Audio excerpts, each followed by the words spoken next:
Oh, microphone working.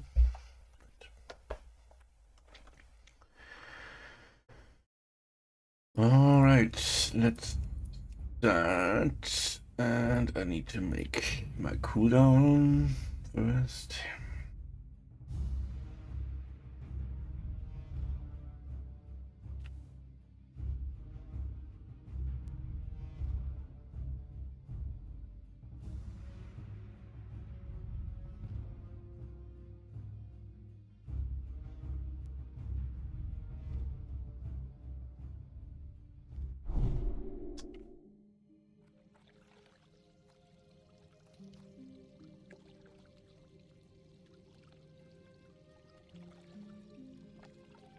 Hmm.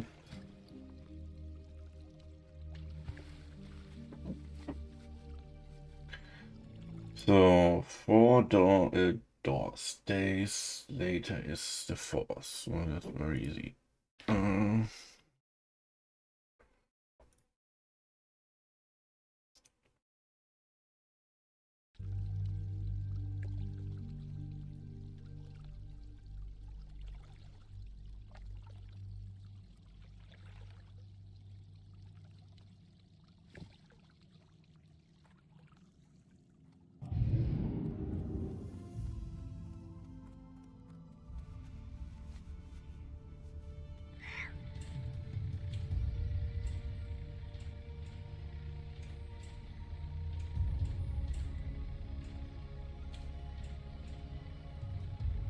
hmm.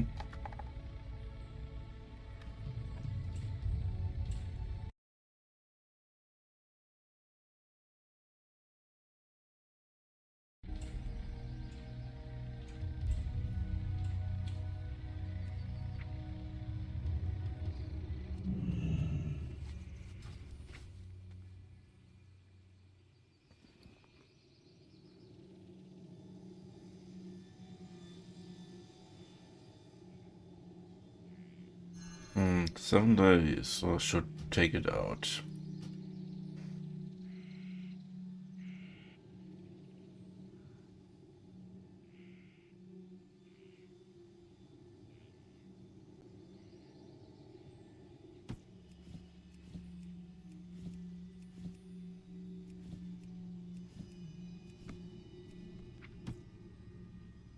So, priest, good.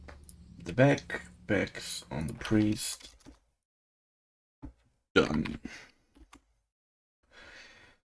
So, finally, only 2 backs are missing on the rogue, and then it's done there too.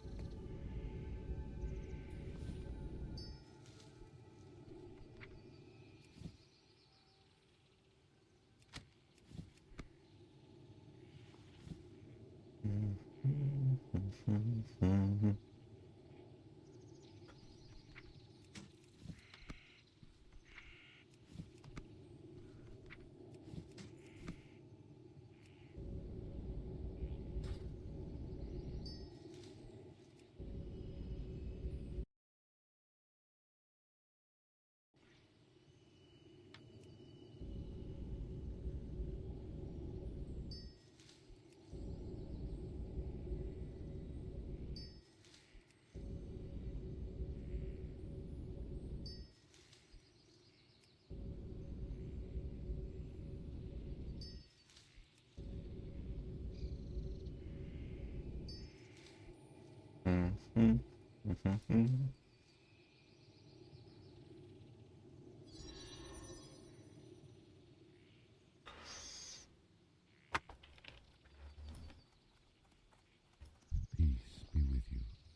It's full? What? Shadow. Okay. Silk spider silk, iron. Iron I have enough. Shadow, 20. 6 spider silk, I have 19. Only the normal spider silk is not enough. Oof. Huh?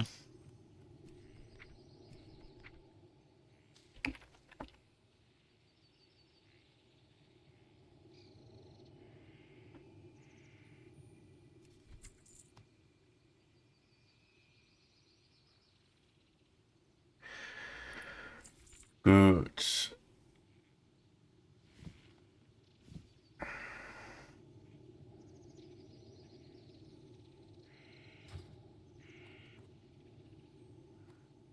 So the mage is parked. That's for sure. He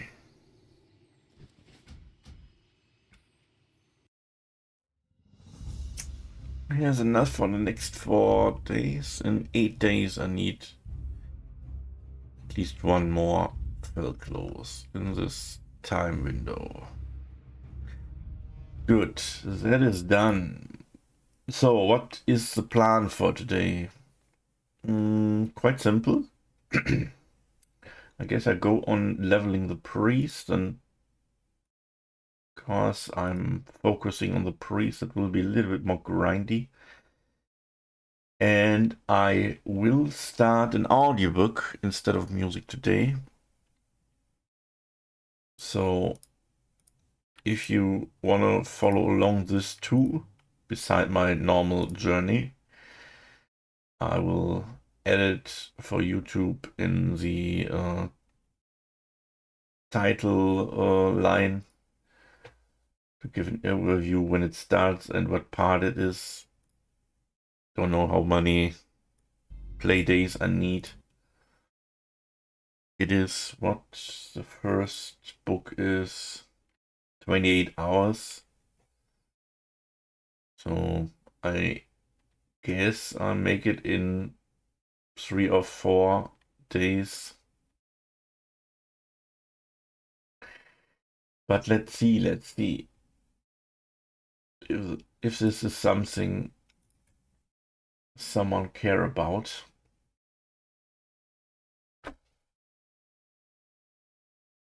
Somebody care about, not something care about.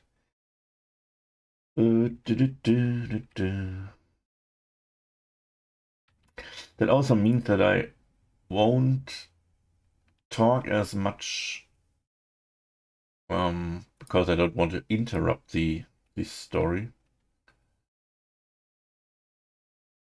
It makes sense at least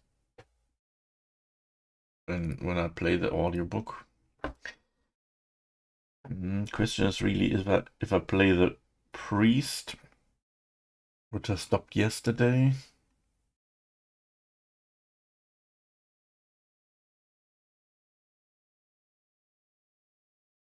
I really want to because I need with a warlock and priest the ability to make Arcanite. That is too much delayed. At the moment don't need Arcanite Blast, but I will need it in the future for Arcanite Dragonlings and some of the weapons that I'm potentially farming. So yeah, I must focus on a priest, even if it means that he overtakes the druid at some point. But that's how it is.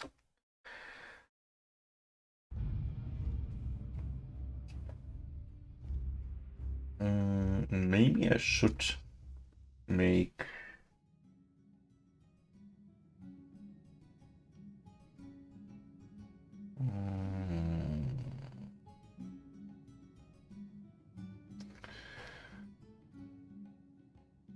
yeah, I should make a button for the window.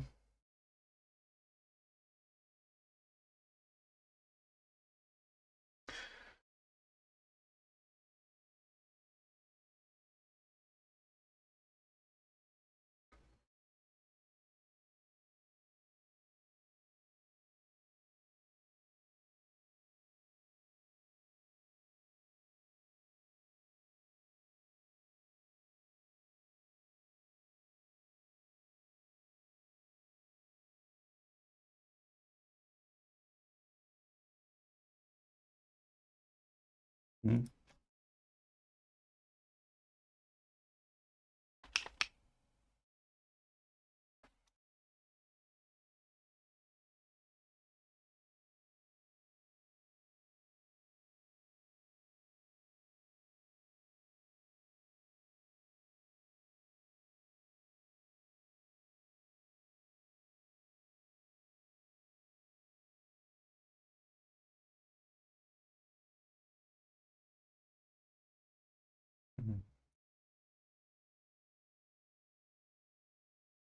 What is this whole bullshit? Can it... Ah, okay.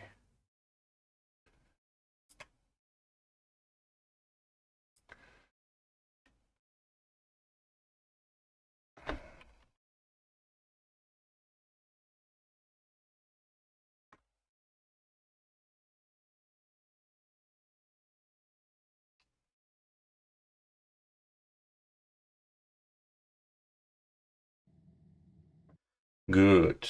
So you can see it on screen what's running. Hopefully that even if someone not reading the stream title knows what is running.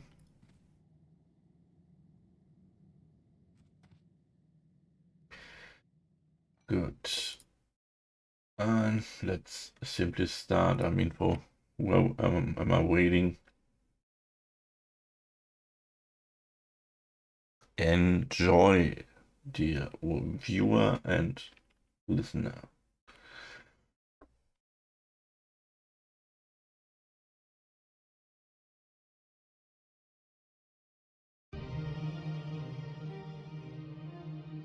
It was felling night, and the usual crowd had gathered at the Waystone Inn.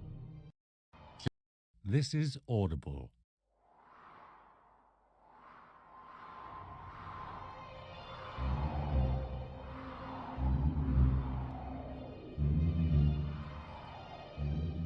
The Name of the Wind. The Kingkiller Chronicle. Day 1. Part 1. By Patrick Rothfuss. Read by Rupert Degas. What are you looking for? Prologue. A silence of 3 parts. See you around. It was night again. The Waystone Inn lay in silence, and it was a silence of 3 parts.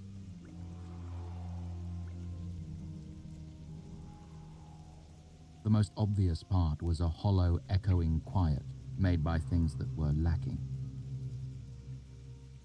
If there had been a wind, it would have sighed through the trees, set the inn sign creaking on its hooks, and brushed the silence down the road like trailing autumn leaves.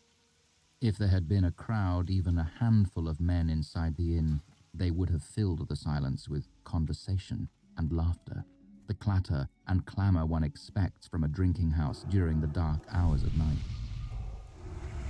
If there had been music. But no. Of course, there was no music. In fact, there were none of these things, and so the silence remained. Inside the Waystone, a pair of men huddled at one corner of the bar. They drank with quiet determination, avoiding serious discussions of troubling news. In doing this, they added a small, sullen silence to the larger, hollow one. It made an alloy of sorts, a counterpoint. You need something? The third silence was not an easy thing to notice. If you listened for an hour, you might begin to feel it in the wooden floor underfoot and in the rough, splintering barrels behind the bar. It was in the weight of the black stone hearth that held the heat of a long-dead fire. It was in the slow back and forth of a white linen cloth rubbing along the grain of the bar. And it was in the hands of the man who stood there, polishing a stretch of mahogany that already gleamed in the lamplight. The man had true red hair, red as flame. His eyes were dark and distant, and he moved with the subtle certainty that comes from knowing many things. The Waystone was his, just as the third silence was his. This was appropriate, as it was the greatest silence of the 3, wrapping the others inside itself. It was deep and wide as autumn's ending. It was heavy as a great river-smooth stone. It was the patient, cut flower sound of a man who is waiting to die.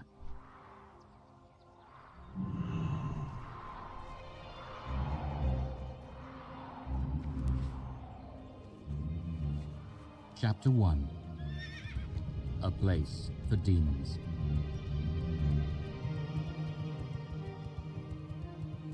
It was felling night, and the usual crowd had gathered at the Waystone Inn. 5 wasn't much of a crowd, but 5 was as many as the Waystone ever saw these days, times being what they were. Old Cobb was filling his role as storyteller and advice dispensary. The men at the bar sipped their drinks and listened. In the back room, a young innkeeper stood out of sight behind the door, smiling as he listened to the details of a familiar story. When he awoke, Toborlin the Great found himself locked in a high tower. They had taken his sword and stripped him of his tools. Key, coin, and candle were all gone. But that weren't even the worst of it.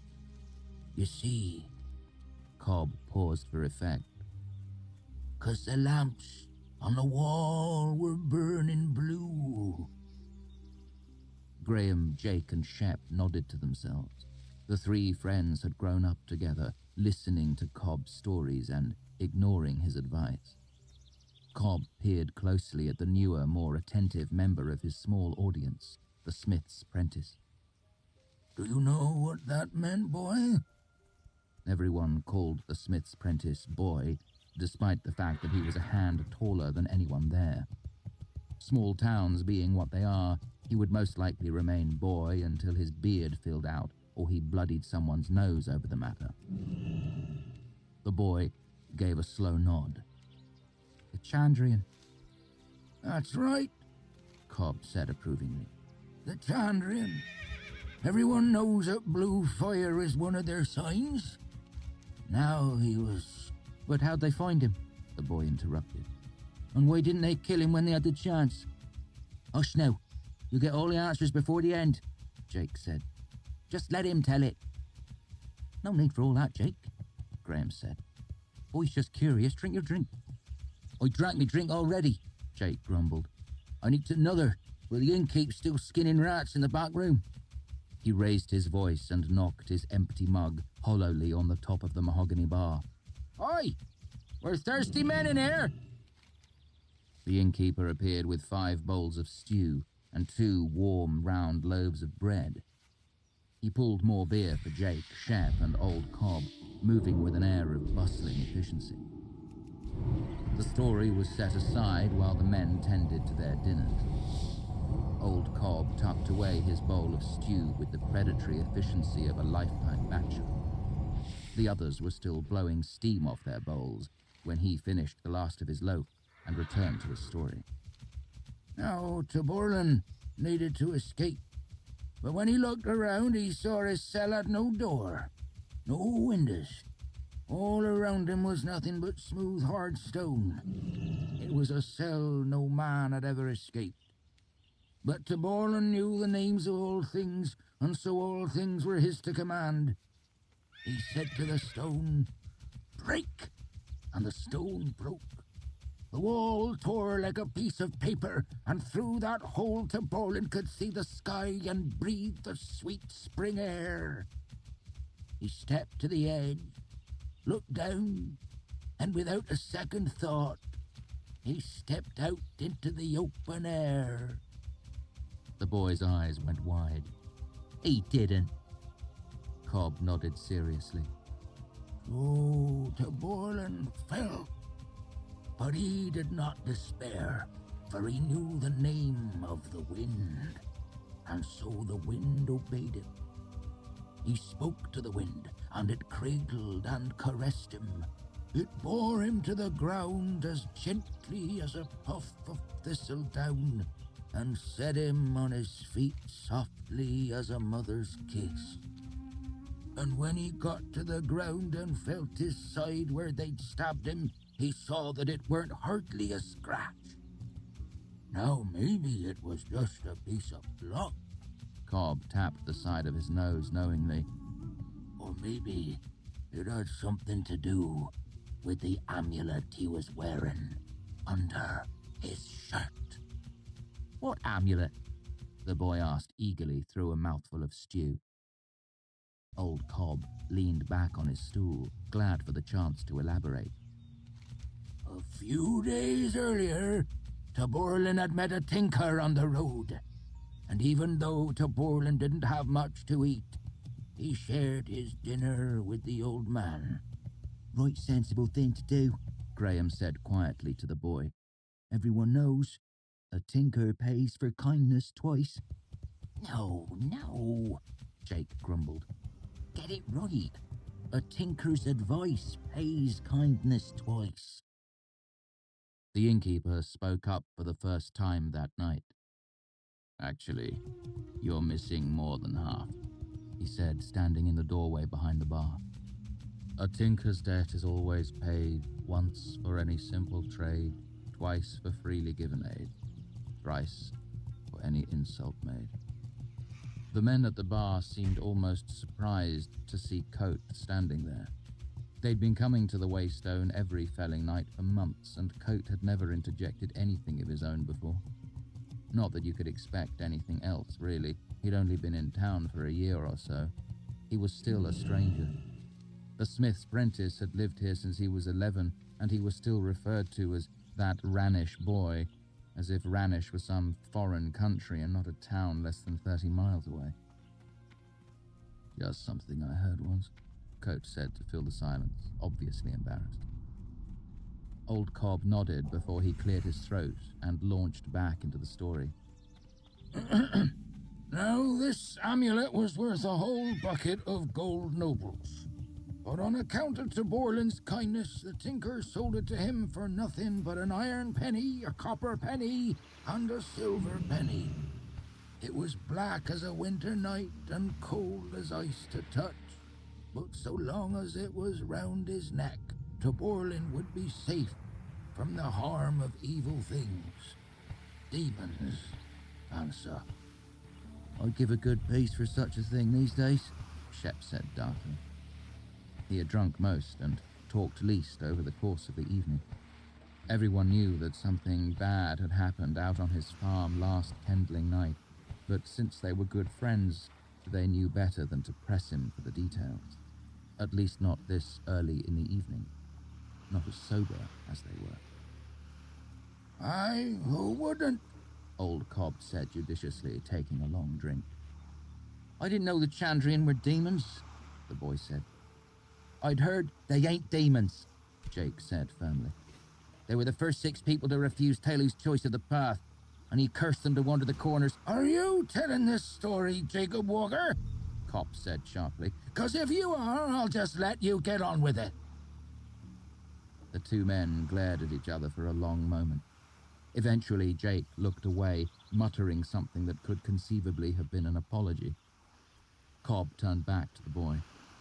That's the mystery of the Chandrian, he explained. Where do they come from? Where do they go after they've done their bloody deeds? Are they men who sold their souls? Demons? Spirits? No one knows. Cobb shot Jake a profoundly disdainful look. Though every half-wit claims he knows. The story fell further into bickering at this point about the nature of the Chandrian, the signs that showed their presence to the wary, and whether the amulet would protect Taborlin from bandits or mad dogs or falling off a horse. Things were getting heated when the front door banged open. Jake looked over. It's about time you got in, Carter. Tell this damn fool the difference between a demon and a dog. Everybody Jake stopped mid-sentence and rushed to the door. God's body, what happened to you? Carter stepped into the light, his face pale and smeared with blood. He clutched an old saddle blanket to his chest. It was an odd, awkward shape, as if it were wrapped around a tangle of kindling sticks. His friends jumped off their stools and hurried over at the sight of him. I'm fine, he said as he made his slow way into the common room. His eyes were wild around the edges like a skittish horse. I'm fine. He dropped the bundled blanket onto the nearest table where it knocked hard against the wood, as if it were full of stones. His clothes were crisscrossed with long, straight cuts. His grey shirt hung in loose tatters, except where it was stuck to his body, stained a dark, sullen red. Graham tried to ease him into a chair. Mother of God, sit down, Carter. What happened to you? Sit down. Carter shook his head stubbornly. I told you I'm fine. I'm not hurt that bad. How many were there? Graham said. One, Carter said. But it's not what you think. God damn it! I told you, Carter! Old Cobb burst out with the sort of frightened anger only relatives and close friends can muster. I told you for months now, you can't go out alone, not even as far as Baden. It ain't safe. Jake laid a hand on the old man's arm, quieting him. Just take a sit, Graham said, still trying to steer Carter into a chair. Let's get that shirt off you and get you cleaned up. Carter shook his head. I'm fine. I got cut up a little, but the blood is mostly Nellie's. It jumped on her. Killed her about 2 miles outside town, past the old stone bridge. A moment of serious silence followed the news. The smith's apprentice laid a sympathetic hand on Carter's shoulder. Damn, that's hard. She was gentle as a lamb, too. Never tried to bite or kick when you brought her in for shoes. Best horse in town. Damn, He trailed off. Damn. I don't know what to say. He looked around helplessly. Cobb finally managed to free himself from Jake. I told you, he repeated, shaking a finger in Carter's direction. There's folks out lately that would kill you for a pair of pennies, let alone a horse and cart. What are you going to do now? Pull it yourself? There was a moment of uncomfortable quiet. Jake and Cobb glared at each other while the rest seemed at a loss for words, unsure how to comfort their friend. The innkeeper moved carefully through the silence. Arms full, he stepped nimbly around Shep and began to arrange some items on a nearby table. A bowl of hot water, shears, some clean linen, a few glass bottles, needle, and gut. This would never have happened if he'd listened to me in the first place, old Cobb muttered. Jake tried to quiet him, but Cobb brushed him aside. I'm just telling the truth. It's a damn shame about Nellie, but he better listen now or he'll end up dead. You don't get lucky twice with those sort of men. Carter's mouth made a thin line. He reached out and pulled the edge of the bloody blanket. Whatever was inside flipped over once and snagged on the cloth.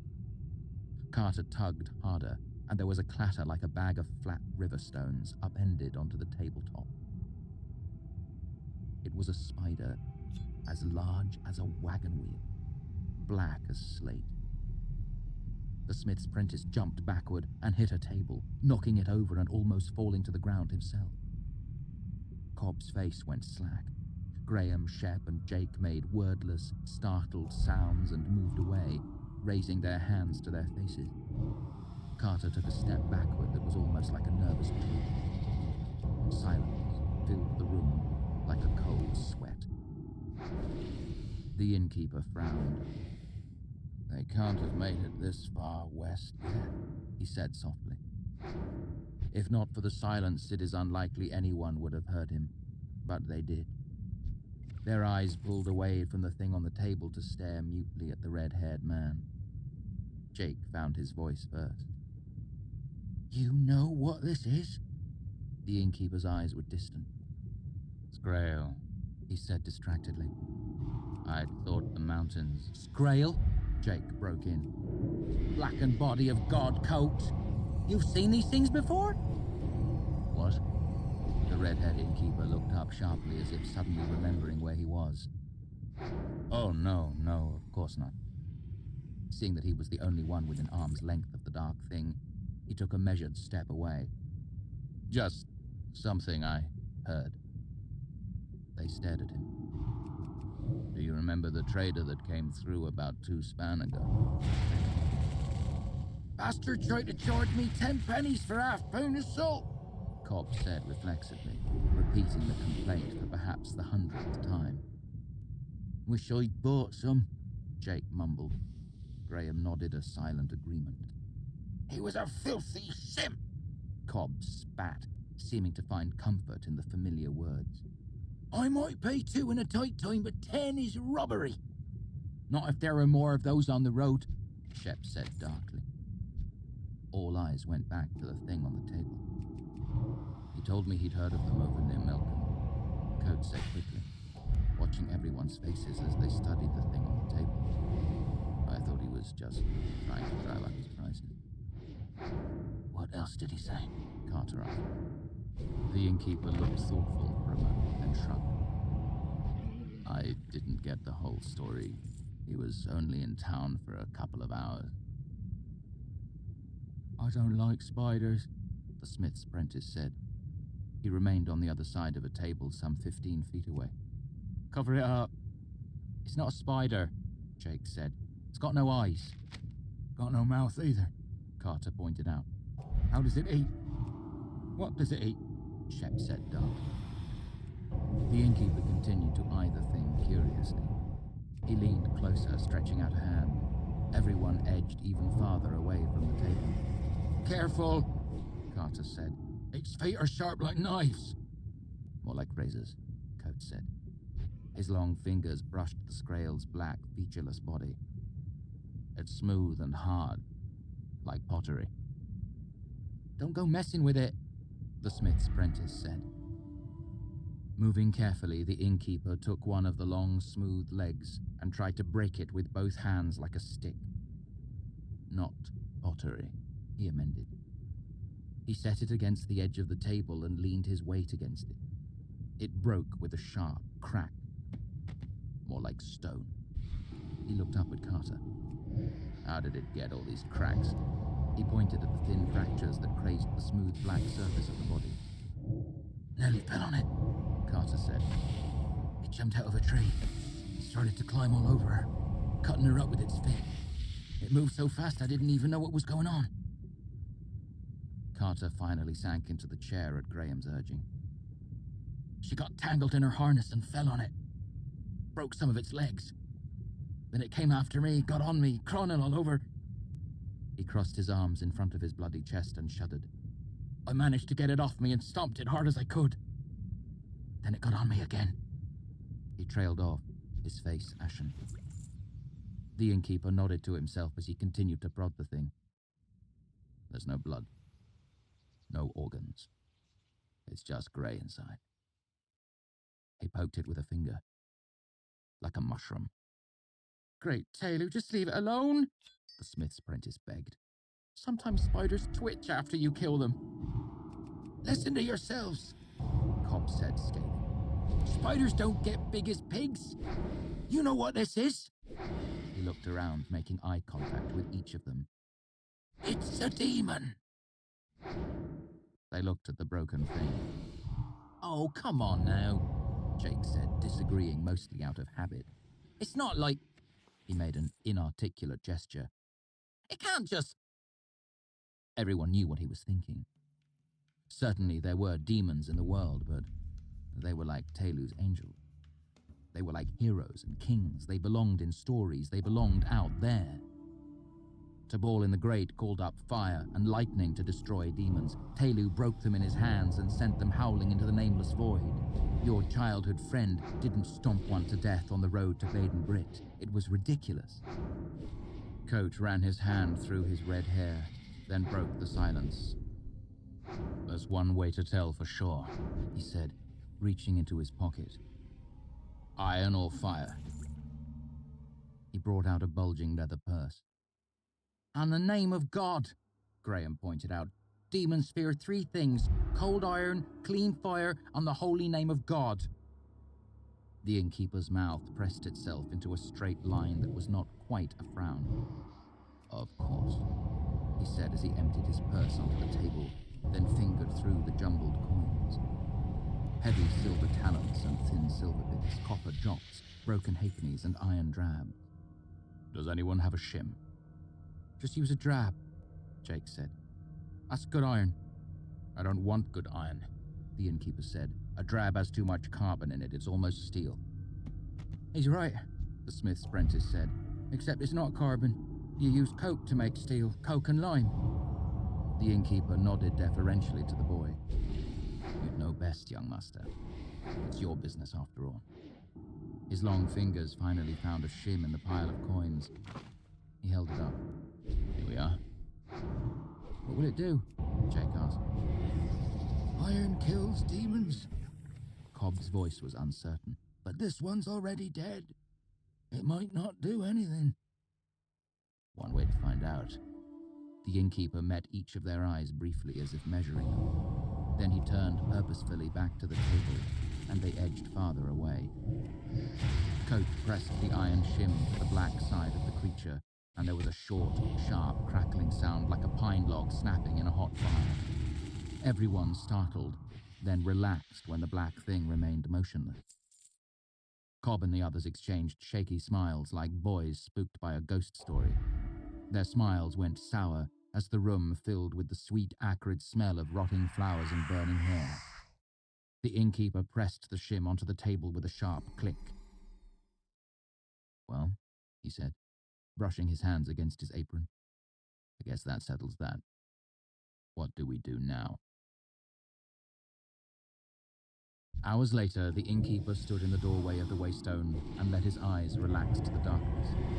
Footprints of lamplight from the inn's windows fell across the dirt road and the doors of the smithy across the way. It was not a large road or well-travelled. It didn't seem to lead anywhere as some roads do. The innkeeper drew a deep breath of autumn air and looked around restlessly as if waiting for something to happen. He called himself Coat. He had chosen the name carefully when he came to this place. He had taken a new name for most of the usual reasons and for a few unusual ones as well, not the least of which was the fact that names were important to him.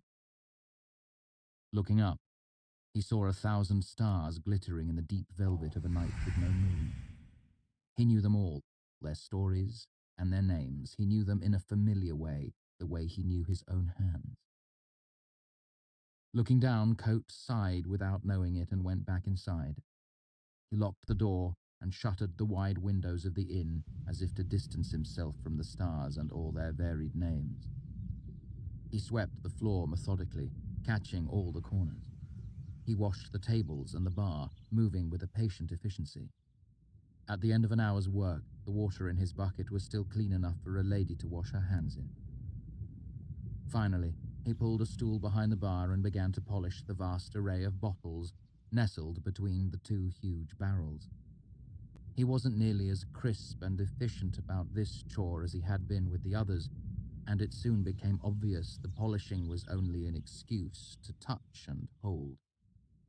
He even hummed a little, although he did not realize it and would have stopped himself if he had known. As he turned the bottles in his long, graceful hands, the familiar motion eased a few tired lines from his face, making him seem younger, certainly not yet 30, not even near 30. Young for an innkeeper, young for a man with so many tired lines remaining on his face. Coat came to the top of the stairs and opened the door. His room was austere, almost monkish. There was a black stone fireplace in the center of the room, a pair of chairs and a small desk.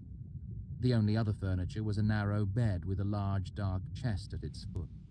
Nothing decorated the walls or covered the wooden floor. There were footsteps in the hall, and a young man stepped into the room, carrying a bowl of stew that steamed and smelled of pepper. He was dark and charming, with a quick smile and cunning eyes. "You haven't been this late in weeks," he said as he handed over the bowl. "There must have been good stories tonight, Reshi." Reshi was another of the innkeeper's names, a nickname almost. The sound of it tugged one corner of his mouth into a wry smile as he sank into the deep chair in front of the fire. "So what did you learn today, Bass?" "Today, Master, I learned why great lovers have better eyesight than great scholars." "And why is that, Bass?" Coat asked, amusement touching the edges of his voice. Bast closed the door and returned to sit in the second chair, turning it to face his teacher and the fire. He moved with a strange delicacy and grace, as if he were close to dancing. "Well, Reshi, all the rich books are found inside where the light is bad, but lovely girls tend to be out in the sunshine and therefore much easier to study without risk of injuring one's eyes." Coat nodded. "But an exceptionally clever student could take a book outside, thus bettering himself without fear of lessening his much-loved faculty of sight." "I thought the same thing, Reshi, being, of course, an exceptionally clever student." "Of course. But when I found a place in the sun where I could read, a beautiful girl came along and kept me from doing anything of the sort.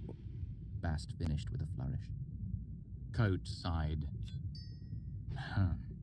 Am I correct in assuming you didn't manage to read any of Calum Tincture today? Bast managed to look somewhat ashamed.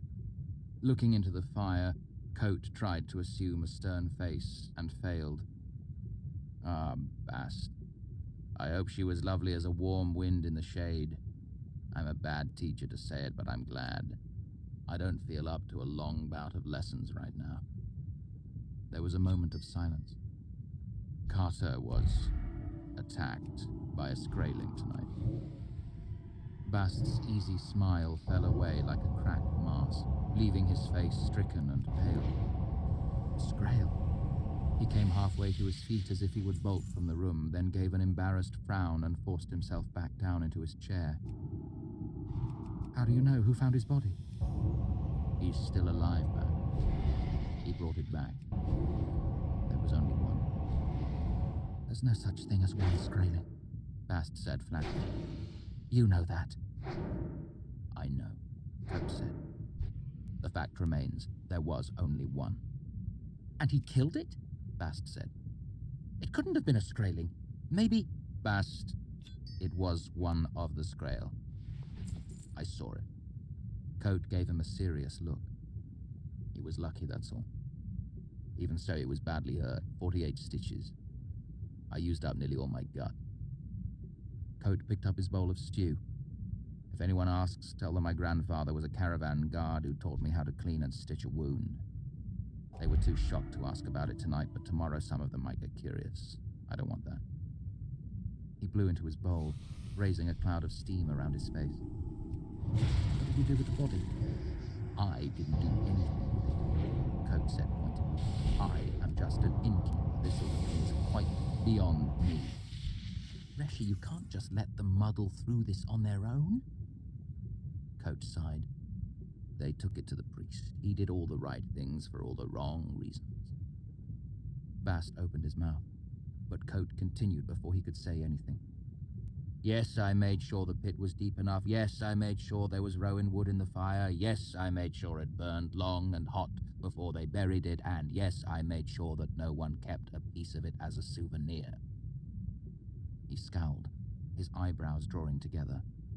I'm not an idiot, you know.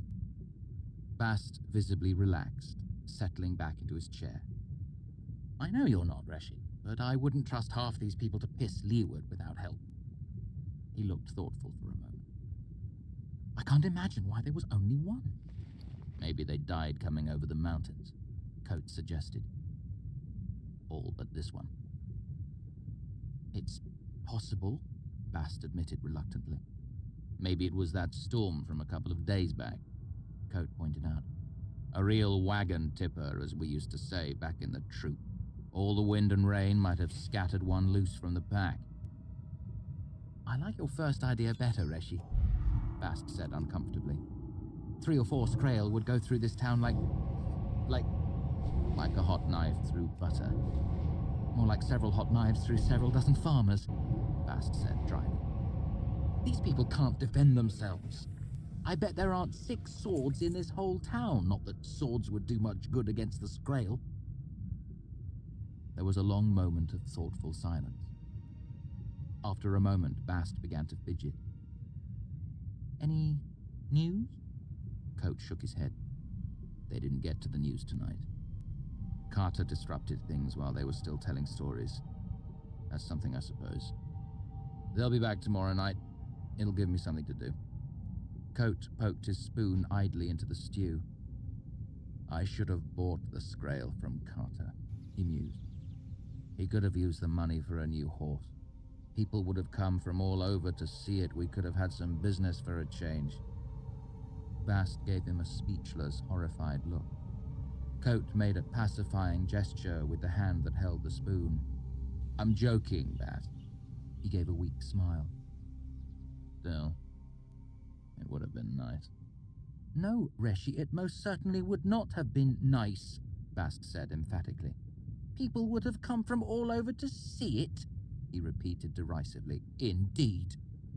The business would have been nice, Coat clarified. Busyness would be nice. He jabbed his spoon into the stew again. Anything would be nice. They sat for a long moment, Coat scowling down into the bowl of stew in his hands, his eyes far away. It must be awful for you here, Bass, he said at last. You must be numb with boredom. Bast shrugged. There are a few young wives in town, a scattering of daughters. He grinned like a child. I tend to make my own fun. That's good, Bast. There was another silence. Coat took another spoonful, chewed, swallowed. They thought it was a demon, you know. Bast shrugged. It might as well be, Reshi. It's probably the best thing for them to think. I know. I encouraged them, in fact. But you know what that means. He met Bast's eyes. The blacksmith is going to be doing a brisk business in the next couple of days. Bast's expression went carefully blank. Oh. Coat nodded. I won't blame you if you want to leave, Bast. You have better places to be than this. Bast's expression was shocked. I couldn't leave, Reshi. He opened and closed his mouth a few times, at a loss for words. Who else would teach me? Coat grinned, and for a moment his face showed how truly young he was. Behind the weary lines and the placid innkeeper's expression, he looked no older than his dark-haired companion. Who indeed? He gestured toward the door with his spoon. Go and do your reading then, or bother someone's daughter. I'm sure you have better things to do than watch me eat. Actually... Begone, demon! Coat said, switching to a thickly accented Temic through half a mouthful of stew. Teus antausa eha! Bast burst into startled laughter and made an obscene gesture with one hand. Coat swallowed and changed languages. Arroite denalean. Oh, come now, Bast reproached, his smile falling away. That's just insulting.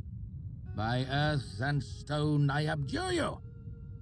Coat dipped his fingers into the cup by his side and flicked droplets casually in Bast's direction. Glamour be banished. With cider? Bast managed to look amused and annoyed at the same time as he daubed a bead of liquid from the front of his shirt. This had better not stain. Coat took another bite of his dinner. Go soak it. If the situation becomes desperate, I recommend you avail yourself of the numerous solvent formulae extant in Calum Tincture, chapter 13, I believe. Fine. Bast stood and walked to the door, stepping with his strange, casual grace. Call if you need anything. He closed the door behind himself. Coat ate slowly, mopping up the last of the stew with a piece of bread. He looked out of the window as he ate, or tried to, as the lamplight turned its surface mirror-like against the dark behind it. His eyes wandered the room restlessly. The fireplace was made of the same black rock as the one downstairs. It stood in the center of the room, a minor feat of engineering of which Coat was rather proud. The bed was small, little more than a cot, and if you were to touch it, you would find the mattress almost non-existent. A skilled observer might notice there was something his gaze avoided, the same way you avoid meeting the eye of an old lover at a formal dinner, or that of an old enemy sitting across the room in a crowded ale. Charge complete. Coat tried to relax, failed, fidgeted, sighed, shifted in his seat, and without willing it, his eyes fell on the chest at the foot of the bed. It was made of roa, a rare heavy wood, dark as coal and smooth as polished glass.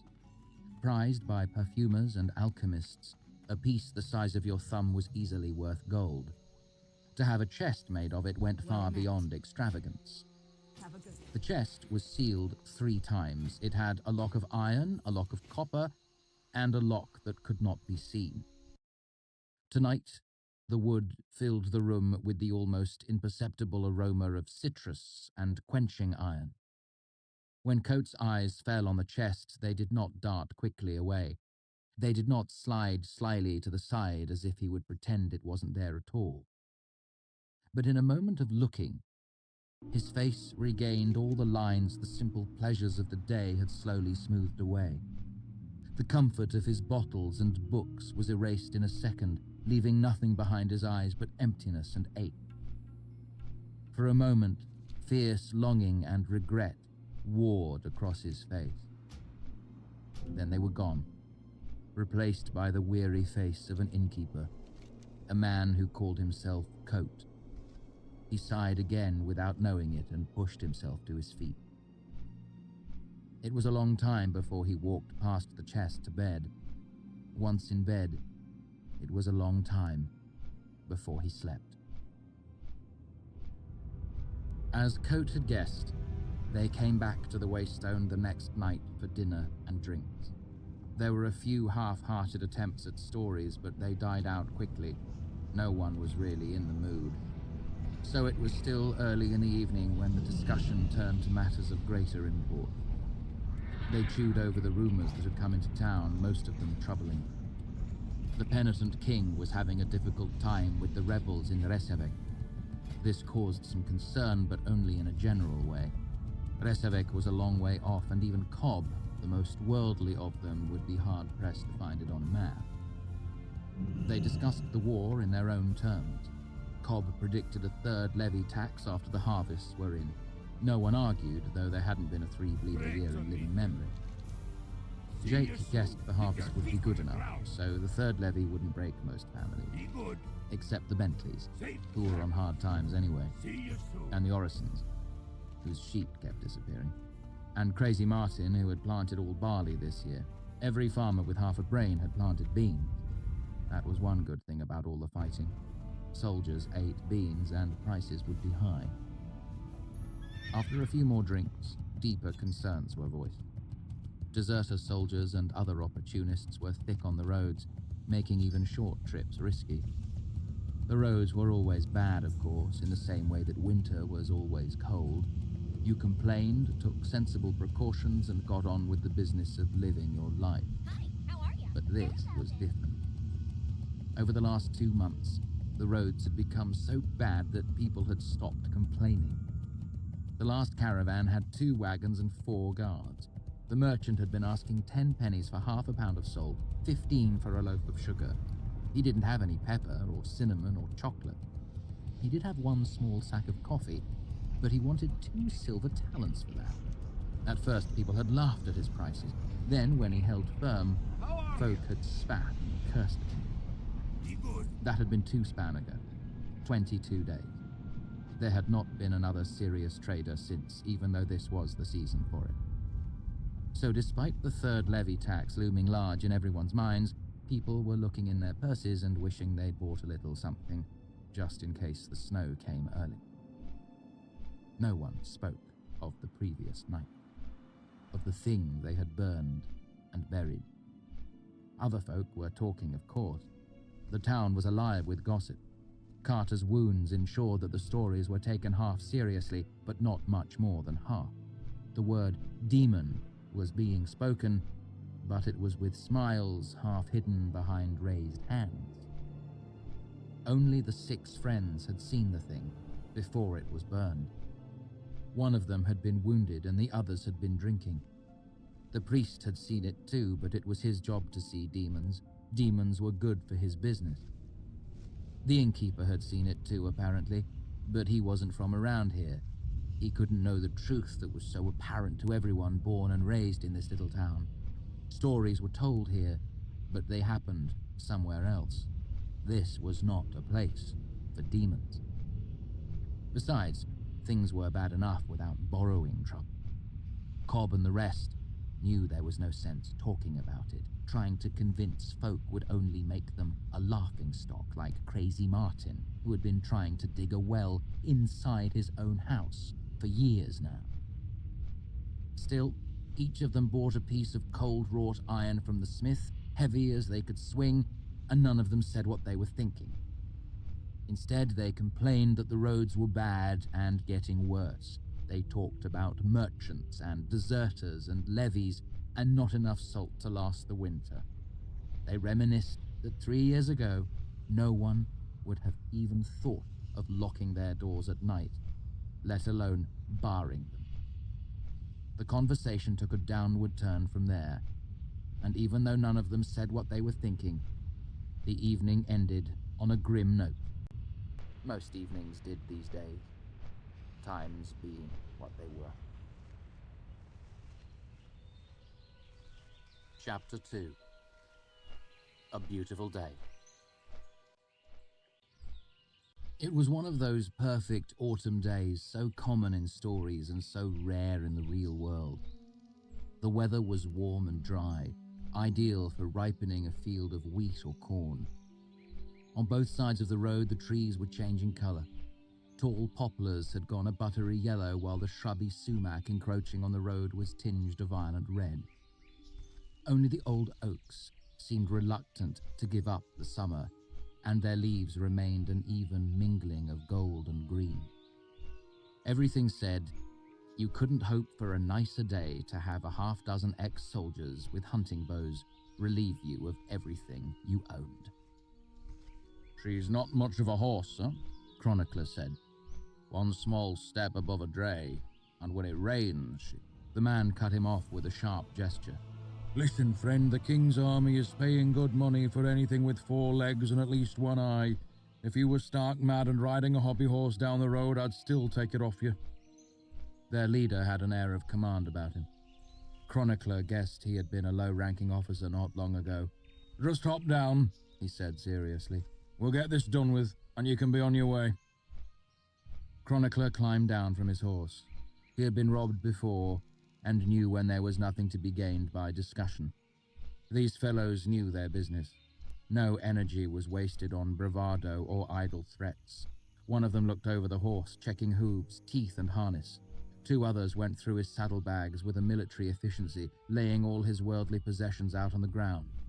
2 blankets, a hooded cloak, the flat leather satchel, and his heavy, well-stocked travel sack. "That's all of it, Commander," one of the men said. "except for about 20 pounds of oats." The commander knelt down and opened the flat leather satchel, peering inside. "There's nothing but paper and pens in there," Chronicler said. The commander turned to look back over his shoulder. "You a scribe, then?" Chronicler nodded. "It's my livelihood, sir. I'm no real use to you." The man looked through the satchel, found it to be true, and set it aside. Then he upended the travel sack onto Chronicler's spread cloak and poked idly through the contents. He took most of Chronicler's salt and a pair of bootlaces. Then, much to the scribe's dismay, he picked up the shirt Chronicler had bought back in Linwood. It was fine linen dyed a deep royal blue, too nice for traveling. Chronicler hadn't even had the chance to wear it yet. He sighed. The commander left everything else lying on the cloak and got to his feet. The others took turns going through Chronicler's things. The commander spoke up. "You only have 1 blanket, don't you, Yance?" One of the men nodded. "Take one of his, then. You'll need a second before winter's through." "His cloak is in better shape than mine, sir." "Take it, but leave yours. The same for you, Whitkins. Leave your old tinderbox if you're taking his." "I lost mine, sir," Whitkins said. "Else I would." The whole process was surprisingly civilized. Chronicler lost all of his needles but one, both extra pairs of socks, a bundle of dried fruits, a loaf of sugar, half a bottle of alcohol, and a pair of ivory dice. They left him the rest of his clothes, his dried meat, and a half-eaten loaf of incredibly stale rye bread. His flat leather satchel remained untouched. While the men repacked his travel sack, the commander turned to Chronicler. "Let's have the purse, then." Chronicler handed it over. "And the ring." "There's hardly any silver in it," Chronicler mumbled as he unscrewed it from his finger. "What's that round your neck?" Chronicler unbuttoned his shirt, revealing a dull ring of metal hanging from a leather cord. "Just iron, sir." The commander came close and rubbed it between his fingers before letting it fall back against Chronicler's chest. "Keep it, then. I'm not one to come between a man and his religion," he said, then emptied the purse into one hand, making a pleasantly surprised noise as he prodded through the coins with his finger. describing pays better than I thought, he said as he began to count out shares to his men. I don't suppose you could spare me a penny or two out of that? Chronicler asked. Just enough for a couple of hot meals? The 6 men turned to look at Chronicler, as if they couldn't quite believe what they had heard. The commander laughed. God's body, you certainly have a heavy pair, don't you? There was a grudging respect in his voice. You seem a reasonable fellow, Chronicler said with a shrug, and a man's got to eat. Their leader smiled for the first time. Sentiment I can agree with. He took out 2 pennies and brandished them before putting them back into Chronicler's purse. Here's a pair for your pair, then.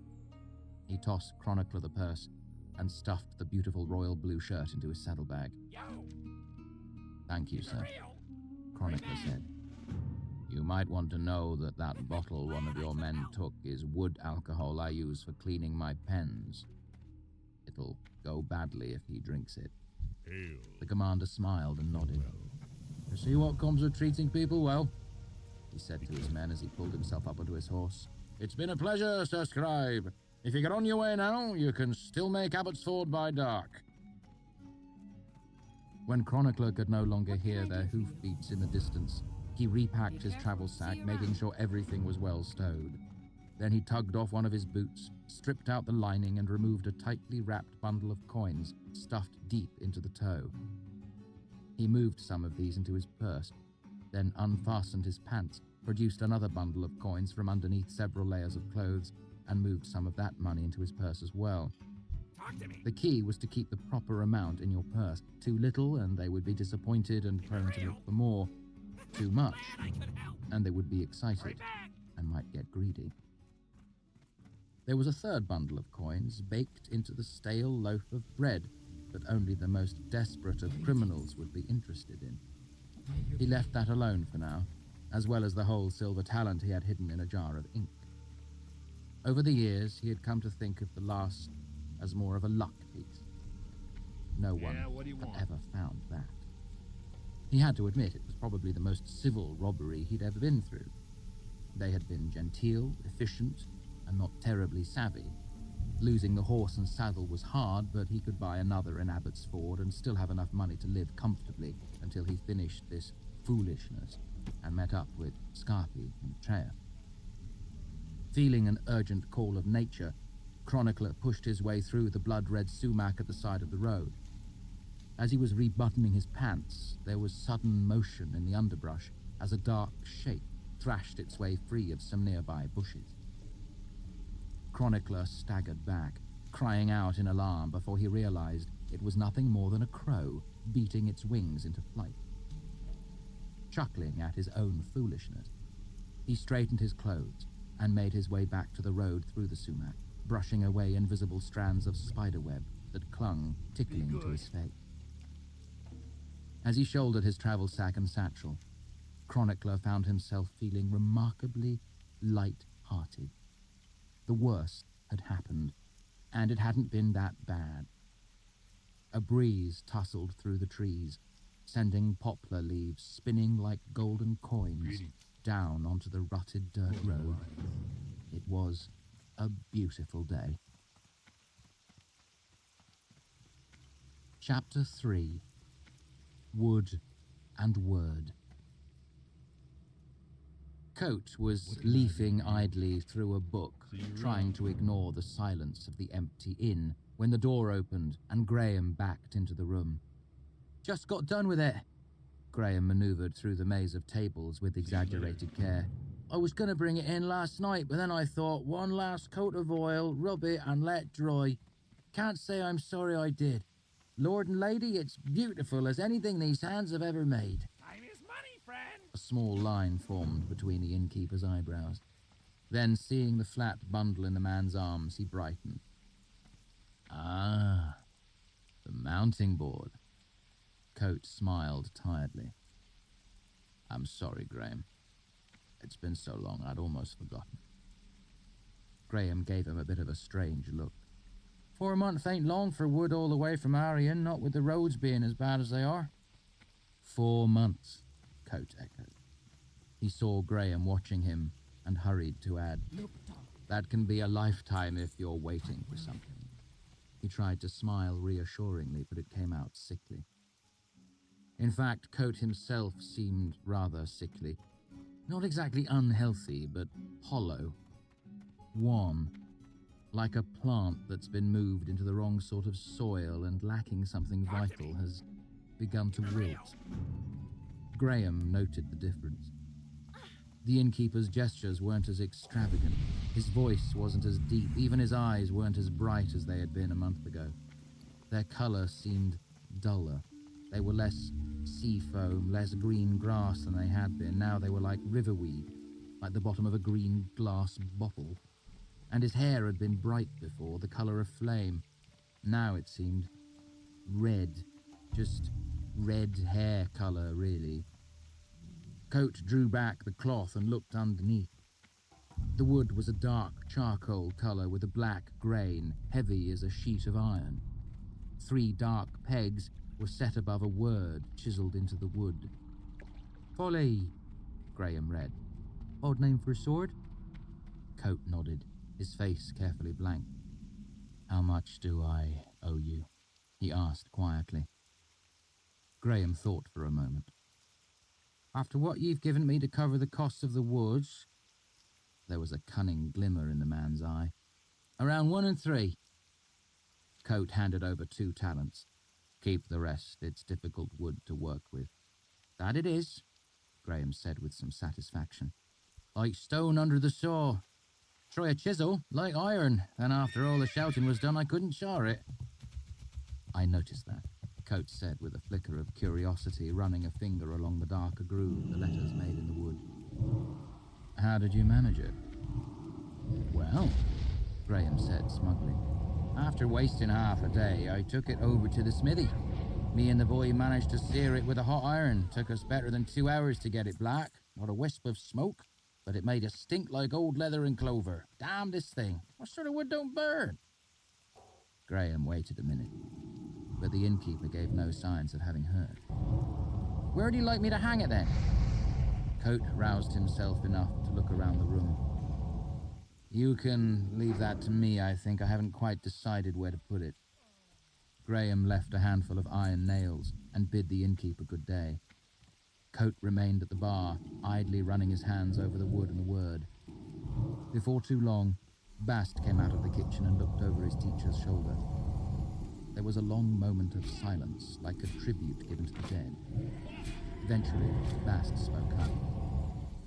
"May I ask a question, Reshi?" Coat smiled gently. "Always, Bast?" "A troublesome question." "Those tend to be the only worthwhile kind." They remained staring at the object on the bar for another silent moment, as if trying to commit it to memory. "Folly." Bast struggled for a moment, opening his mouth, then closing it with a frustrated look, then repeating the process. "Out with it," Coat said finally. "What were you thinking?" Bast said with an odd mixture of confusion and concern. Coat was a long while in answering. "I tend to think too much, Bast. My greatest successes came from decisions I made when I stopped thinking and simply did what felt right, even if there was no good explanation for what I did." He smiled wistfully. "Even if there were very good reasons for me not to do what I did." Bast ran a hand along the side of his face. "So you're trying to avoid second-guessing yourself?" Coat hesitated. "You could say that," he admitted. "I could say that, Reshi," Bast said smugly. "You, on the other hand, would complicate things needlessly." Coat shrugged and turned his eyes back to the mounting board. "Nothing to do but find a place for it, I suppose." "Out here?" Bast's expression was horrified. Coat grinned wickedly, a measure of vitality coming back into his face. "Of course," he said, seeming to savor Bast's reaction. He looked speculatively at the walls and pursed his lips. "Where did you put it, anyway?" "In my room," Bast admitted. "Under my bed." Coat nodded distractedly, still looking at the walls. Go get it, then.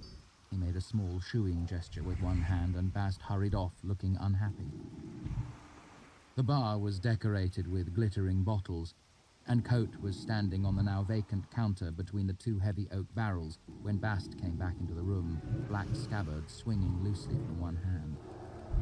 Coat paused in the act of setting the mounting board atop one of the barrels and cried out in dismay, "Careful, Bast, you're carrying a lady there, not swinging some wench at a barn dance." Bast stopped in his tracks and dutifully gathered it up in both hands before walking the rest of the way to the bar. Coat pounded a pair of nails into the wall, twisted some wire, and hung the mounting board firmly on the wall. "Hand it up, will you?" he asked with an odd catch in his voice. Using both hands, Bast held it up to him, looking for a moment like a squire offering up a sword to some bright armored knight. But there was no knight there, just an innkeeper, just a man in an apron who called himself Coat. He took the sword from Bast and stood upright on the counter behind the bar. He drew the sword without a flourish. It shone a dull grey-white in the room's autumn light. It had the appearance of a new sword. It was not notched or rusted. There were no bright scratches skittering along its dull grey side, but though it was unmarked, it was old. And while it was obviously a sword, it was not a familiar shape. At least no one in this town would have found it familiar. It looked as if an alchemist had distilled a dozen swords, and when the crucible had cooled, this was lying rotten. A sword in its pure form. It was slender and graceful. It was deadly as a sharp stone beneath swift water. Coat held it a moment. His hand did not shake. Then he set the sword on the mounting board. Its grey-white metal shone against the dark rower behind it. While the handle could be seen, it was dark enough to be almost indistinguishable from the wood.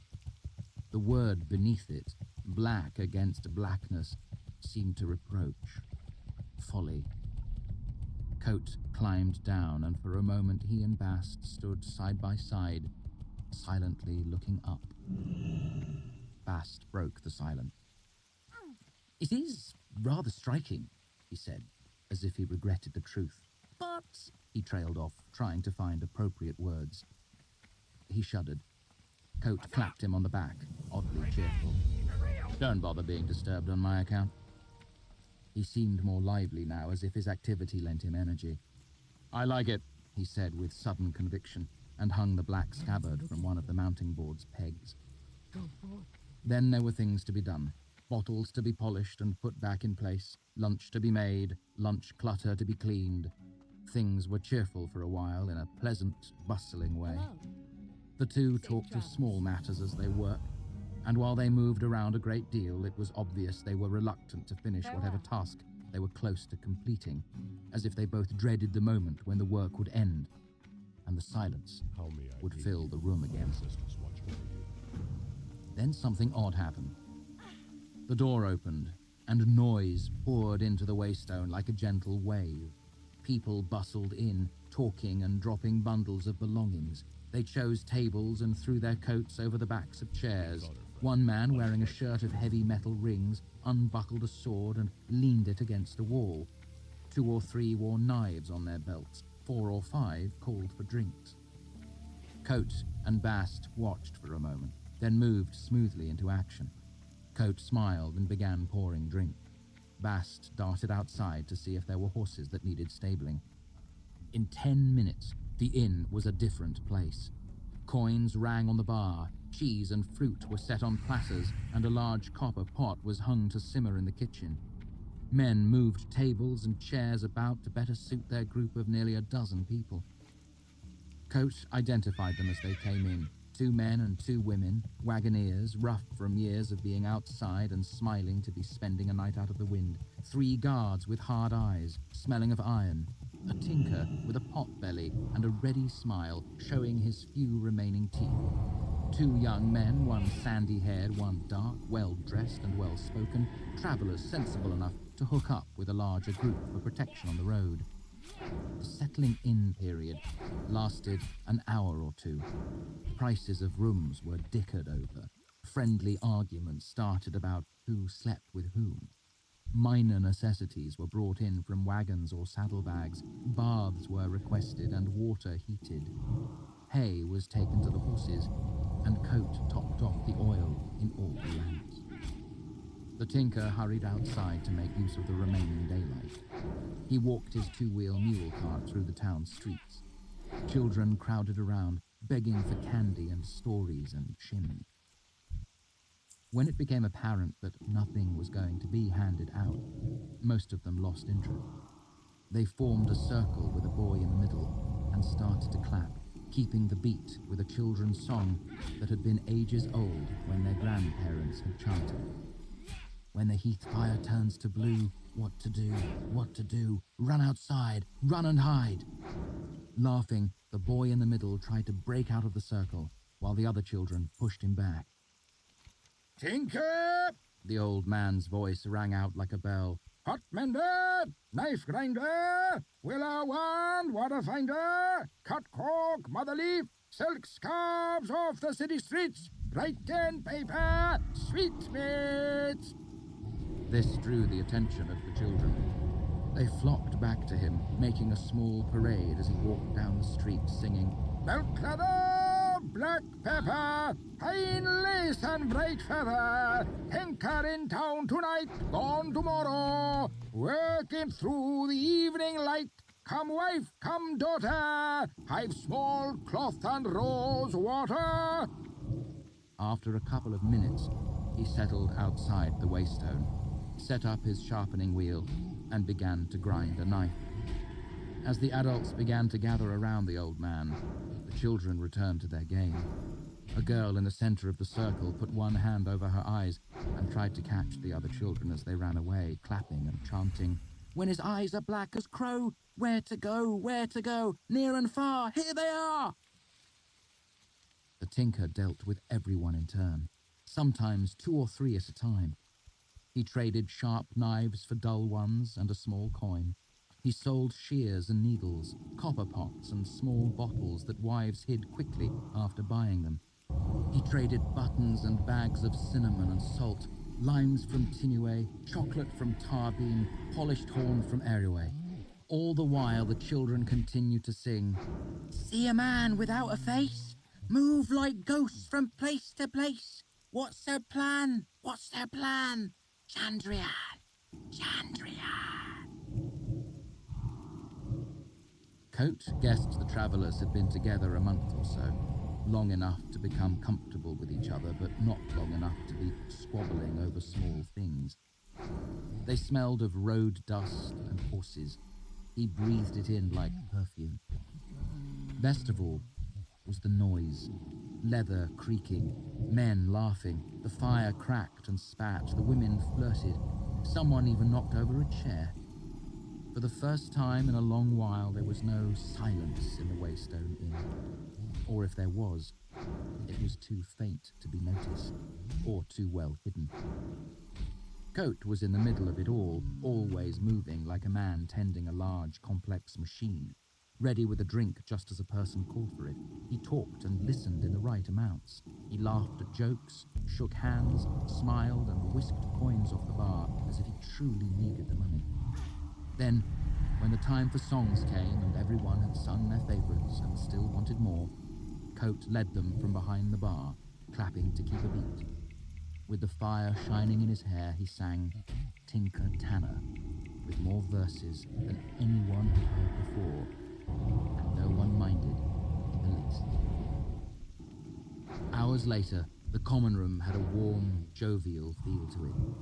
Coat was kneeling on the hearth, building up the fire, when someone spoke behind him. Quoth? The innkeeper turned, wearing a slightly confused smile. Sir? It was one of the well-dressed travellers. He swayed a little. Your quoth? Coat, sir.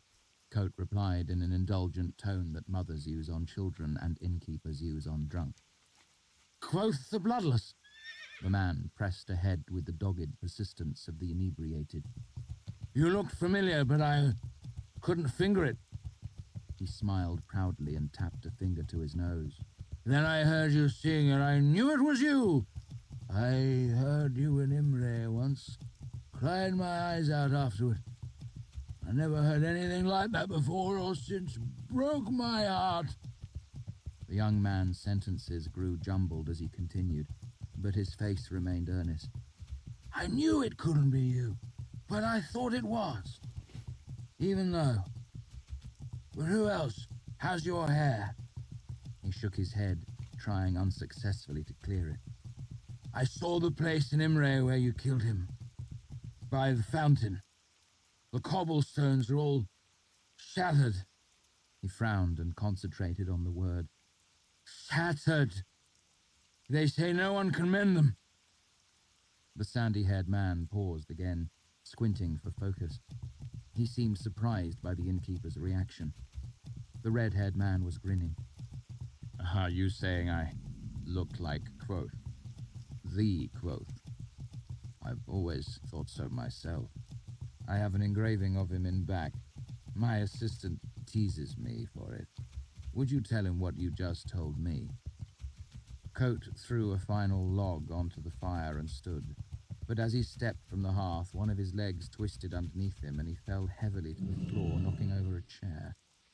Several of the travellers hurried over, but the innkeeper was already on his feet, waving people back to their seats. No, I'm fine. Sorry to startle anyone. In spite of his grin, it was obvious he'd hurt himself. His face was tight with pain, and he leaned heavily on a chair for support. Took an arrow in the knee on my way through the Eld 3 summers ago. It gives out every now and then. He grimaced and said wistfully, It's what made me give up the good life on the road.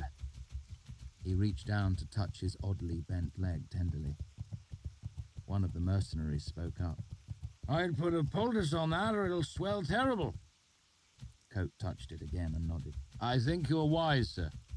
He turned to the sandy-haired man who stood swaying slightly by the fireplace. Could you do me a favor, son? The man nodded dumbly. Just close the flue. Coat gestured towards the fireplace. Bast, will you help me upstairs? Bast hurried over and drew Coat's arm around his shoulder. Coat leaned on him with every other step as they made their way through the doorway and up the stairs. Arrow in the leg? Bast asked under his breath. Are you really that embarrassed from taking a little fall? Thank God you're as gullible as they are, Coat said sharply as soon as they were out of sight. He began to curse under his breath as he climbed a few more steps, his knee obviously uninjured.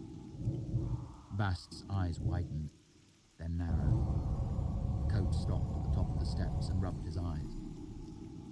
One of them knows who I am. Coat frowned. Suspect. Which one? Bast asked with a mix of apprehension and anger. Green shirt, sandy hair, the one nearest to me by the fireplace. Give him something to make him sleep. He's already been drinking. No one will think twice if he happens to pass out. Bast thought briefly. Nymane? Menka. Bast raised an eyebrow but nodded. Coat straightened. Listen 3 times, Bast. Bast blinked once and nodded. Coat spoke crisply and cleanly. I was a city-licensed escort from Raelian, wounded while successfully defending a caravan. Arrow in right knee. 3 years ago, summer. A grateful Kael'dish merchant gave me money to start an inn. His name is Deolan. We were traveling from Purvis. Mention it casually. Do you have it? I hear you 3 times, Reshi, Bast replied formally. Go. Half an hour later, Bast brought a bowl to his master's room, reassuring him that everything was well downstairs. Coat nodded and gave terse instructions that he not be disturbed for the rest of the night. Closing the door behind himself, Bast's expression was worried. He stood at the top of the stairs for some time, trying to think of something he could do. It is hard to say what troubled Bast so much. Coat didn't seem noticeably changed in any way, except perhaps that he moved a little slower, and whatever small spark the night's activity had lit behind his eyes was dimmer now, In fact, it could hardly be seen. In fact, it may not have been there at all. Coat sat in front of the fire and ate his meal mechanically, as if he were simply finding a place inside himself to keep the food. After the last bite, he sat staring into nothing, not remembering what he had eaten or what it tasted like. The fire snapped, making him blink and look around the room. He looked down at his hands, one curled inside the other, resting in his lap. After a moment, he lifted and spread them as if warming them by the fire. They were graceful, with long, delicate fingers. He watched them intently as if expecting them to do something on their own. Then he lowered them to his lap, one hand lightly cupping the other, and returned to watching the fire. Expressionless, motionless, he sat until there was nothing left but grey ash and dully glowing coals. As he was undressing for bed, the fire flared. The red light traced faint lines across his body, across his back and arms. All the scars were smooth and silver, streaking him like lightning, like lines of gentle remembering. The flare of flame revealed them all briefly. Old wounds and new. All the scars were smooth and silver, except one. The fire flickered and died. Sleep met him like a lover in an empty bed.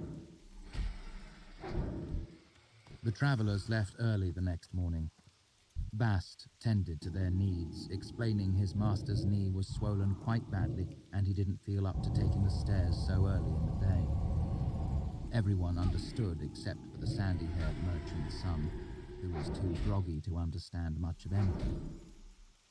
The guards exchanged smiles and rolled their eyes, while the tinker gave an impromptu sermon on the subject of temperance. Bast recommended several unpleasant hangover cures. After they left, Bast tended to the inn, which was no great chore as there were no customers. Most of his time was spent trying to find ways to amuse himself. Sometime after noon, Coat came down the stairs to find him crushing walnuts on the bar with a heavy leather-bound book. "Good morning, Reshi." "Good morning, Bast," Coat said. "Any news?" "The Orison boy stopped by, wanted to know if we needed any mutton." Coat nodded, almost as if he had been suspecting the news. "How much did you order?" Bast made a face. "I hate mutton, Reshi. It tastes like wet mittens." Coat shrugged and made his way to the door. "I've got some errands to run. Keep an eye on things, will you?" "I always do." Outside the Waystone Inn, the air lay still and heavy on the empty dirt road that ran through the centre of town. The sky was a featureless grey sheet of cloud that looked as if it wanted to rain, but couldn't quite work up the energy. Coat walked across the street to the open front of the smithy. The smith wore his hair cropped short, and his beard thick and bushy. As Coat watched, he carefully drove a pair of nails through a scythe blade's collar, fixing it firmly onto a curved wooden handle. "Hello, Caleb." The smith leaned the scythe up against the wall. "What can I do for you, Master Coat?" "Did the Orison boys stop by your place too?" Caleb nodded. "They still losing sheep?" Coat asked. "Actually, some of the lost ones finally turned up. Torn up awful. Practically shredded." "Wolves?" Coat asked. The smith shrugged. "It's the wrong time of year. But what else could it be, a bear? I guess they're just selling off what they can't watch over properly, them being short-handed and all." "Short-handed?" "Had to let their hired man go because of taxes. And their oldest son took the king's coin early this summer. He's off fighting the rebels in Menat now." "Menaras," Coat corrected gently. "If you see their boy again, let him know I'd be willing to buy about 3 halves." "I'll do that." The smith gave the innkeeper a knowing look. "Is there anything else?" "Well," Coat looked away, suddenly self-conscious. "I was wondering if you have any wrought iron lying around," he said, not meeting the smith's eye. It doesn't have to be anything fancy, mind you, just plain old pig iron would do nicely. Caleb chuckled. I didn't know if you were going to stop by at all. Old Cobb and the rest came by day before yesterday. He walked over to a workbench and lifted up a piece of canvas. I made a couple of extras just in case. Coate picked up a rod of iron about 2 feet long and swung it casually with one hand. Clever man. I know my business, the smith said smugly. You need anything else? Actually, Coate said as he settled the bar of iron comfortably against his shoulder, there is one other thing. Do you have a spare apron and set of forge gloves? Could I? Caleb said hesitantly. Why? There's an old bramble patch behind the inn. Coate nodded in the direction of the waystone. I'm thinking of tearing it up so I can put in a garden next year. But I don't fancy losing half my skin doing it. The smith nodded and gestured for Coate to follow him into the back of the shop.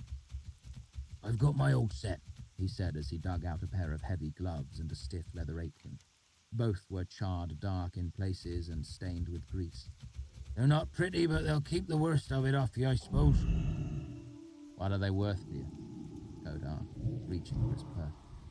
The smith shook his head. A jot would be a great plenty. They're no good to me or the boy. The innkeeper handed over a coin, and the smith stuffed them into an old burlap sack. You sure you want to do it now? The smith asked. We haven't had rain in a while. The ground will be softer after the spring thaw. Coate shrugged. My granda always told me that fall's the time to root up something you don't want coming back to trouble. Coate mimicked the quaver of an old man's voice.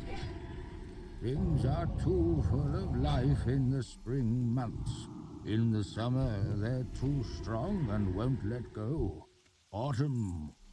He looked around at the changing leaves on the trees. Autumn's the time. In autumn, everything is tired and ready to die. Later that afternoon, Coate sent Bast to catch up on his sleep. Then he moved listlessly around the inn, doing small jobs left over from the night before. There were no customers. When evening finally came, he lit the lamps and began to page disinterestedly through a book. Fall was supposed to be the year's busiest time, but travellers were scarce lately. Coate knew with bleak certainty how long winter would be. He closed the inn early, something he had never done before. He didn't bother sweeping. The floor didn't need it. He didn't wash the tables or the bar. None had been used. He polished a bottle or two, locked the door, and went to bed. There was no one around to notice the difference. No one except Bast, who watched his master and worried and waited. Chapter 4. Halfway to Nowhere. Chronicler walked.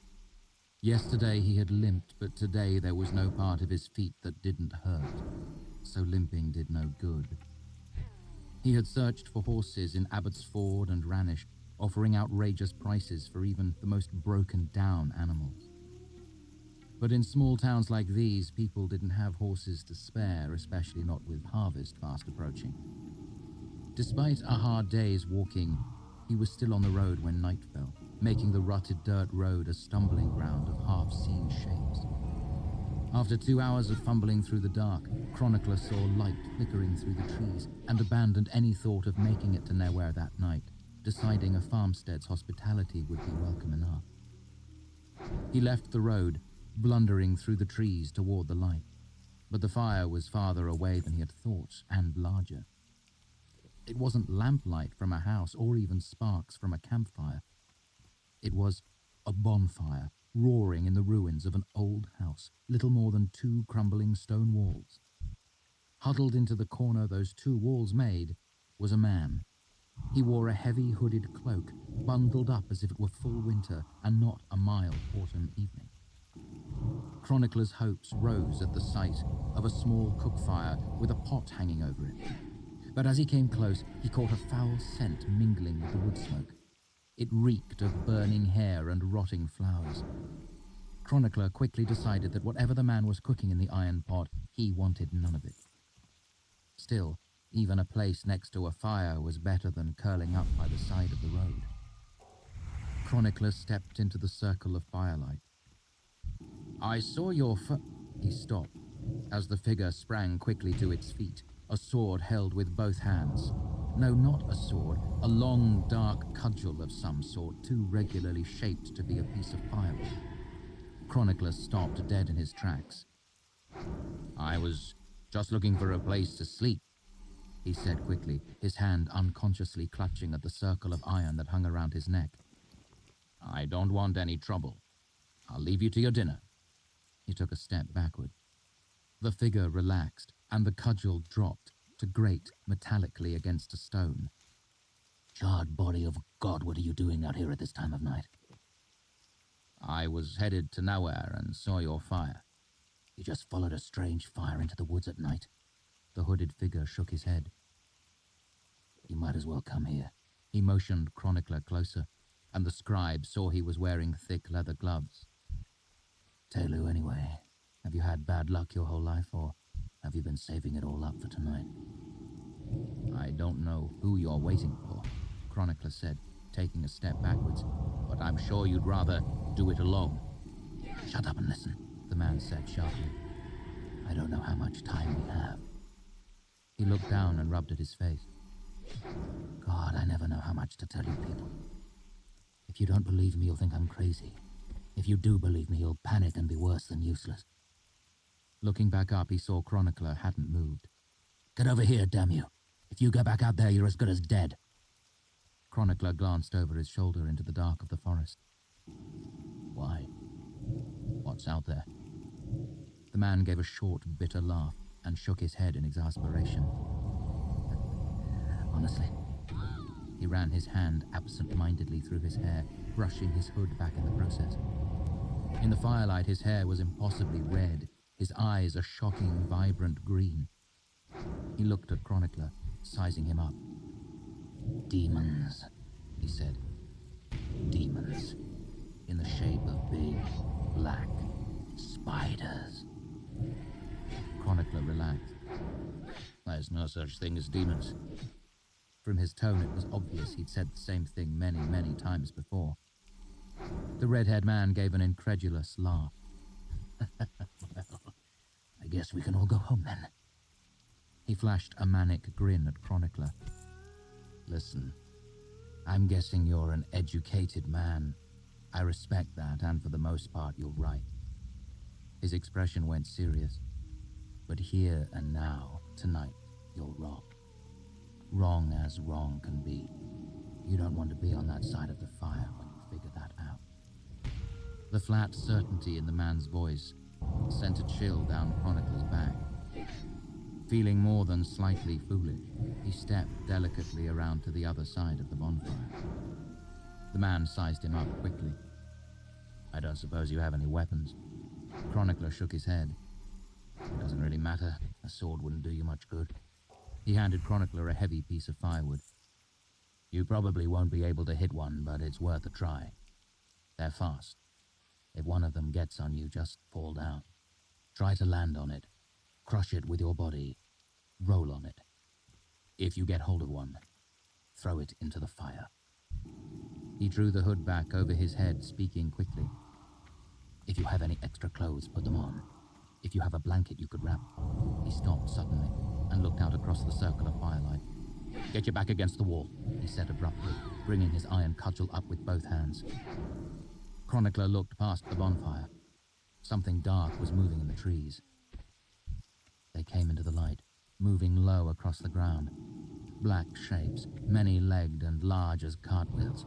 One, quicker than the rest, rushed into the firelight without hesitating, moving with the disturbing, sinuous speed of a scuttling insect. Before Chronicler could raise his piece of firewood, the thing skirted sideways around the bonfire and sprang at him, quick as a cricket. Chronicler threw up his hands just as the black thing struck his face and chest.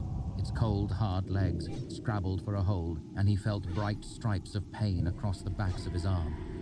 Staggering away, the scribe felt his heels snag on the rough ground, and he began to topple over backward, arms flailing wildly. As he fell, Chronicler caught one last glimpse of the circle of firelight. More of the black things were scuttling out of the dark, their feet beating a quick staccato rhythm against roots and rocks and leaves. On the other side of the fire, the man in the heavy cloak held his iron cudgel ready with both hands. He stood perfectly still, perfectly silent, waiting. Still falling backwards, with the dark thing on top of him, Chronicler felt a dull, dark explosion as the back of his head struck the stone wall behind him. The world slowed, turned blurry, then black. Chronicler opened his eyes to a confusing mass of dark shapes in firelight. His skull throbbed. There were several lines of bright, clear pain crossing the backs of his arms, and a dull ache that pulled at his left side every time he drew in a breath. After a long moment of concentration, the world came into a blurry focus. The bundled man sat nearby. He was no longer wearing his gloves, and his heavy cloak hung off his body in loose tatters. But other than that, he seemed unscathed. His hood was up, hiding his face. "You're awake?" the man asked curiously.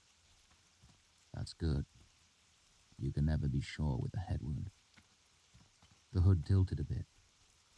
"Can you talk? Do you know where you are?" "Yes," Chronicler said thickly.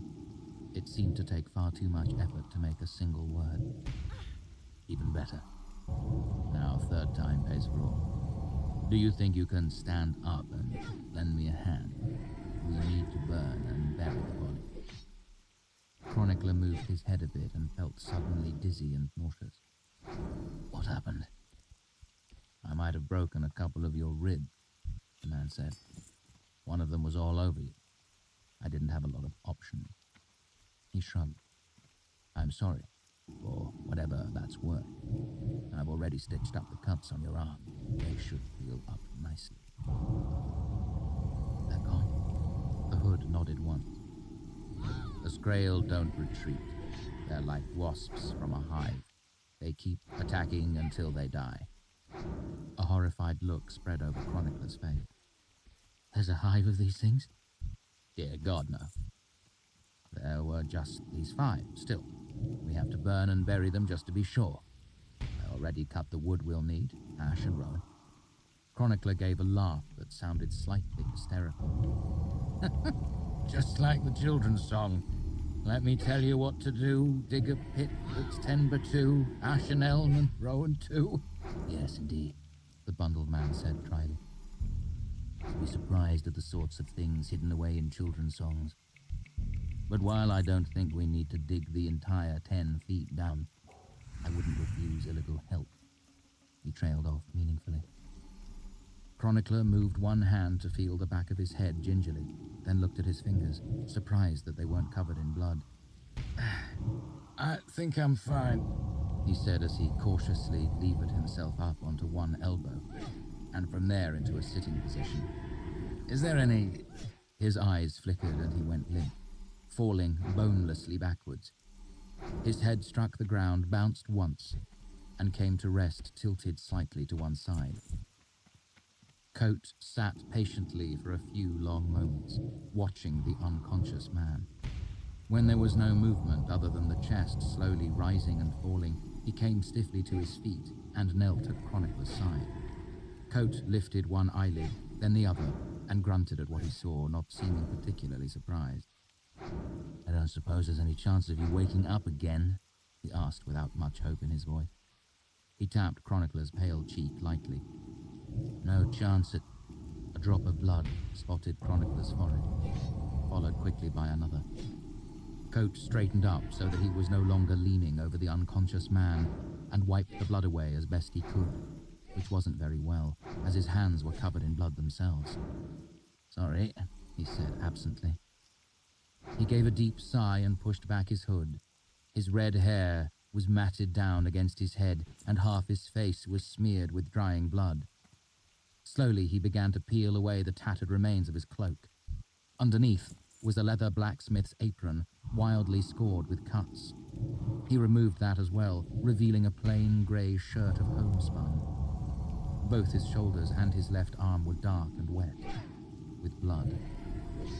Coat fingered the buttons of his shirt for a moment, then decided against removing it.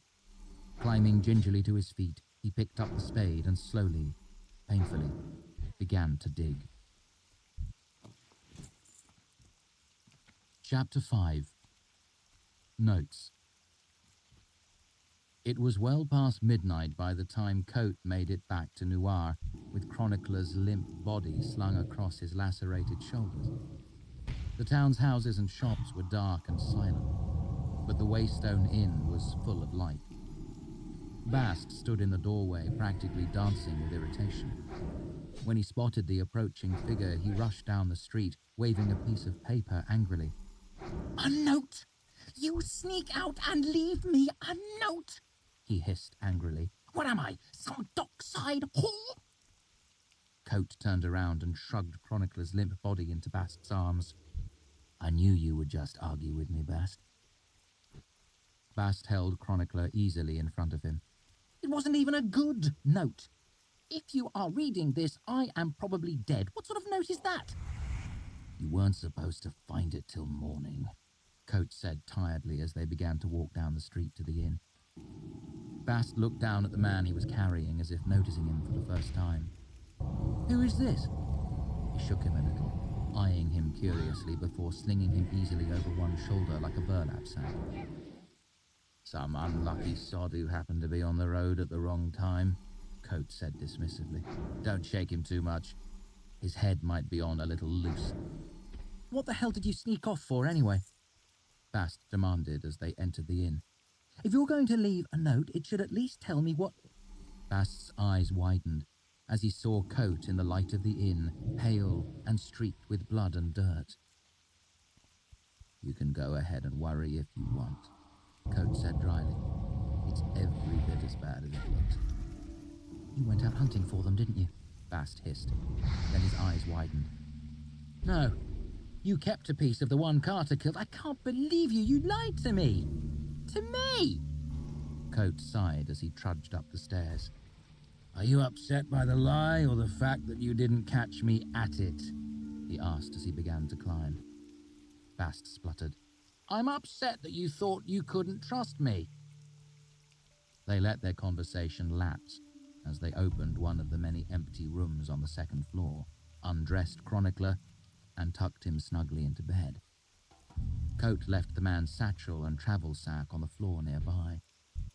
Closing the door to the room behind him, Coat said, "I trust you, Bast, but I wanted you safe. I knew I could handle it." "I could have helped, Reshi." Bast's tone was injured. "You know I would have." "You can still help, Bast," Coat said as he made his way to his room and sat heavily on the edge of his narrow bed. "I need some stitching done."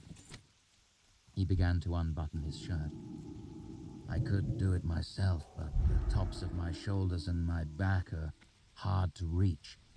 "Nonsense, Reshi. I'll do it." Coat made a gesture to the door. "My supplies are down in the basement." Bast sniffed disdainfully. "I will use my own needles, thank you very much. Good, honest bone, none of your nasty, jagged iron things, stabbing you like little slivers of hate." He shivered. "Stream and stone, it's frightening how primitive you people are." Bast bustled out of the room, leaving the door open behind him. Coat slowly removed his shirt, grimacing and sucking his breath through his teeth as the dried blood stuck and tugged against the wounds. His face went stoic again when Bast came back into the room with a basin of water and began to clean him off. As the dried blood was washed away, a wild scoring of long, straight cuts became clear. They gaped redly against the innkeeper's fair skin as if he had been slashed with a barber's razor or a piece of broken glass. There were perhaps a dozen cuts in all, most of them on the tops of his shoulders, a few across his back and along his arms. One started on the top of his head and ran down his scalp to behind his ear. "I thought you weren't supposed to bleed, Reshi," Bast said. "Bloodless and all that." "Don't believe everything you hear in stories, Bast. They lie to you." "Well, you aren't nearly as bad off as I thought," Bast said, wiping his hands clean. "Though by all rights you should have lost a piece of your ear. Were they wounded like the one that attacked Carter?" "Not that I could see," Coat said. "How many were there?" "5. "5?" Bast said aghast. "How many did the other fellow kill?" "He distracted one of them for a while," Coat said generously. "Ampawen Reshi," Bast said, shaking his head as he threaded a bone needle with something thinner and finer than gut. "You should be dead. You should be dead twice." Coat shrugged. "It's not the first time I should be dead, Bast. I'm a fair hand at avoiding it." Bast bent to his work. "This will sting a bit," he said, his hands strangely gentle. "Honestly, Reshi, I can't see how you've managed to stay alive this long." Coat shrugged again and closed his eyes. "Neither do I, Bast," he said. His voice was tired and grey. Hours later, the door to Coat's room cracked open and Bast peered inside. Hearing nothing but slow, measured breathing, the young man walked softly to stand beside the bed and bent over the sleeping man. Bast eyed the colour of his cheeks, smelled his breath, and lightly touched his forehead, his wrist, and the hollow of his throat above his heart. Then Bast drew a chair alongside the bed and sat, watching his master, listening to him breathe. After a moment, he reached out and brushed the unruly red hair back from his face like a mother would with a sleeping child. Then he began to sing softly, the tune lilting and strange, almost a lullaby. "I want to watch mortal people and to dwindle day by day, knowing they're bright, so dark in the and the wind will have its way. Would I could my own fire mend? What does your flickering portend?" Bast's voice faded, until at last he sat motionless, watching the rise and fall of his master's silent breathing through the long hours of morning's early dark. Chapter 6. The Price of Remembering. It was early evening of the next day before Chronicler came down the stairs to the common room of the Waystone Inn. Pale and unsteady, he carried his flat leather satchel under one arm. Coat sat behind the bar, paging through a book. "Ah, our unintentional guest. How's the head?" Chronicler raised a hand to touch the back of his head. "Throbs a bit when I move around too quickly, but it's still working." "Glad to hear it," Coat said. "Is this..." Chronicler hesitated, looking around. "Are we in nowhere?" Coat nodded. "You are, in fact, in the middle of nowhere." He made a dramatic, sweeping gesture with one hand. "Thriving metropolis. Home to dozens." Chronicler stared at the red-haired man behind the bar. He leaned against one of the tables for support. "God's charred body," he said breathlessly. "It really is you, isn't it?" The innkeeper looked puzzled. "I beg your pardon?" "I know you're going to deny it," Chronicler said. "But what I saw last night..." The innkeeper held up a hand, quieting him. "Before we discuss the possibility that you've addled your wits with that crack to the head, tell me, how is the road to Tinue?" "What?" Chronicler asked, irritated. I wasn't heading to Tinue, I was... Oh, well, even aside from last night, the road's been pretty rough.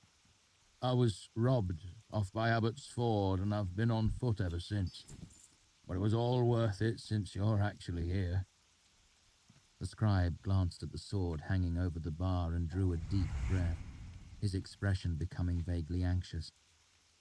I'm not here to cause trouble, mind you. I'm not here because of the price on your head. He gave a weak smile. Not that I could hope to trouble you. Fine, the innkeeper interrupted as he pulled out a white linen cloth and began to polish the bar. Who are you then? You can call me Chronicler. I didn't ask what I could call you, Coates said. What is your name? Devon. Devon Lochies. Coates stopped polishing the bar and looked up. Lochies. Are you related to Duke? Coate trailed off, nodding to himself. Yes, of course you are. Not a chronicler, the chronicler. He stared hard at the balding man, looking him up and down. How about that? The great debunker himself. Chronicler relaxed slightly, obviously pleased to have his reputation precede him.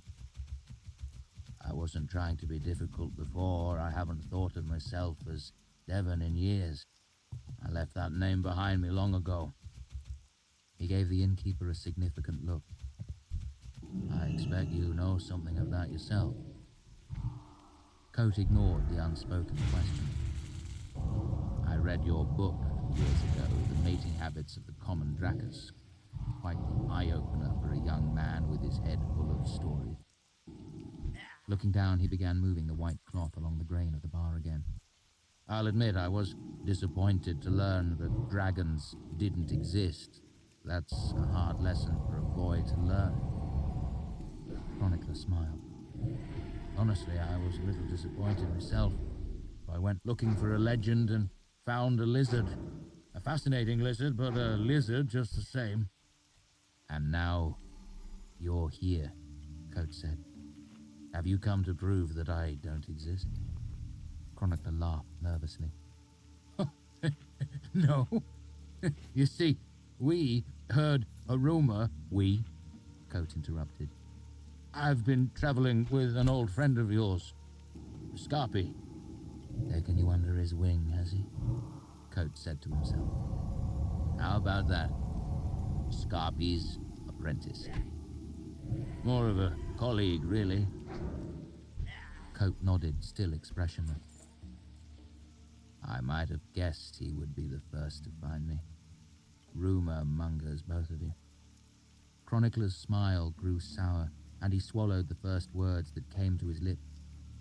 He struggled for a moment to recapture his calm demeanor. So, what can I do for you? Coate set aside the clean linen cloth and gave his best innkeeper smile. Something to eat? Or drink? A room for the night?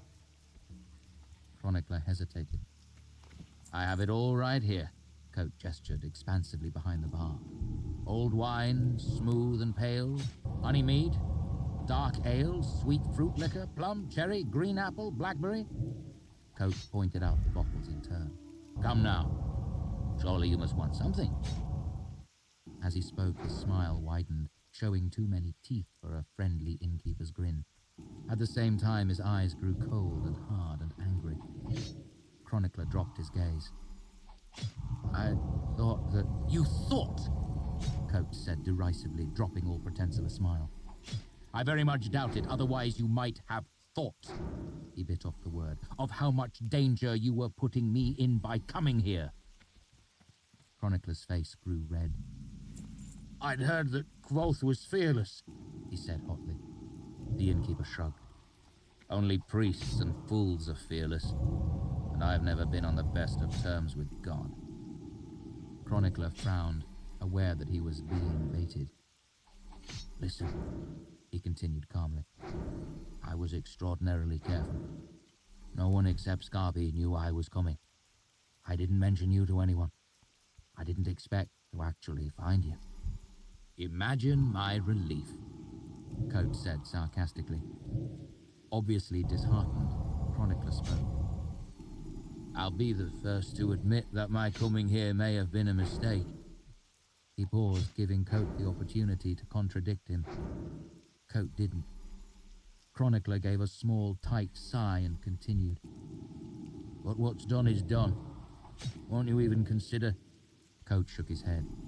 It was a long time ago. Not even 2 years, Chronicler protested. And I am not what I was, Coat continued without pausing. And what was that exactly? Quoth, he said simply, refusing to be drawn any further into an explanation.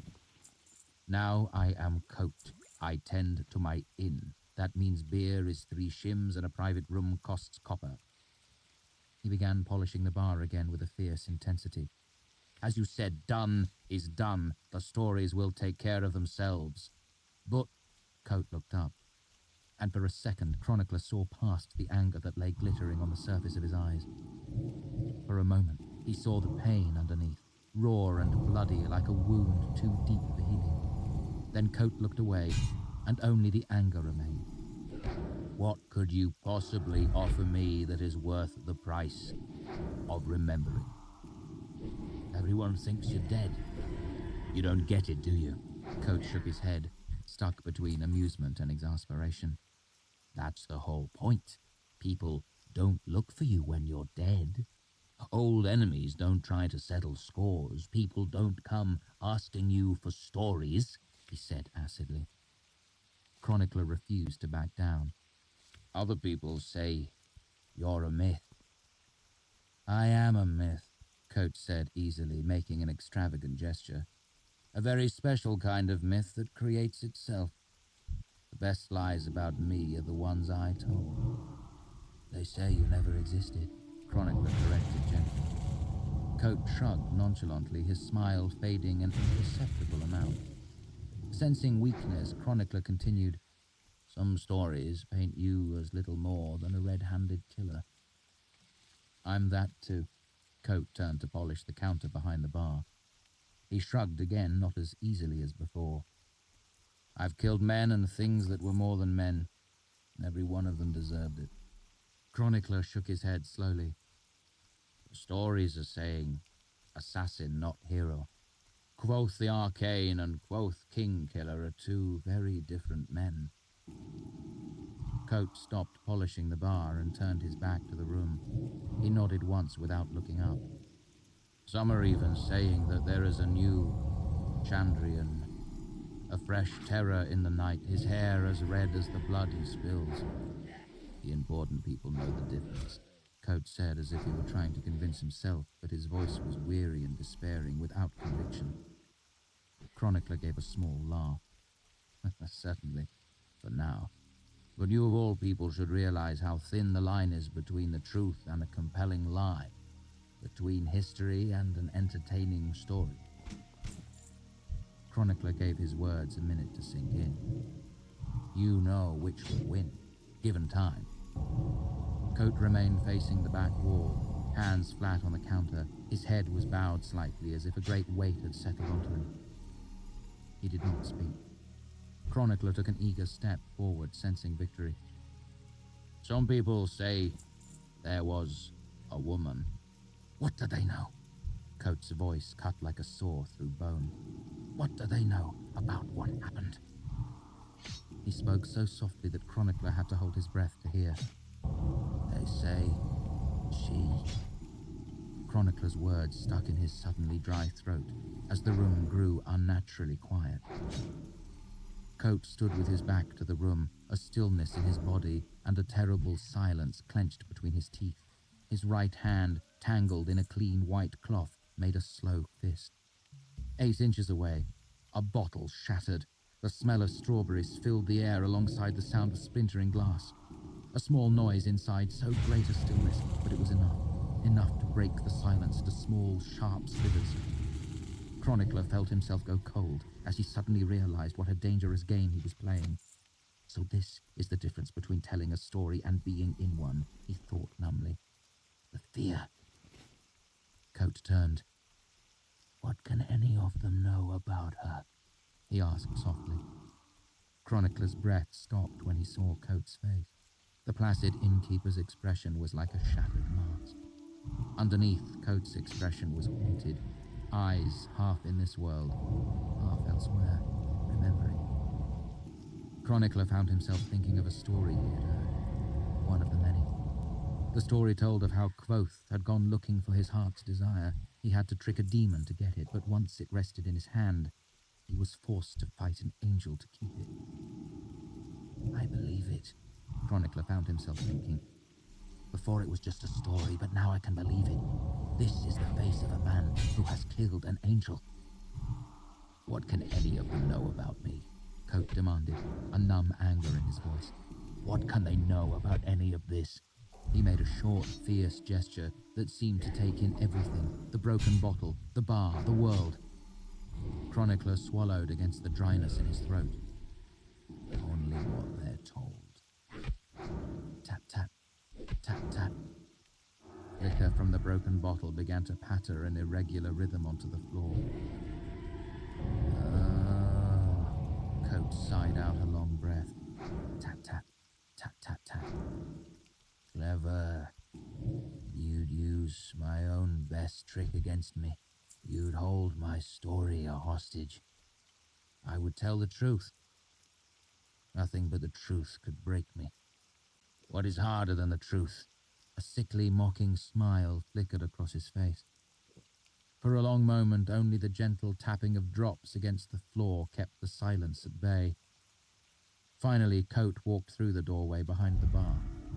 Chronicler stood awkwardly in the empty room, unsure whether or not he had been dismissed. A few minutes later, Coat returned with a bucket of soapy water. Without looking in the storyteller's direction, he began to gently, methodically wash his bottles. One at a time, Coat wiped their bottoms clean of the strawberry wine and set them on the bar between himself and Chronicler, as if they might defend him. So, you went looking for a myth and found a man, he said without inflection, without looking up. You've heard the stories, and now you want the truth of things. Radiating relief, Chronicler set his satchel down on one of the tables, surprised at the slight tremor in his hands. We got wind of you a while back. Just a whisper of a rumor. I didn't really expect... Chronicler paused, suddenly awkward. I thought you would be older. I am, Coat said. Chronicler looked puzzled, but before he could say anything, the innkeeper continued. What brings you into this worthless little corner of the world? An appointment with the Earl of Baden-Britt, Chronicler said, puffing himself up slightly. 3 days from now in Faire. The innkeeper paused mid-polish. You expect to make it to the Earl's Manor in 4 days? He asked quietly. I am behind schedule, Chronicler admitted. My horse was stolen near Abbott's Ford. He glanced out the window at the darkening sky. But I'm willing to lose some sleep. I'll be off in the morning and out of your hair. Well, I wouldn't want to cost you any sleep, Coat said sarcastically, his eyes gone hard again. I can tell the whole thing in one breath. He cleared his throat. I trooped, traveled, loved, lost, trusted, and was betrayed. Write that down and burn it for all the good it will do you. We can take it that way, Chronicler said quickly. We can take the whole night if you like, and a few hours in the morning as well. How gracious, Coat snapped. You'll have me tell my story in an evening? With no time to collect myself? No time to prepare? His mouth made a thin line. No, go dally with your Earl. I'll have none of it. Chronicler spoke quickly. If you're certain, you'll need... Yes. Coat set a bottle down on the bar. Hard. It's safe to say I'll need more time than that. And you'll get none of it tonight. A real story takes time to prepare. Chronicler frowned nervously and ran his hands through his hair. I could spend tomorrow collecting your story. He trailed off at the sight of Coat shaking his head. After a pause, he started again, almost talking to himself. If I pick up a horse in Baden, I can give you all day tomorrow, most of the night, and a piece of the following day. He rubbed his forehead. I hate riding at night, but I'll need 3 days, Coat said. I'm quite sure of it. Chronicler blanched. But the Earl... Coat waved a hand dismissively. No one needs 3 days, Chronicler said firmly. I interviewed Orin Velsiter. Orin Velsiter, mind you. He's 80 years old and done 200 years worth of living, 500 if you count the lies. He sought me out, Chronicler said with particular emphasis. He only took 2 days. That is my offer, the innkeeper said simply. I'll do this properly, or not at all. Wait, Chronicler brightened suddenly. I've been thinking about this all backwards, he said, shaking his head at his own foolishness. I'll just visit the Earl, then come back. You can have all the time you like then. I could even bring Scarpy back with me. Coat gave Chronicler a look of profound disdain. What gives you the slightest impression that I would be here when you came back? He asked incredulously. For that matter, what makes you think you're free to simply walk out of here knowing what you know? Chronicler went very still. He swallowed and started again. You saying that the story will take 3 days? Coat interrupted. Starting tomorrow. That is what I am saying. Chronicler closed his eyes and ran his hand over his face. The Earl would be furious, of course, no telling what it might take to get back in his good graces. Still, if that's the only way that I can get it, I accept. I'm glad to hear it. The innkeeper relaxed into a half smile. Come now, is 3 days really so unusual? Chronicler's serious expression returned. 3 days is quite unusual. But then again, some of the self-importance seemed to leak out of him. Then again, he made a gesture as if to show how useless words were. You are quoth. The man who called himself Coat looked up from behind his bottles. A full-lipped smile played about his mouth. A spark was kindling behind his eyes. He seemed taller. Yes, I suppose I am, Quoth said, and his voice had iron in it. Chapter 7 of Beginnings and the Names of Things. Sunlight poured into the waystone. It was a cool, fresh light fitted for beginnings. It brushed past the miller as he set his water wheel turning for the day. It lit the forge the smith was rekindling after 4 days of cold metalwork. It touched draft horses, hitched to wagons, and sickle blades glittering sharp and ready at the beginning of an autumn day. Inside the waystone, the light fell across Chronicler's face and touched a beginning there. A blank page, waiting the first words of a story. The light flowed across the bar, scattered 1,000 tiny rainbow beginnings from the colored bottles, and climbed the wall towards the sword, as if searching for one final beginning. But when the light touched the sword, there were no beginnings to be seen. In fact, the light the sword reflected was dull, burnished, and ages old. Looking at it, Chronicler remembered that, though it was the beginning of a day, it was also late autumn and growing colder. The sword shone with the knowledge that dawn was a small beginning compared to the ending of a season, the ending of a year. Chronicler pulled his eyes away from the sword, aware that Quoth had said something but not knowing what. I beg your pardon? How do people normally go about relating their stories? Quoth asked. Chronicler shrugged. Most simply tell me what they remember. Later I record events in the proper order, remove the unnecessary pieces, clarify, simplify, that sort of thing. Quoth frowned. I don't think that will do. Chronicler gave him a shy smile. Storytellers are always different. They prefer their stories to be left alone, but they also prefer an attentive audience. I usually listen and record later. I have a nearly perfect memory. Nearly perfect doesn't quite suit me. Kvoth pressed a finger against his lips. How fast can you write? Chronicler gave a knowing smile. Faster than a man can talk. Kvoth raised an eyebrow. I'd like to see that. Chronicler opened his satchel. He brought out a stack of fine white paper and a bottle of ink. After arranging them carefully, he dipped a pen and looked expectantly at Kvoth. Kvoth sat forward in his chair and spoke quickly. I am, we are, she is, he was, they will be. Chronicler's pen danced and scratched down the page as Kvoth watched it. I, Chronicler, do hereby avow that I can neither read nor write, supine, irreverent, jackdaw, quartz, lacquer, egoliant, lintulu, sorenhair. There was a young widow from Thetan, whose morals were hard as a rock. She went to confession for her true obsession. Kvoth leaned farther forward to watch as Chronicler wrote. Interesting. Oh, you may stop. Chronicler smiled again and wiped his pen on a piece of cloth. The page in front of him held a single line of incomprehensible symbols. Some sort of cipher? Kvoth wondered aloud.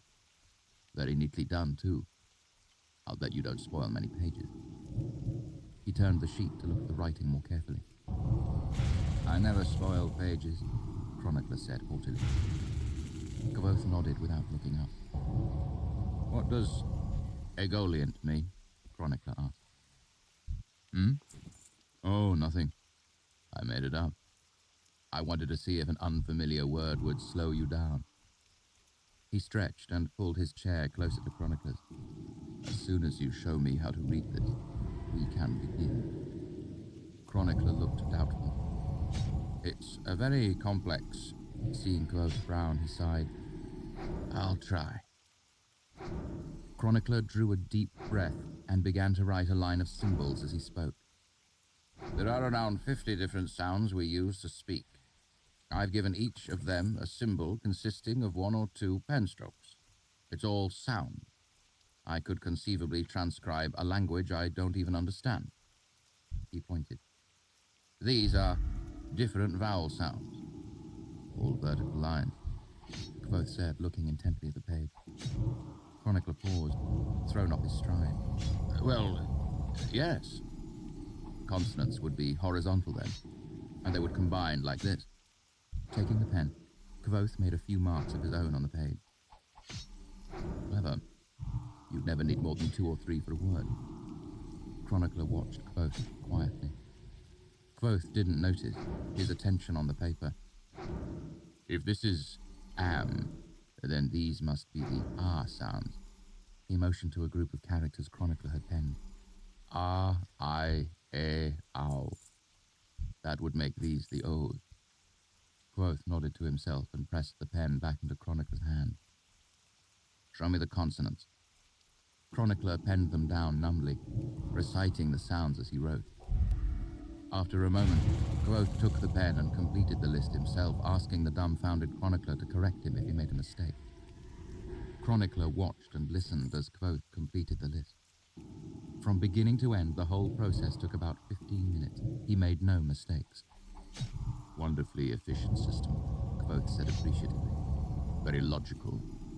Did you design it yourself? Chronicler took a long moment before he spoke, staring at the rows of characters on the page in front of Kvoth. Finally, disregarding Kvoth's question, Chronicler asked, Did you really learn Tamer in a day? Kvoth gave a faint smile and looked down at the table. That's an old story. I'd almost forgotten. It took a day and a half, actually. A day and a half with no sleep. Why'd you ask?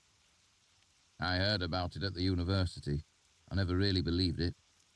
He looked down at the page of his cipher in Kvoth's neat handwriting. All of it? Kvoth looked puzzled. What? Did you learn the whole language? No, of course not, Kvoth said rather testily. Only a portion of it. A large portion, to be sure, but I don't believe you can ever learn all of anything, let alone a language. Kvoth rubbed his hands together. Now, are you ready? Chronicler shook his head as if to clear it, set out a new sheet of paper, and nodded. Kvoth held up a hand to keep Chronicler from writing and spoke. I've never told this story before. and I doubt I'll ever tell it again. Kvothe leaned forward in his chair. Before we begin, you must remember that I am of the Edemaru. We were telling stories before Kaluptena burned, before there were books to write in, before there was music to play. When the first fire kindled, we Rue were there spinning stories in the circle of its flickering light. Kvothe nodded to the scribe. I know your reputation as a great collector of stories and recorder of events. Kvothe's eyes became hard as flint, sharp as broken glass. That said, do not presume to change a word of what I say. If I seem to wander, if I seem to stray, remember that true stories seldom take the straightest way. Chronicler nodded solemnly, trying to imagine the mind that could break apart his cipher in a piece of an hour. A mind that could learn a language in a day. Kvothe gave a gentle smile and looked around the room as if fixing it in his memory. Chronicler dipped his pen, and Kvothe looked down at his folded hands for as long as it takes to draw 3 deep breaths. Then he began to speak. In some ways, it began when I heard her singing, a voice winning, mixing with my own. Her voice was like a portrait of her soul, wild as a fire, sharp as shattered glass, sweet and clean as clover. Kvothe shook his head. No, it began at the university. I went to learn magic of the sort they talk about in stories, magic like Toborlin the Great. I wanted to learn the name of the wind. I wanted fire and lightning. I wanted answers to 10,000 questions and access to their archive. But what I found at the university was much different than a story, and I was much dismayed. But I expect the true beginning lies in what led me to the university. Unexpected fires at twilight. A man with eyes like ice at the bottom of a well. The smell of blood and burning hair. The Chandrian. He nodded to himself. Yes, I suppose that is where it all begins. This is in many ways a story about the Chandrian. Kvothe shook his head as if to free himself from some dark thought. But I suppose I must go even further back than that. If this is to be something resembling my book of deeds, I can spare the time. It will be worth it if I am remembered, if not flatteringly, then at least with some small amount of accuracy. But what would my father say if he heard me telling a story this way? Begin at the beginning. Very well. If we are to have a telling, let's make it a proper one. Kvothe sat forward in his chair. In the beginning, as far as I know, the world was spun out of the nameless void by Aleph, who gave everything a name.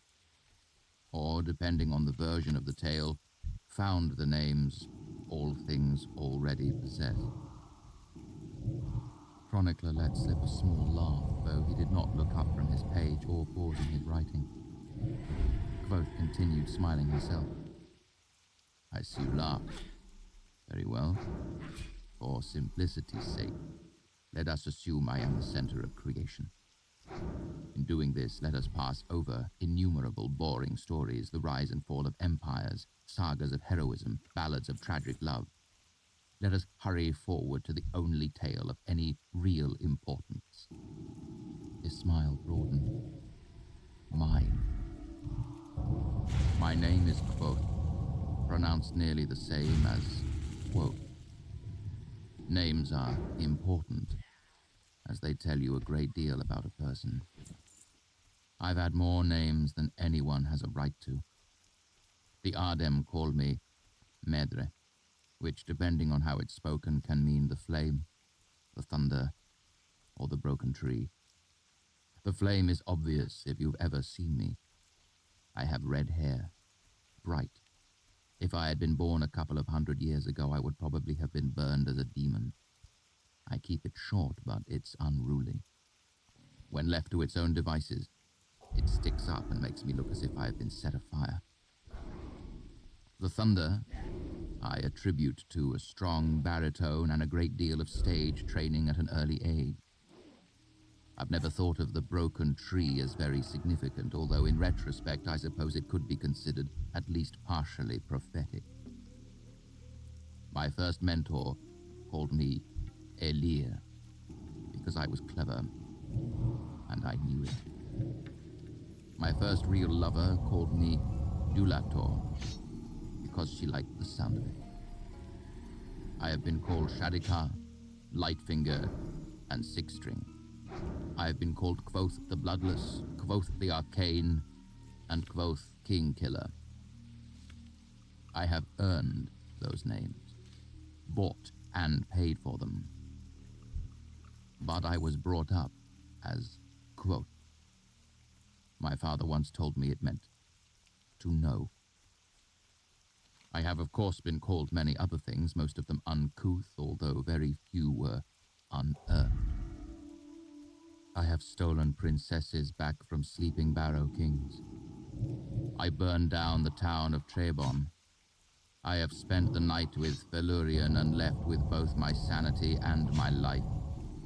I was expelled from the university at a younger age than most people are allowed in. I tread paths by moonlight that others fear to speak of during day. I have talked to gods, loved women, and written songs that make the minstrels weep. You may have heard of me.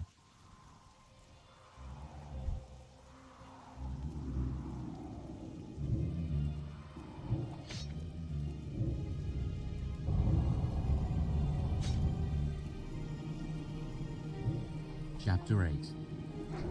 Thieves, Heretics, and Whores.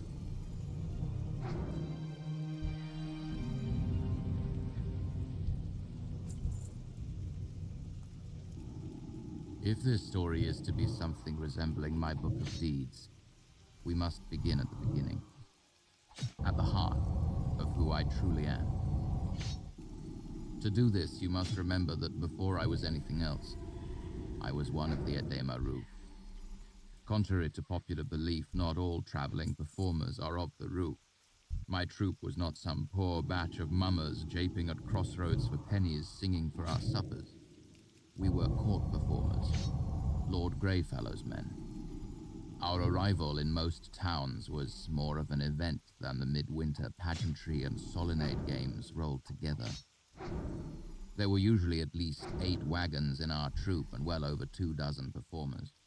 Actors and acrobats, musicians and hand magicians, jugglers and jesters. My family. My father was a better actor and musician than any you have ever seen. My mother had a natural gift for words. They were both beautiful, with dark hair and easy laughter. They were Rue down to their bones, and that really is all that needs to be said. Save perhaps that my mother was a noble before she was a trooper. She told me my father had lured her away from a miserable, dreary hell with sweet music and sweeter words. I could only assume she meant 3 Crossings, where we went to visit relatives when I was very young. Once. My parents were never really married, by which I mean they never bothered making their relationship official with any church. I'm not embarrassed by the fact. They considered themselves married and didn't see much point in announcing it to any government or God. I respect that. In truth, they seemed more content and faithful than many officially married couples I have seen since. Our patron was Baron Greyfallow, and his name opened many doors that would ordinarily be closed to the Edemaru. In return, we wore his colors, green and grey, and added to his reputation wherever we went. Once a year we spent 2 span at his manor, entertaining him and his household. It was a happy childhood, growing up in the center of an endless fair. My father would read to me from the great monologues during the long wagon rides between towns. Reciting mostly from memory, his voice would roll down the road for a quarter mile. I remember reading along, coming in on the secondary parts. My father would encourage me to try particularly good sections myself, and I learned to love the feel of good words. My mother and I would make up songs together. Other times, my parents would act out romantic dialogues while I followed along in the book. They seemed like games at the time. Little did I know how cunningly I was being taught. I was a curious child, quick with questions and eager to learn. With acrobats and actors as my teachers, it is little wonder that I never grew to dread lessons as most children do. The roads were safer in those days, but cautious folk would still travel with our troop for safety's sake. They supplemented my education. I learned an eclectic smattering of Commonwealth law from a traveling barrister too drunk or too pompous to realize he was lecturing an 8-year-old. I learned woodcraft from a huntsman named Lacklith, who traveled with us for nearly a whole season. I learned the sordid inner workings of the royal court in Modeg from a courtesan. As my father used to say, call a jack a jack, call a spade, but always call a whore a lady. Their lives are hard enough, and it never hurts to be polite. Hetera smelled vaguely of cinnamon, and at 9 years old I found her fascinating without exactly knowing why. She taught me I should never do anything in private that I didn't want talked about in public, and cautioned me to not talk in my sleep. And then there was Abenfi, my first real teacher. He taught me more than all the others set end to end. If not for him, I would never have become the man I am today. I ask that you not hold it against him. He meant well. You'll have to move along, the mayor said. Camp outside town and no one will bother you so long as you don't start any fights or wander off with anything that isn't yours. He gave my father a significant look. Then be on your merry way tomorrow. No performances. They're more trouble than they're worth. We are licensed, my father said, pulling out a folded piece of parchment from the inner pocket of his jacket. Charged to perform, in fact. The mayor shook his head and made no motion to look at our writ of patronage. It makes folk rowdy, he said firmly. Last time there was an unholy row during the play. Too much drinking, too much excitement. Folks tore the doors off the public house and smashed up the tables. The hall belongs to the town, you see. The town bears the expense of the repairs. By this time, our wagons were drawing attention. Trip was doing some juggling. Marion and his wife were putting on an impromptu string puppet show. I was watching my father from the back of our wagon. We certainly would not want to offend you or your patron, the mayor said. However, the town can ill afford another evening such as that. As a gesture of goodwill, I'm willing to offer you a copper each, say 20 pennies, simply to be on your way and not make any trouble for us here. Now, you have to understand that 20 pennies might be a good bit of money for some little ragamuffin troupe living hand to mouth, but for us, it was simply insulting. He should have offered us 40 to play for the evening, free use of the public hall, a good meal, and beds at the inn. The last we would graciously decline, as their beds were no doubt lousy, and those in our wagons were not. If my father was surprised or insulted, he did not show it. Back up, he shouted over one shoulder.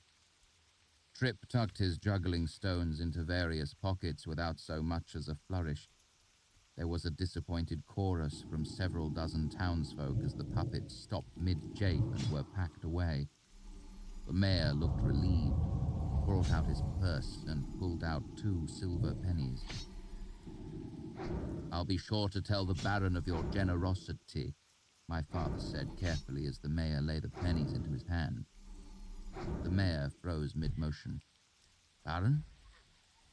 Baron Greyfallow. My father paused, looking for some spark of recognition on the mayor's face. Lord of the Eastern Marshes, Hudambran by Tiren, and the Widicont Hill. My father looked around at the horizon. We are still in the Widicont Hills, aren't we? Well, yes, the mayor said. But Squire Semelan... Oh, we're in Semelan's fief, my father exclaimed, looking around as if just now getting his bearings. Thin gentleman? Tidy little beard? He brushed his chin with his fingers. The mayor nodded numbly. Charming fellow, lovely singing voice. Met him when we were entertaining the Baron last midwinter. Of course, the mayor paused significantly. Might I see your writ? I watched as the mayor read it. It took him a little while, as my father had not bothered to mention the majority of the Baron's titles, such as the Viscount of Montrone and Lord of Trelliston. The upshot was this. It was true that the Squire Semelan controlled this little town and all the land around it, but Semelan owed fealty directly to Greyfallow. In more concrete terms, Greyfallow was captain of the ship, Semelan scrubbed the planking and saluted him. The mayor refolded the parchment and handed it back to my father. I see. That was all. I remember being stunned when the mayor didn't apologize or offer my father more money. My father paused as well, then continued. The city is your jurisdiction, sir, but we'll perform either way. It will either be here or just outside the city limits. You can't use the public house, the mayor said firmly. I won't have it wrecked again. We can play right here. My father pointed to the market square. It will be enough space and it keeps everyone right here in town. The mayor hesitated, though I could hardly believe it. We sometimes chose to play on the green because the local buildings weren't big enough. 2 of our wagons were built to become stages for just that eventuality, but in my whole 11 years of memory, I could barely count on both hands the times we'd been forced to play the green. We had never played outside the city limit, but we were spared that. The mayor nodded at last and gestured my father closer. I slipped out the back of the wagon and moved close enough to catch the end of what he said. God-fearing folk around here, nothing vulgar or heretical. We had a double handful of trouble with the last troop that came through here. 2 fights, folks missing their laundry, and one of Branston's daughters got herself in a family way. I was outraged. I waited for my father to show the mayor the sharp side of his tongue, to explain the difference between mere traveling performers and Edemaru. We didn't steal. We would never let things get so out of control that a bunch of drunks ruined the hall where we were playing. But my father did nothing of the sort. He just nodded and walked back toward our wagon. He gestured, and Trip started juggling again. The puppets re-emerged from their cases. As he came around the wagon, he saw me standing, half hidden beside the horses. I'm guessing you heard the whole thing from the look on your face, he said with a wry grin. Let it go, my boy. He gets full marks for honesty, if not for grace. He just says out loud what other folk keep in the quiet of their hearts. Why do you think I have everyone stay in pairs when we go about our business in bigger towns? I knew it for the truth. Still, it was a hard pill for a young boy to swallow.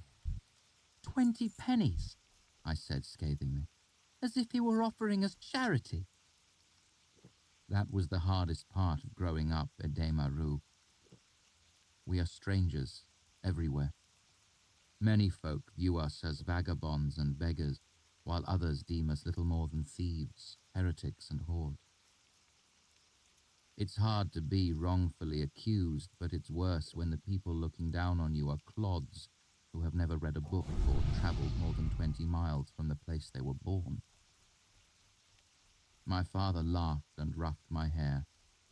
Just pity him, my boy. Tomorrow we'll be on our way, but he'll have to keep his own disagreeable company until the day he dies. He's an ignorant blatherskate, I said bitterly. He lay a firm hand on my shoulder, letting me know I'd said enough. This is what comes of getting too close to Artor, I suppose. Tomorrow we'll head south. Greener pastures, kinder folk, prettier women. He cupped an ear toward the wagon and nudged me with his elbow. I can hear everything you say, my mother called sweetly from inside. My father grinned and winked at me. So what play are we going to do?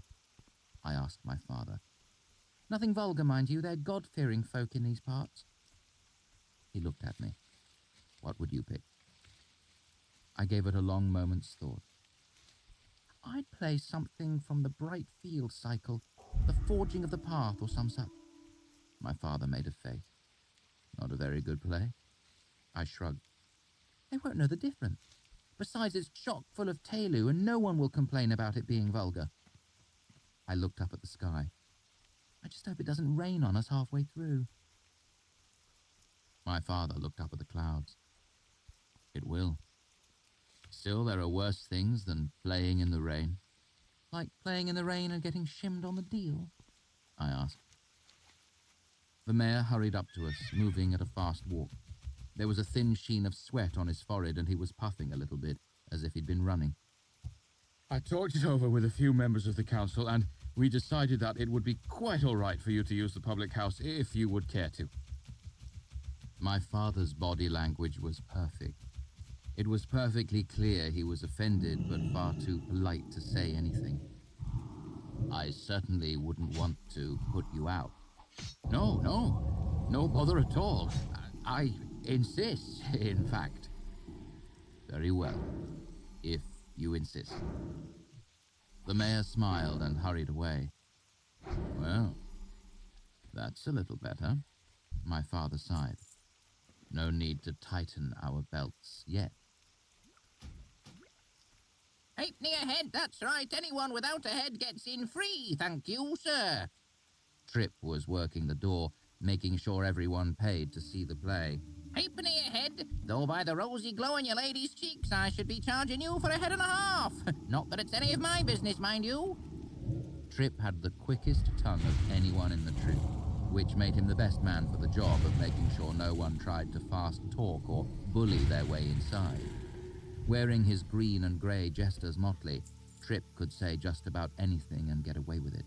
Hello, Mum. No charge for the little one, but if he starts to squawk, you'd best give him the tit quick or take him outside. Trip carried on his unending patter. That's right, halfpenny. Yes, sir. Empty head still pays full price. Woohoo! Though it was always fun to watch Trip work, most of my attention was on a wagon that had rolled into the other end of town about a quarter hour ago. The mayor had argued with the old man driving it, then stormed off. Now I saw the mayor heading back to the wagon accompanied by a tall fellow carrying a long cudgel, the constable unless I missed my guess. My curiosity got the best of me and I made my way towards the wagon, doing my best to stay out of sight. The mayor and the old man were arguing again by the time I got close enough to hear. The constable stood nearby looking irritated and anxious. Told you, I don't have a license. I don't need a license. Does a peddler need a license? Does a tinker need a license? You're not a tinker, the mayor said. Don't try to pass yourself off as one. I'm not trying to pass myself off as anything, the old man snapped. I'm a tinker and a peddler, and I'm more than both. I'm an arcanist, you great dithering heap of idiot.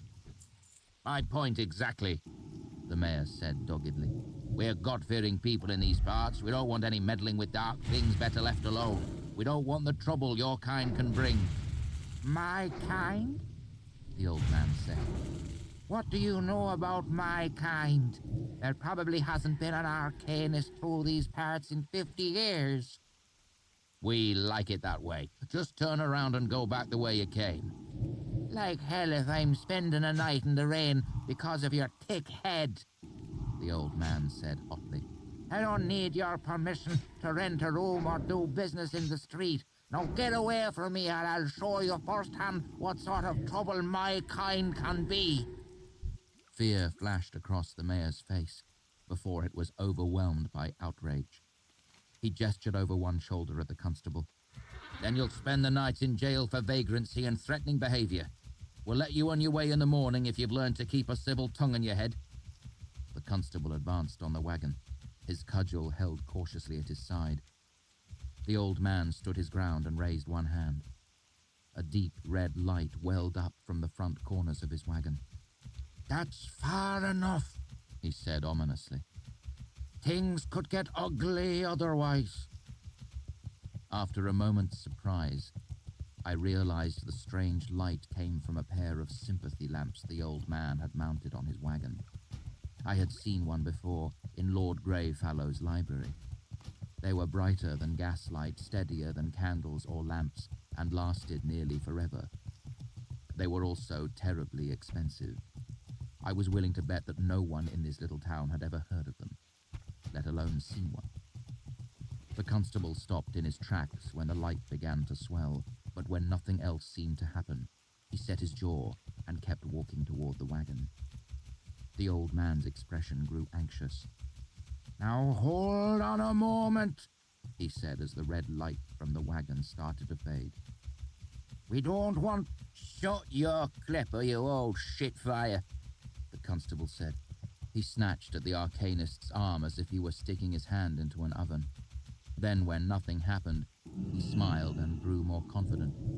"Don't think I won't knock you a good one to keep you from working any more of your devilry." "Well done, Tom," the mayor said, radiating relief. "Bring him along and we'll send someone back for the wagon." The constable grinned and twisted the old man's arm.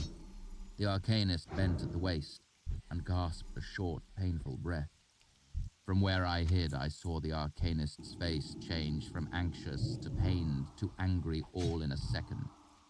I saw his mouth move. A furious gust of wind came out of nowhere, as if a storm had suddenly burst with no warning. The wind struck the old man's wagon, and it tipped onto 2 wheels before slamming back down onto 4. The constable staggered and fell as if he had been struck by the hand of God. Even where I hid nearly 30 feet away, the wind was so strong that I was forced to take a step forward, as if I'd been pushed roughly from behind. "Be gone!" the old man shouted angrily. "Trouble me no longer! I will set fire to your blood and fill you with a fear like ice and iron!" There was something familiar about his words, but I couldn't put my finger on it. Both the mayor and the constable turned tail and ran, their eyes white and wild as startled horses. The wind faded as quickly as it had come. The whole sudden burst couldn't have lasted more than 5 seconds. As most of the townsfolk were gathered around the public house, I doubted anyone had seen it except for me, the mayor, the constable, and the old man's donkeys, who stood placidly in their harness, utterly unperturbed. "Leave this place clean of your foul presence," the arcanist muttered to himself as he watched them go. I finally realized why his words seemed so familiar. He was quoting lines from the exorcism scene in Deonica. Not many folk knew that play. The old man turned back to his wagon and began to extemporize. "I'll turn you into butter on a summer day. I'll turn you into a poet with the soul of a priest. I'll fill you with lemon custard and push you out a window." He spat. "Bastards!"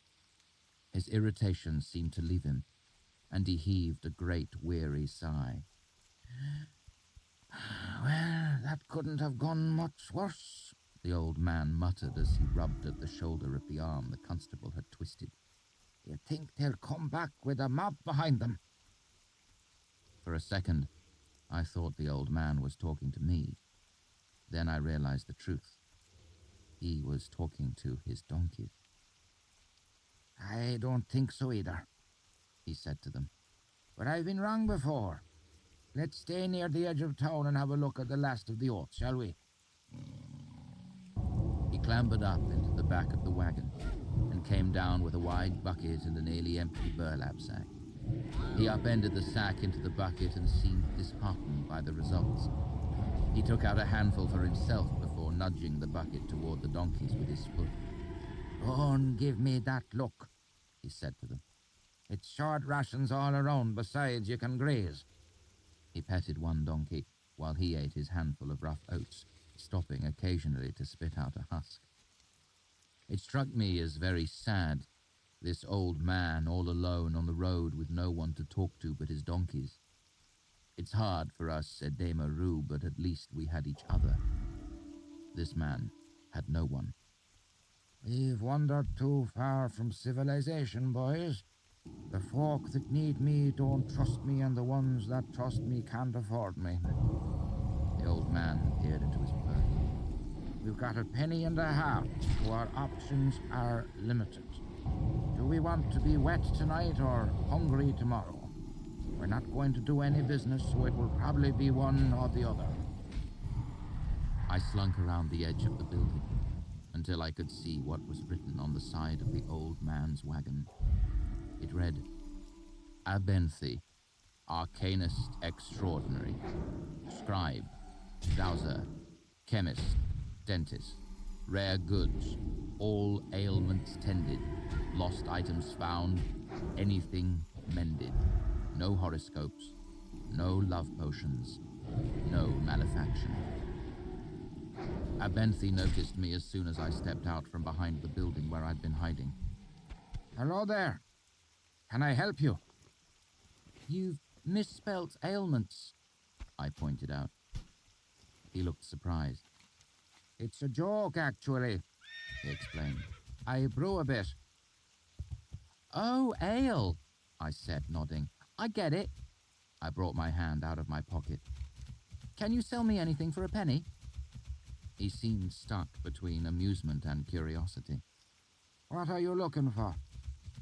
I'd like some Lacilium. We had performed Faire the Faire a dozen times in the last month, and it had filled my young mind with intrigue and assassination. Are you expecting someone to poison you? He said, somewhat taken aback. Not really, but it seems to me that if you wait around until you know you need an antidote, it's probably too late to pick one up. I suppose I could sell you a penny's worth, He said. That would be about a dose for a person your size. But it's dangerous stuff in its own right. It only cures certain poisons. You can hurt yourself if you take it at the wrong time. Oh, I said. I didn't know that. In the play, it was touted as an infallible cure-all. Abenthi tapped his lips thoughtfully. Can you answer me a question in the meantime? I nodded. Whose troop is that? In a way, it's mine, I said. But in another way, it's my father's because he runs the show and points which way the wagons go.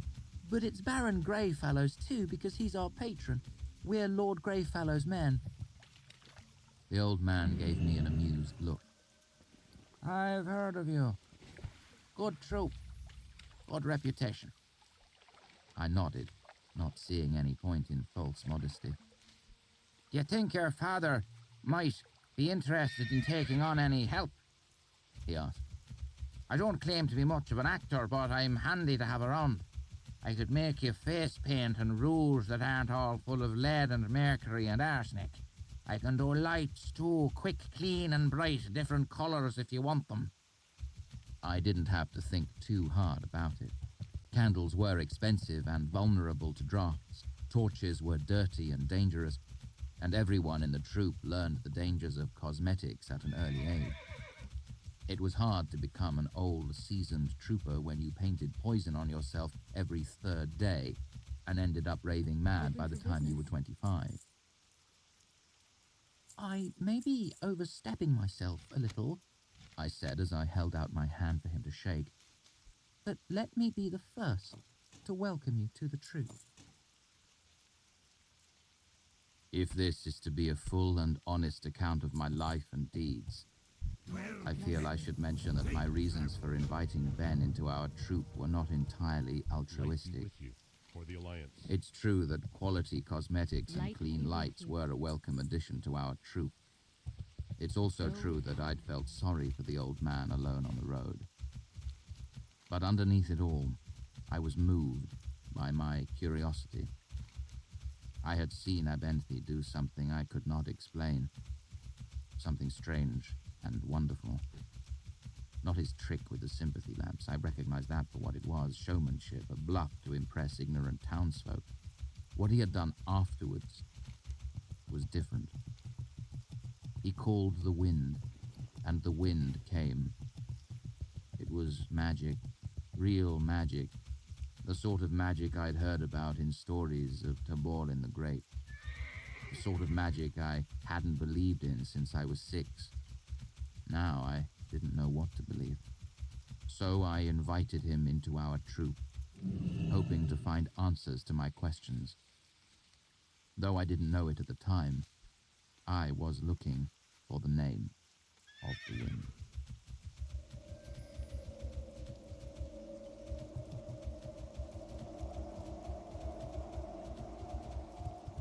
Chapter 9.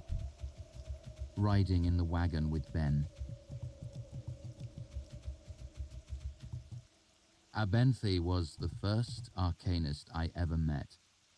A strange, exciting figure to a young boy. He was knowledgeable in all the sciences: botany, astronomy, psychology, anatomy, alchemy, geology, chemistry. He was portly, with twinkling eyes that moved quickly from one thing to another. He had a strip of dark grey hair running around the back of his head, but, and this is what I remember most about him, no eyebrows. Rather, he had them, but they were in a perpetual state of regrowing from being burned off in the course of his alchemical pursuits. It made him look surprised and quizzical all at once. He spoke gently, laughed often, and never exercised his wit at the expense of others.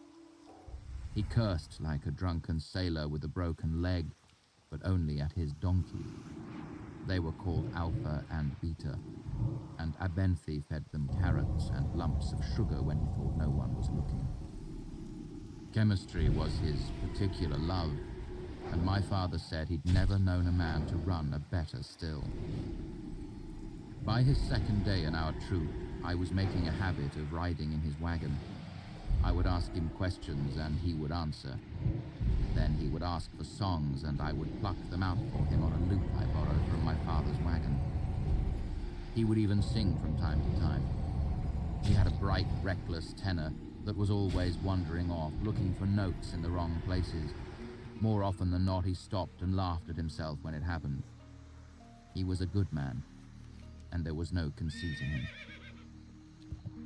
Not long after he joined our troop, I asked Abenthi what it was like being an arcanist.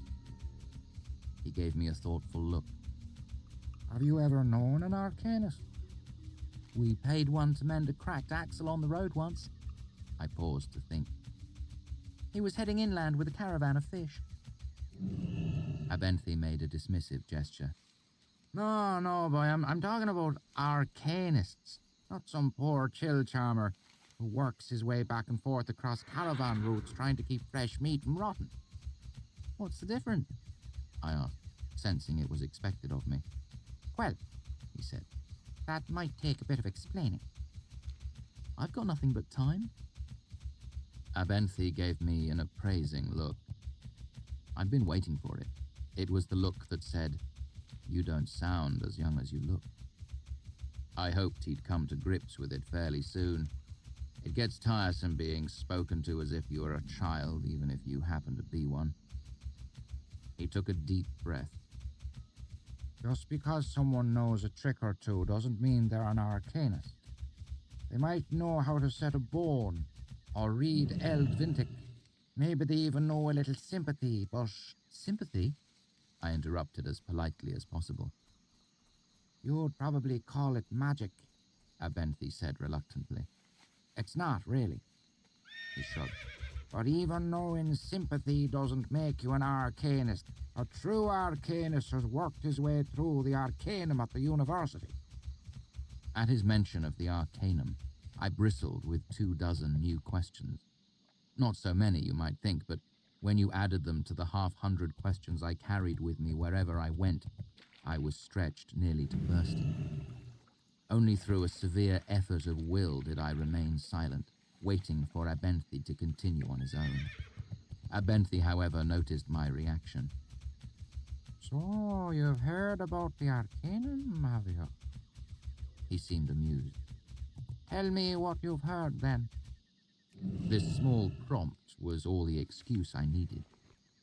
I heard from a boy in Temper Glen that if your arm's cut off, they can sew it back on at the university. Can they really? Some stories say Toborlin the Great went there to learn the names of all things. There's a library with 1,000 books. Are there really that many? He answered the last question, the others having rushed by too quickly for him to respond. More than 1,000, actually. 10 times 10,000 books. More than that. More books than you could ever read. Abenthy's voice grew vaguely wistful. More books than I could read. Somehow I doubted that. Ben continued.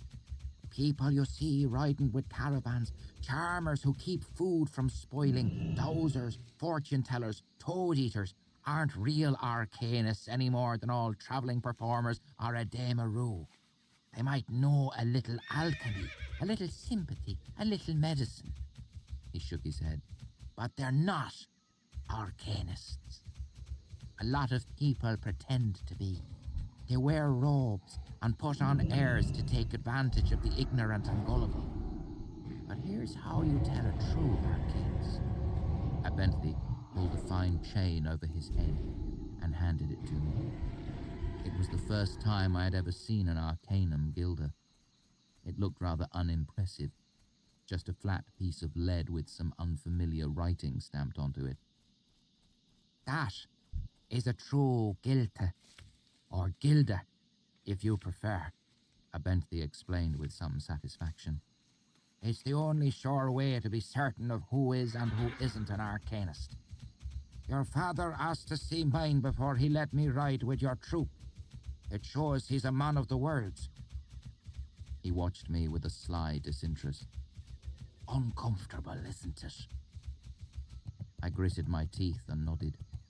My hand had gone numb as soon as I touched it. I was curious to study the markings on its front and back, but after the space of 2 breaths, my arm was numb to the shoulder, as if I had slept on it all night. I wondered if my whole body would go numb if I held it long enough. I was prevented from finding out as the wagon hit a bump, and my numbed hand almost let Abenthy's gilder fall to the footboard of the wagon. He snatched it up and slipped it back over his head, chuckling. How can you stand it? I asked, trying to rub a little feeling back into my hand. It only feels that way to other people, he explained. To its owner, it's just warm. That's how you can tell the difference between an arcanist and someone who has a knack for finding water or guessing at the weather. Trip has something like that, I said. He rolls 7s. Oh, that's a little different, Abenthy laughed. Not anything so unexplainable as a knack. He slouched a little farther down into his seat. Probably for the best. A couple of 100 years ago, a person was as good as dead if folk saw he had a knack. The Tailins called them demon signs, and burned folk if they had them. Abenthy's mood seemed to have taken a downward turn. We had to break Trip out of jail once or twice, I said, trying to lighten the tone of the conversation. But no one actually tried to burn him. Abenthy gave a tired smile. I suspect Trip has a pair of clever dice or an equally clever skill, which probably extends to cards as well. I thank you for your timely warning, but a knack is something else entirely.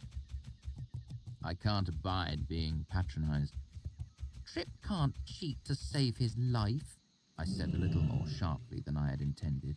And anyone in the troop can tell good dice from bad. Trip throws 7s. It doesn't matter whose dice he uses, he rolls 7s. If he bets on someone, they roll 7s. If he so much as bumps a table with loose dice on it, 7. Abenthy nodded to himself. My apologies. That does sound like a knack. I'd be curious to see it. I nodded. Take your own dice. We haven't let him play for years. A thought occurred to me. It might not still work. He shrugged. Knacks don't go away so easily as that. When I was growing up in Staup, I knew a young man with a knack, uncommonly good with plants. Abenthy's grin was gone as he looked off at something I couldn't see. His tomatoes would be red while everyone else's vines were still climbing. His squash were bigger and sweeter. His grapes didn't hardly have to be bottled before they started being wine. He trailed off, his eyes far away. Did they burn him? I asked with a morbid curiosity of the young. What? No, of course not. I'm not that old. He scowled at me in mock severity. There was a drought and he got run out of town. His poor mother was heartbroken. There was a moment of silence. 2 wagons ahead of us, I heard Terran and Shandy rehearsing lines from The Swineherd and the Nightingale. Abenthy seemed to be listening as well, in an offhand way. After Terran got himself lost halfway through Fane's garden monologue, I turned back to face him. Do they teach acting at the university? I asked. Abenthy shook his head, slightly amused by the question. Many things, but not that. I looked over at Abenthy and saw him watching me. His eyes danced. Could you teach me some of those other things? I asked. He smiled, and it was as easy as that. Abenthy proceeded to give me a brief overview of each of the sciences. While his main love was for chemistry, he believed in a rounded education. I learned how to work the sextant, the compass, the slipstick, the abacus. More important, I learned to do without. Within a span, I could identify any chemical in his cart. In 2 months, I could distill liquor until it was too strong to drink, bandage a wound, set a bone, and diagnose hundreds of sicknesses from symptoms.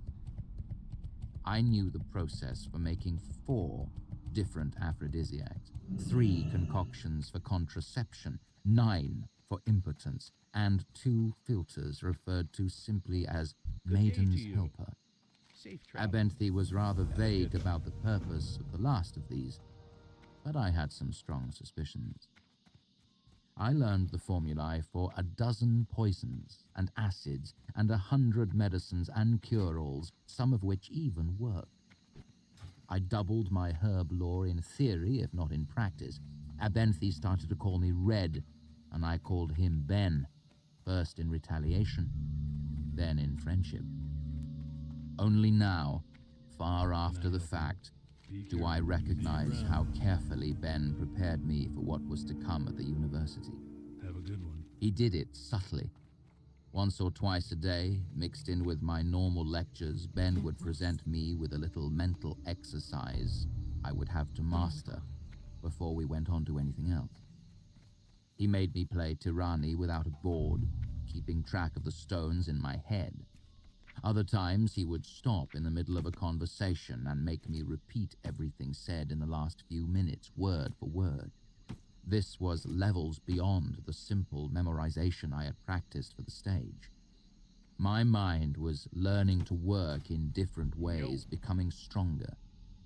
It felt the same way your body feels after a day of splitting wood or swimming or sex.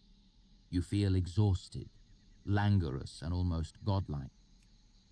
This feeling was similar, except it was my intellect that was weary and expanded, languid and latently powerful. I could feel my mind starting to awaken. I seemed to gain momentum as I progressed, like when water starts to wash away a dam made of sand. I don't know if you understand what a geometric progression is, but that is the best way to describe it. Through it all, Ben continued to teach me mental exercises that I was half convinced he constructed out of sheer meanness. Chapter 10. Allah and Several Stones. Ben held up a chunk of dirty field stone slightly bigger than his fist. What will happen if I let go of this rock? I thought for a bit. Simple questions during lesson time were very seldom simple. Finally, I gave the obvious answer. It will probably fall. He raised an eyebrow. I had kept him busy over the last several months, and he hadn't had the leisure to accidentally burn them off. Probably. You sound like a sophist, boy. Hasn't it always fallen before? I stuck my tongue out at him. Don't try to bold-face your way through this one. That's a fallacy. You taught me that yourself. He grinned. Fine. Would it be fair to say you believe it will fall? Fair enough. I want you to believe it will fall up when I let go of it.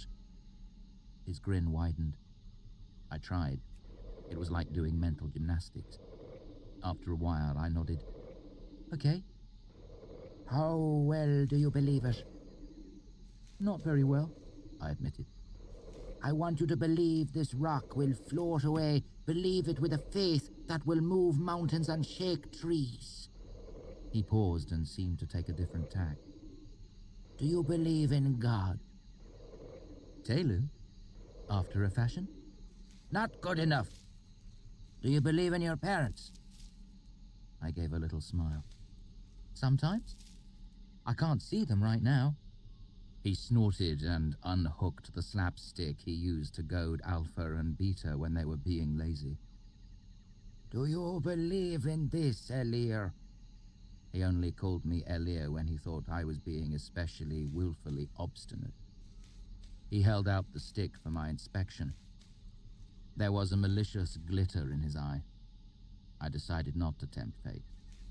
Yes. Good. He slapped the side of the wagon with it, producing a sharp crack. One of Alpha's ears pivoted around at the noise, uncertain as to whether or not it was directed at her. That's the sort of belief I want. It's called Alar, riding crop belief. When I drop this stone, it will float away free as a bird. He brandished the slapstick a bit. And none of your petty philosophy, or I'll make you sorry you ever took a shining to that little game. I nodded. Glad I could help. I cleared my mind with one of the tricks I'd already learned, and bore down on believing. I started to sweat. After what may have been 10 minutes, I nodded again. He let go of the rock. It fell. I began to get a headache. He picked the rock back up. Do you believe that it floated? No. I sulked, rubbing my temples. Good. It didn't. Never fool yourself into perceiving things that don't exist. It's a fine line to walk, but sympathy is not an art for the weak-willed. He held out the rock again. Do you believe it will float? It didn't. It doesn't matter. Try again. He shook the stone. Time is money, friend. Allah is the cornerstone of sympathy. If you're going to impose your will on the world, you must have control over what you believe. Have a good I one. tried, and I tried. It was the most difficult thing I had ever done. It took me almost all afternoon. Finally, Ben was able to drop the rock, and I retained my firm belief that it wouldn't fall despite evidence to the contrary. I heard the thump of the rock, and I looked at Ben. I've got it, I said calmly, feeling more than a little smug. He looked at me out of the corner of his eye as if he didn't quite believe me, but didn't want to admit it. He picked at the rock absently with one fingernail, then shrugged and held it up again. I want you to believe the rock will fall, and that the rock will not fall when I let go of it. He grinned. I went to bed late that night. I had a nosebleed and a smile of satisfaction. I held the two separate beliefs loosely in my mind and let their singing discord lull me into senselessness. Being able to think about two disparate things at once, aside from being wonderfully efficient, was roughly akin to being able to sing harmony with yourself. It turned into a favorite game of mine. After 2 days of practicing, I was able to sing a trio. Soon I was doing the mental equivalent of palming cards and juggling knives. There were many other lessons, though none were quite so pivotal as the Allah. Ben taught me Heart of Stone, a mental exercise that lets you set aside your emotions and prejudices and lets you think clearly about whatever you wish. Ben said a man who truly mastered Heart of Stone could go to his sister's funeral without ever shedding a tear. He also taught me a game called Seek the Stone. The point of the game was to have one part of your mind hide an imaginary stone in an imaginary room. Then you had another, separate part of your mind try to find it. Practically, it teaches valuable mental control. If you can really play Seek the Stone, then you are developing an iron-hard alar of the sort you need for sympathy. However, while being able to think about two things at the same time is terribly convenient, the training it takes to get there is frustrating at best, and at other times rather disturbing. I remember one time I looked for the stone for almost an hour before I consented to ask the other half of me where I'd hidden it, only to find I hadn't hidden the stone at all. I had merely been waiting to see how long I would look before giving up. Have you ever been annoyed and amused with yourself at the same time? It's an interesting feeling, to say the very least. Another time I asked for hints and ended up jeering at myself. It's no wonder that many arcanists you meet are a little eccentric, if not downright cracked. As Ben had said, sympathy is not for the weak of mind. Chapter 11. The Binding of Iron. I sat in the back of Abenthy's wagon. It was a wonderful place for me, home to 100 bottles and bundles saturated with 1,000 smells. To my young mind, it was usually more fun than a tinker's cart, but not today. It had rained heavily the night before, and the road was a thick morass of mud. Since the troop was not on any particular schedule, we had decided to wait for a day or two to give the roads time to dry. It was a fairly common occurrence, and it happened to fall at the perfect time for Ben to further my education. So I sat at the wooden work table in the back of Ben's wagon and chafed at wasting the day listening to him lecture me about things I already understood. My thoughts must have been apparent because Abenthy sighed and sat down beside me. Not quite what you expected, eh? I relaxed a bit, knowing his tone meant a temporary reprieve from the lecture. He gathered up a handful of the iron drabs that were sitting on the table and clinked them together thoughtfully in his hand. He looked at me. Got the best deals anywhere. Did you learn to juggle all at once? 5 balls at a time, knives too? I flushed a bit at the memory. Time is money. Tripp friend. hadn't even let me try 3 balls at first. He'd made me juggle 2. I'd even dropped them a couple of times. I told Ben so. Right, Ben said. master this trick and you get to learn another. Keep it real. I expected him to stand up and start back into the lesson, but he didn't. Instead, he held out the handful of iron drabs. What do you know about these? He clattered them together in his hand. Yeah. In what respect? I asked. Physically, chemically, historically? Historically. He grinned. Astound me with your grasp of historical minutiae, Elir. I had asked him what Elir meant once. He claimed it meant wise one, but I had my doubts from the way his mouth had quirked when he said it. A long time ago, the people who... How long ago? I frowned at him in mock severity. Roughly 2,000 years ago, the nomadic folk who roamed the foothills around the Shalda Mountains were brought together under one chieftain. What was his name? Heldred. His sons were Heldim and Heldar. Would you like his entire lineage, or should I get to the point? I glowered at him. Sorry, sir.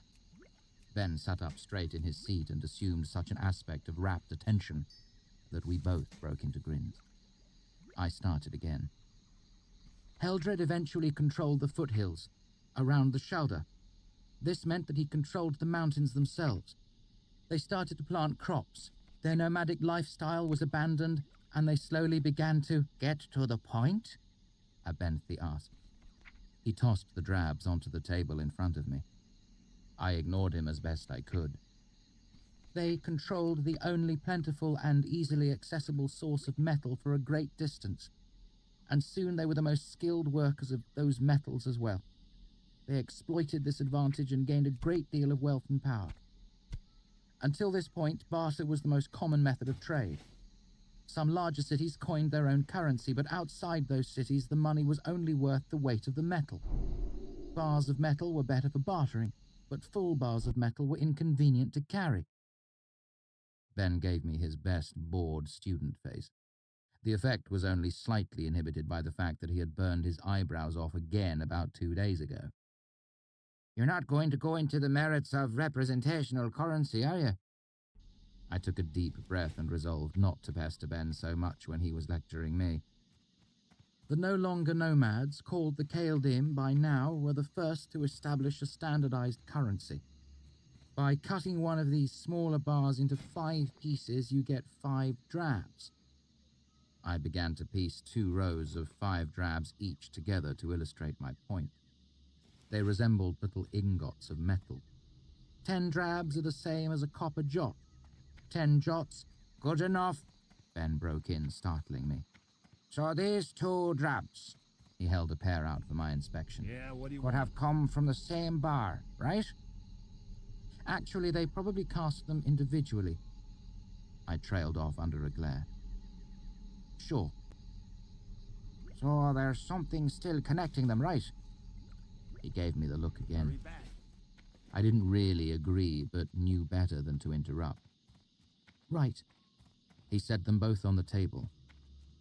So when you move one, the other should move, right? I agreed for the sake of argument, then reached out to move one. But Ben stopped my hand, shaking his head. You've got to remind them first.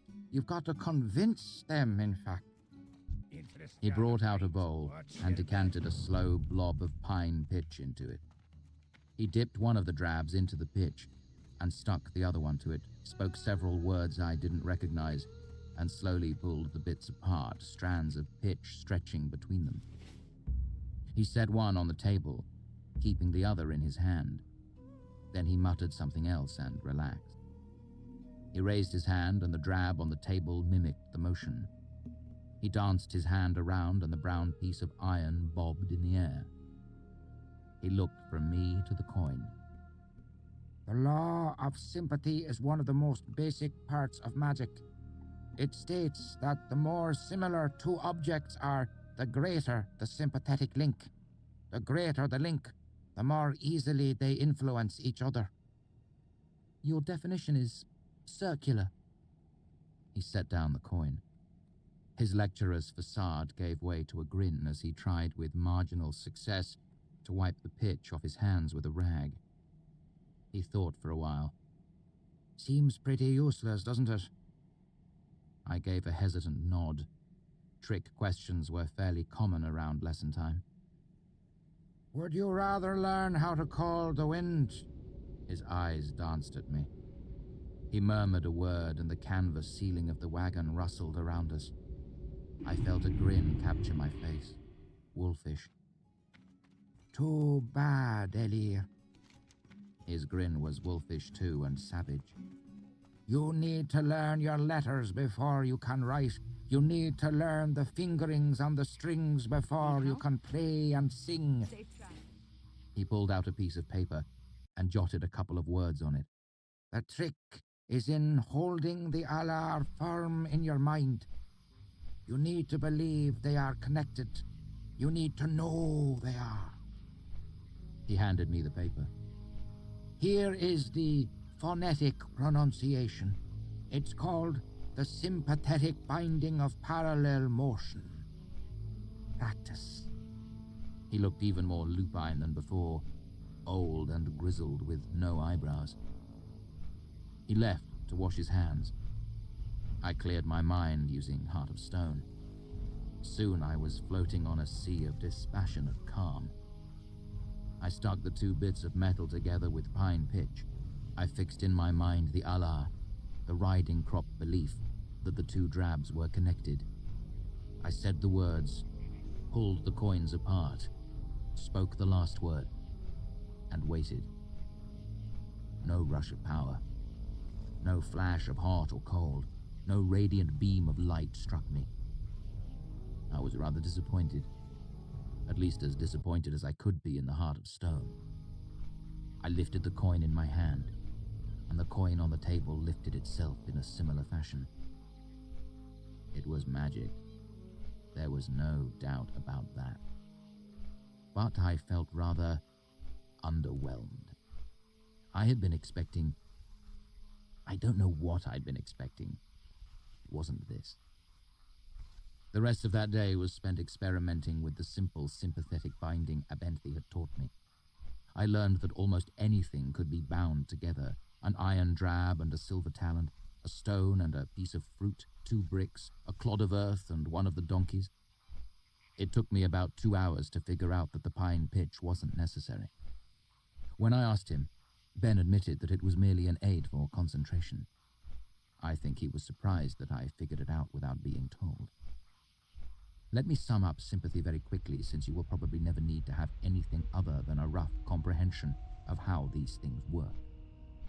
First, energy cannot be created or destroyed.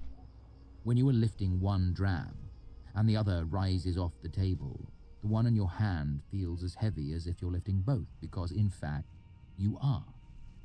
That's in theory. In practice, it feels like you're lifting 3 drabs. No sympathetic link is perfect. The more dissimilar the items, the more energy is lost. Think of it as a leaky aqueduct leading to a water wheel. A good sympathetic link has very few leaks, and most of the energy is used. A bad link is full of holes. Very little of the effort you put into it goes towards what you wanted to do. For instance, How are you? I tried linking a piece of chalk Off with you. to a glass Very bottle of water. There was very little similarity between the two, so even though the bottle of water might have weighed 2 pounds, when I tried to lift the chalk, it felt like 60 pounds. The best link I found was a tree branch I had broken in half.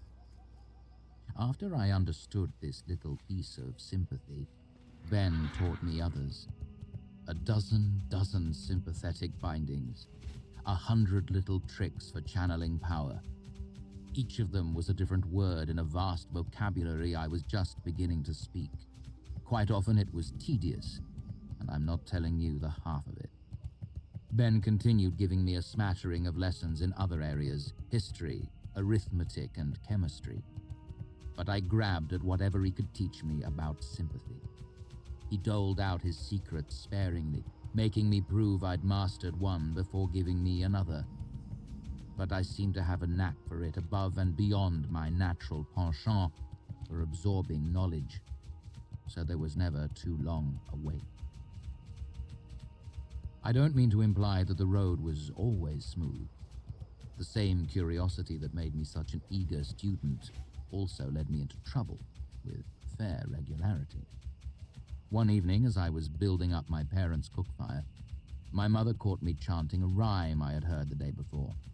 Not knowing that she was behind me, she overheard, as I knocked one stick of firewood against another, and absent-mindedly recited, "7 things has Lady Lackless, keeps them underneath her black dress. 1 a ring that's not for wearing, 1 a sharp word not for swearing. Right beside her husband's candle, there's a door without a handle. In a box, no lid or locks, Lackless keeps her husband's rocks. There's a secret she's been keeping, she's been dreaming and not sleeping. On a road that's not for travelling, Lackless likes her riddle ravelling." I had heard a little girl chant it as she played hop-skip.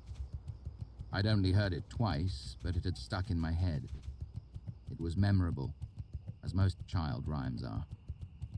But my mother heard me and came over to stand by the fire.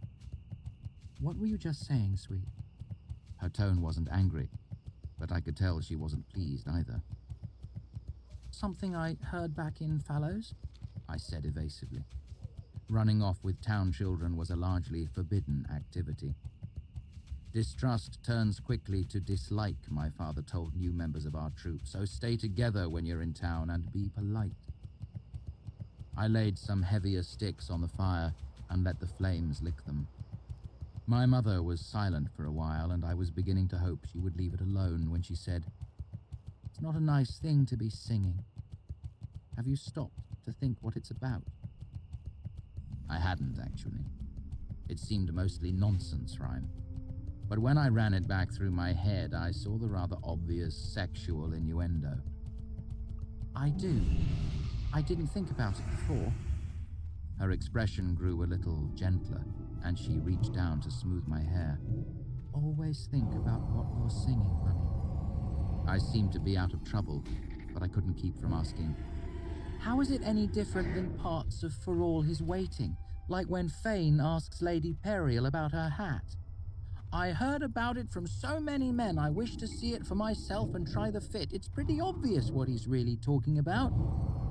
I watched her mouth grow firm, not angry, but not pleased. Then something in her face changed.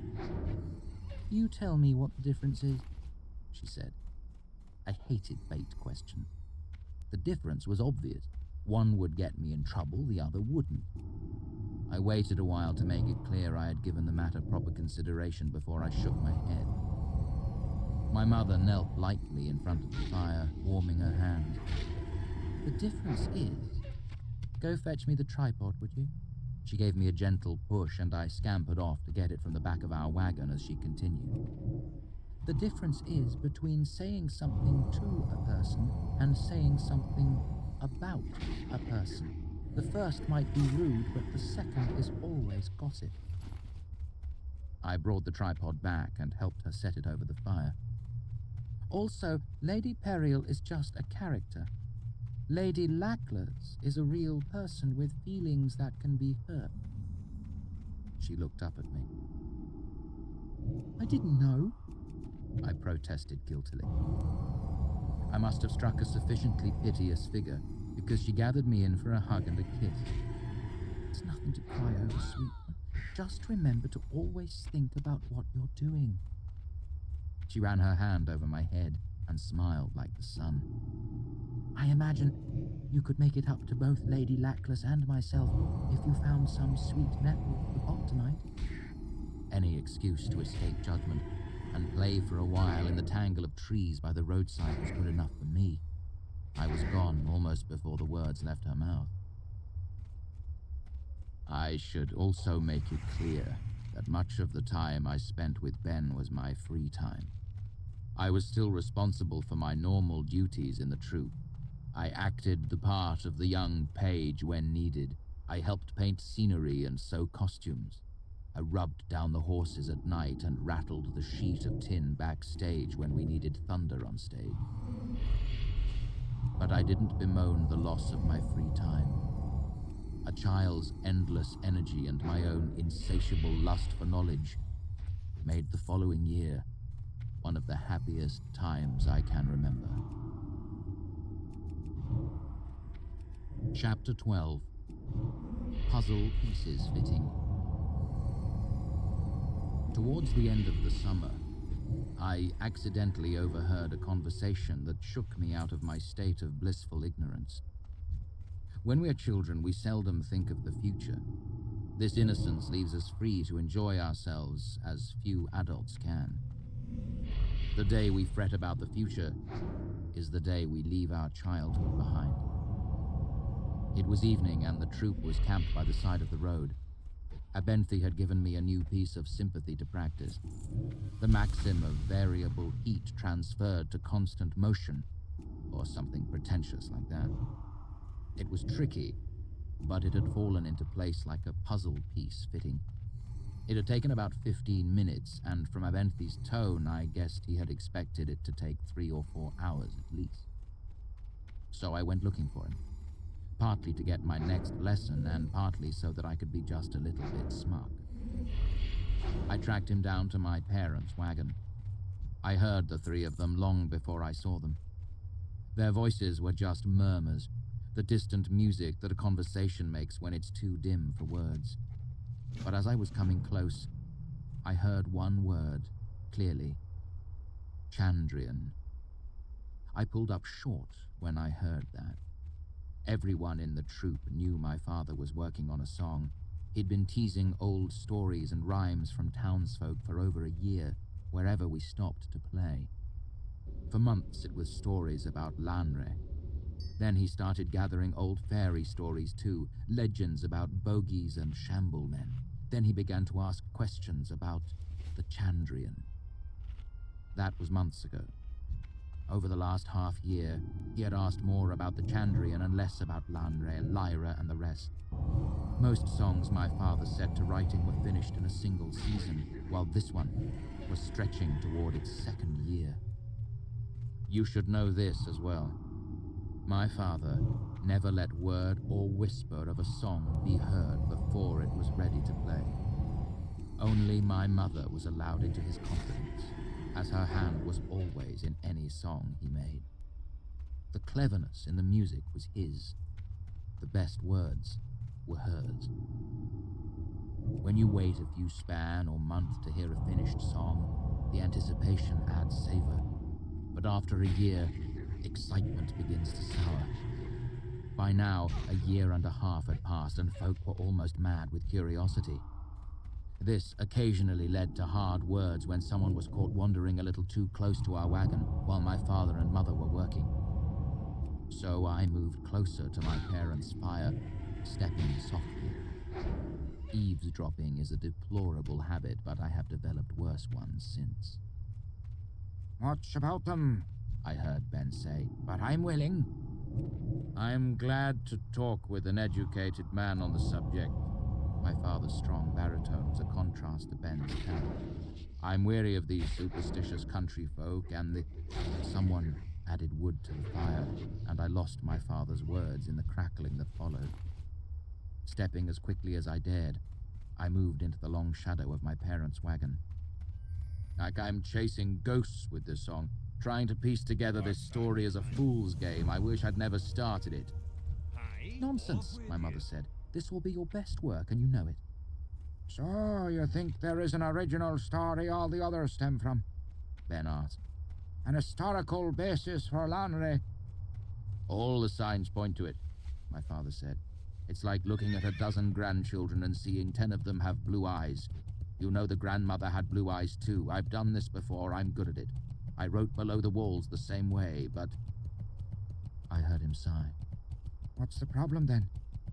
The story's older, my mother explained. It's more like he's looking at great-great-grandchildren. And they're scattered to the 4 corners, my father groused. And when I finally do find one, it's got 5 eyes. 2 greens, a blue, a brown, and a chartreuse. Then the next one has only 1 eye, and it changes color. How am I supposed to draw conclusions from that?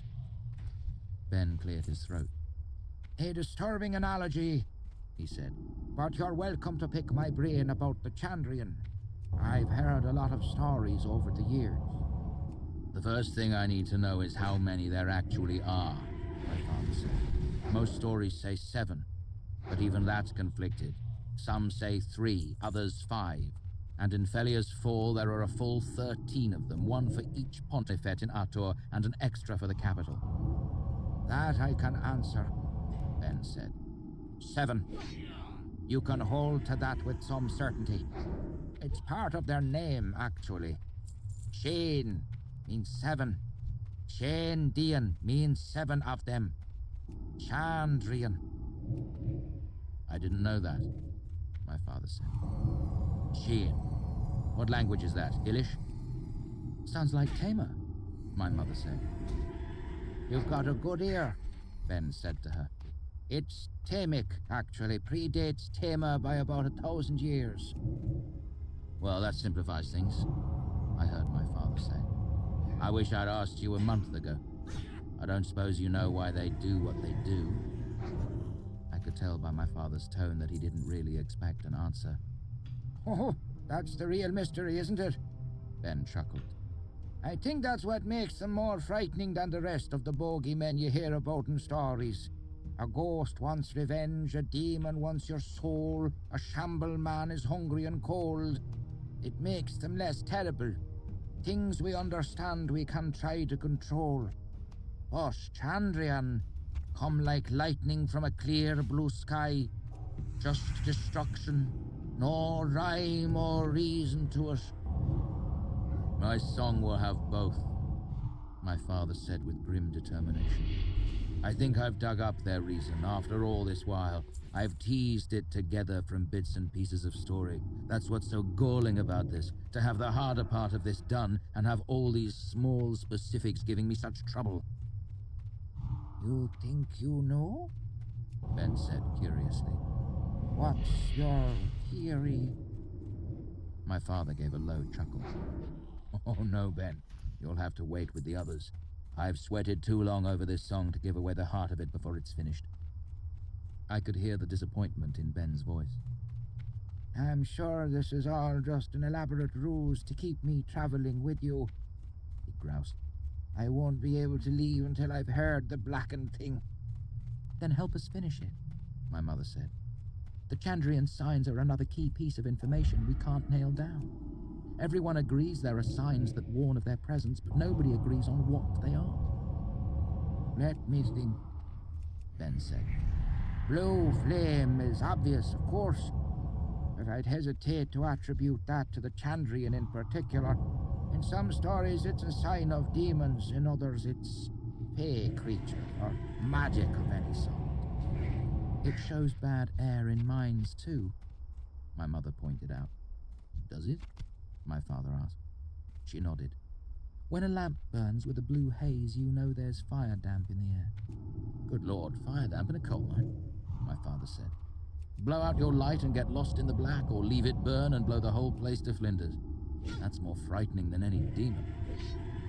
I'll also admit to the fact that certain arcanists occasionally use prepared candles or torches to impress gullible townsfolk, Ben said, clearing his throat self-consciously. My mother laughed. Oh, remember who you're talking to, Ben. We'd never hold a little showmanship against a man. In fact, blue candles would be just the thing the next time we played Aeonica. If you happened to find a couple tucked away somewhere, that is. I'll see what I can do, Ben said, his voice amused. Other signs. One of them is supposed to have eyes like a goat, or no eyes, or black eyes. I've heard that one quite a bit. I've heard that plants die when the Chandrian are around. Wood rots, metal rusts, brick crumbles. He paused. Though I don't know if that's several signs or all one sign. You begin to see the trouble I'm having, my father said morosely. And there's still the question as to if they all share the same signs or have a couple each. I've told you, my mother said, exasperated. One sign for each of them. It makes the most sense. My lady wife's favorite theory, my father said. But it doesn't fit. In some stories, the only sign is blue flame. In others, you have animals going crazy and no blue flame. In others, you have a man with black eyes and animals going mad and blue flame. I've told you how to make sense of that, she said, her irritated tone indicating they'd had this particular discussion before. They don't always have to be together. They could go out in 3s or 4s. If one of them makes fires dim, then it'll look the same as if they all made the fires dim. That would account for the differences in the stories, different numbers and different signs depending on how they're grouped together. My father grumbled something. That's a clever wife you've got there, Al. Ben spoke up, breaking the tension. How much will you sell her for? I need her for my work, unfortunately.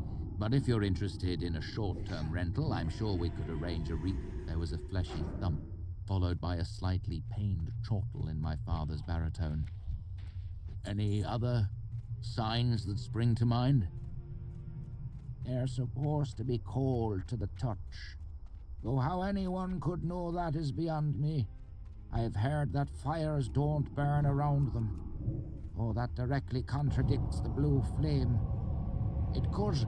The wind picked up, stirring the trees. The rustling leaves drowned out what Ben said.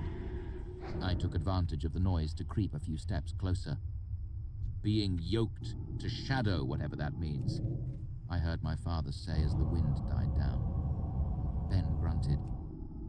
I couldn't say either. I heard a story where they were given away because their shadows pointed the wrong way, towards the light. And there was another where one of them was referred to as shadow-hamed, It was something the shadow aimed. Damned if I can remember the name, though. Speaking of names, that's another point I'm having trouble with, my father said. There are a couple of dozen I've collected that I'd appreciate your opinion on. The most... Actually, Arl, Ben interrupted. I'd appreciate it if you didn't say them out loud. Names of people, that is.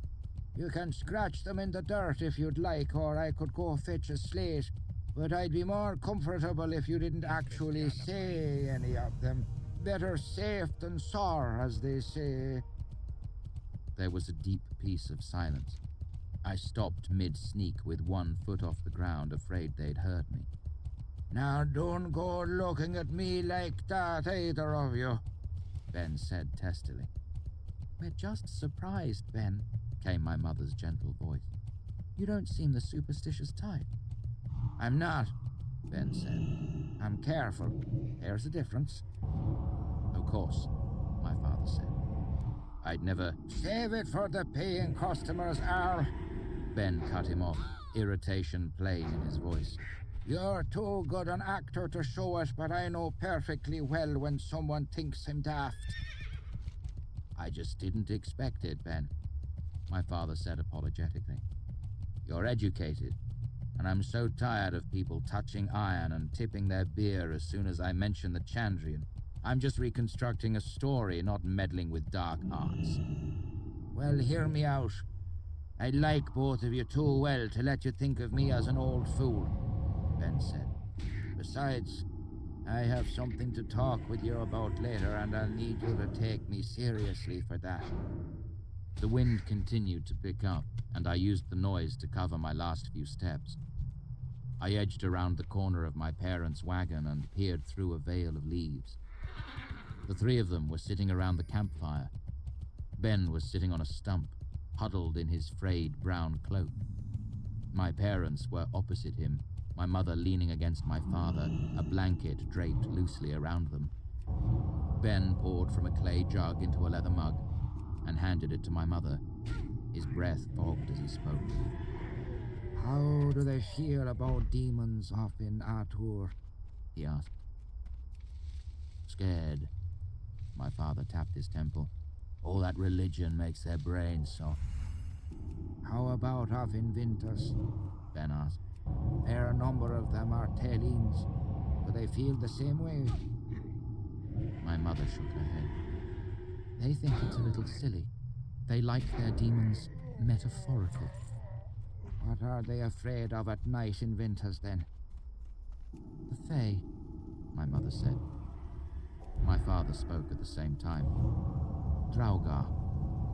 You're both right, depending on which part of the country you're in, Ben said. And here in the Commonwealth, people laugh up their sleeves at both ideas. He gestured at the surrounding trees. But here, they're careful, come autumn time, for fear of drawing the attention of shamblemen. That's the way of things, my father said. Half of being a good trooper is knowing which way your audience leans. You still think I've gone cracked in the head? Ben said, amused. Listen, if tomorrow we pulled into Biren and someone told you there were shamblemen in the woods, would you believe them? My father shook his head. What if 2 people told you? Another shake. Ben leaned forward on his stump. What if a dozen people told you with perfect earnestness that shamblemen were out in the fields eating? Of course I wouldn't believe them, my father said, irritated. It's ridiculous. Of course it is, Ben agreed, raising a finger. But the real question is this. Would you go into the woods? My father sat very still and thoughtful for a moment. Ben nodded. You'd be a fool to ignore half the town's warning, even though you don't believe the same thing they do. If not shamblemen, what are you afraid of? Bears. Bandits. Good, sensible fears for a trooper to have, Ben said. Fears that townsfolk don't appreciate. Every place has its little superstitions, and everyone laughs at what the folk across the river think. He gave them a serious look. But have either of you ever heard a humorous song or story about the Chandrian? I'll bet a penny you haven't. My mother shook her head after a moment's thought. My father took a long drink before joining her. Now, I'm not saying that the Chandrian are out there, striking like lightning for the clear blue sky. But folk everywhere are afraid of them. There's usually a reason for that. Ben grinned and tipped his clay cup, pouring the last drizzle of beer out onto the earth. And names are strange things, dangerous things. He gave them a pointed look. That I know for true because I am an educated man. If I'm a mite superstitious too, he shrugged. Well, that's my choice. I'm old. You have to humor me. My father nodded thoughtfully. It's odd I never noticed that everyone treats the Chandrian the same. It's something I should have seen. He shook his head as if to clear it. We can come back to names later, I suppose. What was it you wanted to talk about? I prepared to sneak off before I was caught, but what Ben said next froze me in place before I took a single step. It's probably hard to see, being his parents and all, but your young quoth is rather bright. Ben refilled his cup and held out the jug to my father, who declined it. As a matter of fact, bright doesn't begin to cover it, not by half. My mother watched Ben over the top of her mug. Anyone who spends a little time with the boy can see that, Ben. I don't see why anyone would make a point of it, least of all you. I don't think you really grasp the situation, Ben said, stretching his feet almost into the fire. How easily did he pick up the loot? My father seemed a little surprised by the sudden change of topic. Fairly easily, why? How old was he? My father tugged thoughtfully at his beard for a moment. In the silence, my mother's voice was like a flute. 8. Think back to when you learned to play.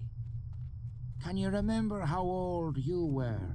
Can you remember the sort of difficulties you had? My father continued to tug on his beard, but his face was more reflective now, his eyes far away. Then he continued. I'll bet he learned each chord, each fingering after being shown just once. No stumbling, no complaining. And when he did make a mistake, it was never more than once, right? My father seemed a little perturbed. Mostly. But he did have trouble, just the same as anyone else. E chord. He had a lot of trouble with greater and diminished E. My mother broke in softly. I remember too, dear, but I think it was just his small hands. He was awfully young. I bet it didn't stall him for long, Ben said quietly. He does have marvelous hands.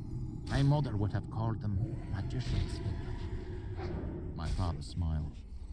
He gets them from his mother, delicate but strong, perfect for scrubbing pots, eh, woman? My mother swatted him, then caught one of his hands in her own and unfolded it for Ben to see. He gets them from his father, graceful and gentle, perfect for seducing young nobles' daughters. My father started to protest, but she ignored him. With his eyes and those hands, there won't be a woman safe in all the world when he starts hunting after the ladies. Courting, dear, my father corrected gently. Semantics, she shrugged. It's all a chase, and when the race is done, I think I pity women chased who run. She leaned back against my father, keeping his hand in her lap. She tilted her head slightly, and he took his cue, leaning in to kiss the corner of her mouth. Amen, Ben said, raising his mug in salute. My father put his other arm around her and gave her a squeeze. I still don't see what you're getting at, Ben. He does everything that way. Quick as a whip, hardly ever makes mistakes. I'll bet he knows every song you've ever sung to him. He knows more about what's in my wagon than I do. He picked up the jug and uncorked it. It's not just memorization, though. He understands. Half the things I've been meaning to show him he's already figured out for himself. Ben refilled my mother's cup. He's 11. Have you ever known a boy his age who talks the way he does? A great deal of it comes from living in such an enlightened atmosphere. Ben gestured to the wagons. But most 11-year-olds' deepest thoughts have to do with skipping stones and how to swing a cat by the tail. My mother laughed like bells, but Abenthy's face was serious. It's true, lady. I've had older students that would have loved to do half as well. He grinned. If I had his hands and 1/4 his wit, I'd be eating off silver plates inside a year. There was a lull. My mother spoke softly. I remember when he was just a little baby toddling around, watching, always watching, with clear, bright eyes that looked like they wanted to swallow up the world. Her voice had a little quaver in it. My father put his arm around her, and she rested her head on his chest. The next silence was longer. I was considering sneaking away when my father broke it. What is it you suggest we do? His voice was a mix of mild concern and fatherly pride. Ben smiled gently. Nothing. Except to think about what options you might give him when the time comes. He will leave his mark on the world as one of the best. The best what? My father rumbled. Whatever he chooses. If he stays here, I don't doubt he will become the next Ilian. My father smiled. Ilian is the trooper's hero, the only truly famous Edemaru in all of history. All our oldest, best songs are his songs. What's more, if you believed the stories, Ilian reinvented the lute in his lifetime. A master luthier, Ilian transformed the archaic, fragile, unwieldy court lute into the marvelous, versatile 7-string trooper's lute we use today. The same stories claim Ilian's own lute had 8 strings in all. Ilian, I like that thought, my mother said. Kings coming from miles away to hear my little Kvoth play. His music stopping barroom brawls and border wars. Ben smiled. The wild women in his lap, my father enthused, laying their breasts on his head. There was a moment of stunned silence. Then my mother spoke slowly, with an edge to her voice. I think you mean wild beasts laying their heads in his lap. Do I? Ben coughed and continued. If he decides to become an arcanist, I bet he'll have a royal appointment by the time he's 24. If he gets it into his head to be a merchant, I don't doubt he'll own half the world by the time he dies. My father's brows knitted together. Ben smiled and said, Don't worry about the last one. He's too curious for a merchant. Ben paused, as if considering his next words very carefully. He'd be accepted into the university, you know. Not for years, of course. 17 is about as young as they go, but I have no doubts about... I missed the rest of what Ben said. The university? I'd come to think of it in the same way most children think of the Fae Court, a mythical place reserved for dreaming about. A school the size of a small town, 10 times 10,000 books, people who would know the answers to any question I could ever ask. It was quiet when I turned my attention back to them. My father was looking down at my mother, nestled under his arm. How about it, woman? Did you happen to bed down with some wandering god a dozen years ago?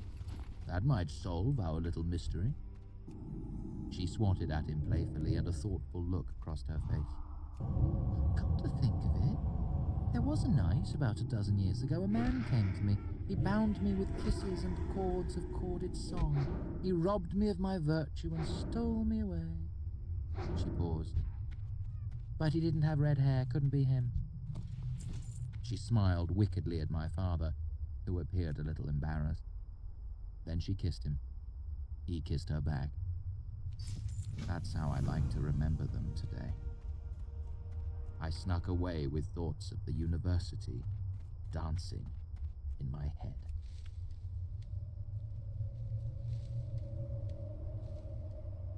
Chapter 13. Interlude. Flesh with blood beneath. In the Waystone Inn, there was a silence. It surrounded the two men sitting at a table in an otherwise empty room. Kvothe had stopped speaking, and while he seemed to be staring down at his folded hands, in reality his eyes were far away. When he finally pulled his gaze upwards, he seemed almost surprised to find Chronicler sitting across the table, pen poised above his inkwell. Kvothe let out his breath self-consciously and motioned Chronicler to set down his pen. After a moment, Chronicler complied, wiping the nib of the pen on a clean cloth before setting it down. "I could use a drink," Kvothe announced suddenly as if he were surprised. "I haven't told many stories lately and I find myself unreasonably dry." He rose smoothly from the table and began to make his way through the maze of empty tables toward the empty bar. "I can offer you almost anything: dark ale, pale wine, spiced cider, chocolate, coffee." Chronicler raised an eyebrow. "Chocolate would be wonderful if you have it. I wouldn't expect to find that sort of thing this far from..." He cleared his throat politely. "Well, anywhere. We have everything here at the Waystone," Kvothe said, making an offhand gesture to the empty room. "Excepting any customers, of course." He brought an earthenware jug up from underneath the bar, then set it on the bar with a hollow sound. He sighed before calling out, "Bast, bring up some cider, would you?" An indistinct reply echoed from a doorway at the back of the room. "Bast!" Kvothe chided, seemingly too quiet to be heard. "Shag down here and get it yourself, you hack!" the voice shouted up from the basement. "I'm in the middle of something!" "Hired help?" Chronicler asked. Kvothe leaned his elbows on the bar and smiled indulgently. After a moment, the sound of someone climbing a set of wooden stairs in hard-soled boots echoed from the doorway. Bast stepped into the room, muttering under his breath. He was dressed simply: black long-sleeved shirt tucked into black pants tucked into soft black boots. His face was sharp and delicate, almost beautiful, with striking blue eyes. He carried a jug to the bar, walking with a strange and not unpleasant grace. "One customer," he said reproachfully. "You couldn't get it yourself. You pulled me away from Calum Tincture. You've been harping on me to read it for nearly a month now." "Bast, do you know what they do to students at the university who eavesdrop on their teachers?" Kvothe asked archly. Bast put a hand on his chest and began to protest his innocence. "Bast!" Kvothe gave him a stern look. Bast closed his mouth and for a moment looked as if he was about to try and offer some explanation. Then his shoulders slumped. "How did you know?" Kvothe chuckled. "You've been avoiding that book for a mortal age. Either you had suddenly become an exceptionally dedicated student or you were doing something incriminating." "What do they do to students at the university who eavesdrop?" Bast asked curiously. "I haven't the slightest idea. I was never caught. I think making you sit and listen to the rest of my story should be punishment enough. But I forget myself," Kvothe said, gesturing to the common room. "We are neglecting our guest." Chronicler seemed anything but bored. As soon as Bast entered the room, Chronicler began to watch him curiously. As the conversation continued, Chronicler's expression had grown by degrees more puzzled and more intent. In fairness, something ought to be said about Bast. At first glance, he looked to be an average, if attractive young man, but there was something different about him. For instance, he wore soft black leather boots. At least if you looked at him, that's what you saw, but if you happened to catch a glimpse of him from the corner of your eye, and if he was standing in the right type of shadow, you might see something else entirely. And if you had the right sort of mind, the sort of mind that actually sees what it looks at, you might notice that his eyes were on. If your mind had the rare talent of not being fooled by its own expectations, you might notice something else about them, something strange and wonderful. Because of this, Chronicler had been staring at Kvoth's young student, trying to decide what was different about him. By the time their conversation was through, Chronicler's gaze would be considered intense at the very least and rude by most. When Bast finally turned from the bar, Chronicler's eyes widened perceptibly, and the color drained from his already pale face. Chronicler reached inside his shirt and tugged something from around his neck. He set it on the table at arm's length, between himself and Bast. All this was done in half a second, and his eyes never left the dark-haired young man at the bar. Chronicler's face was calm as he pressed the metal disc firmly onto the table with 2 fingers.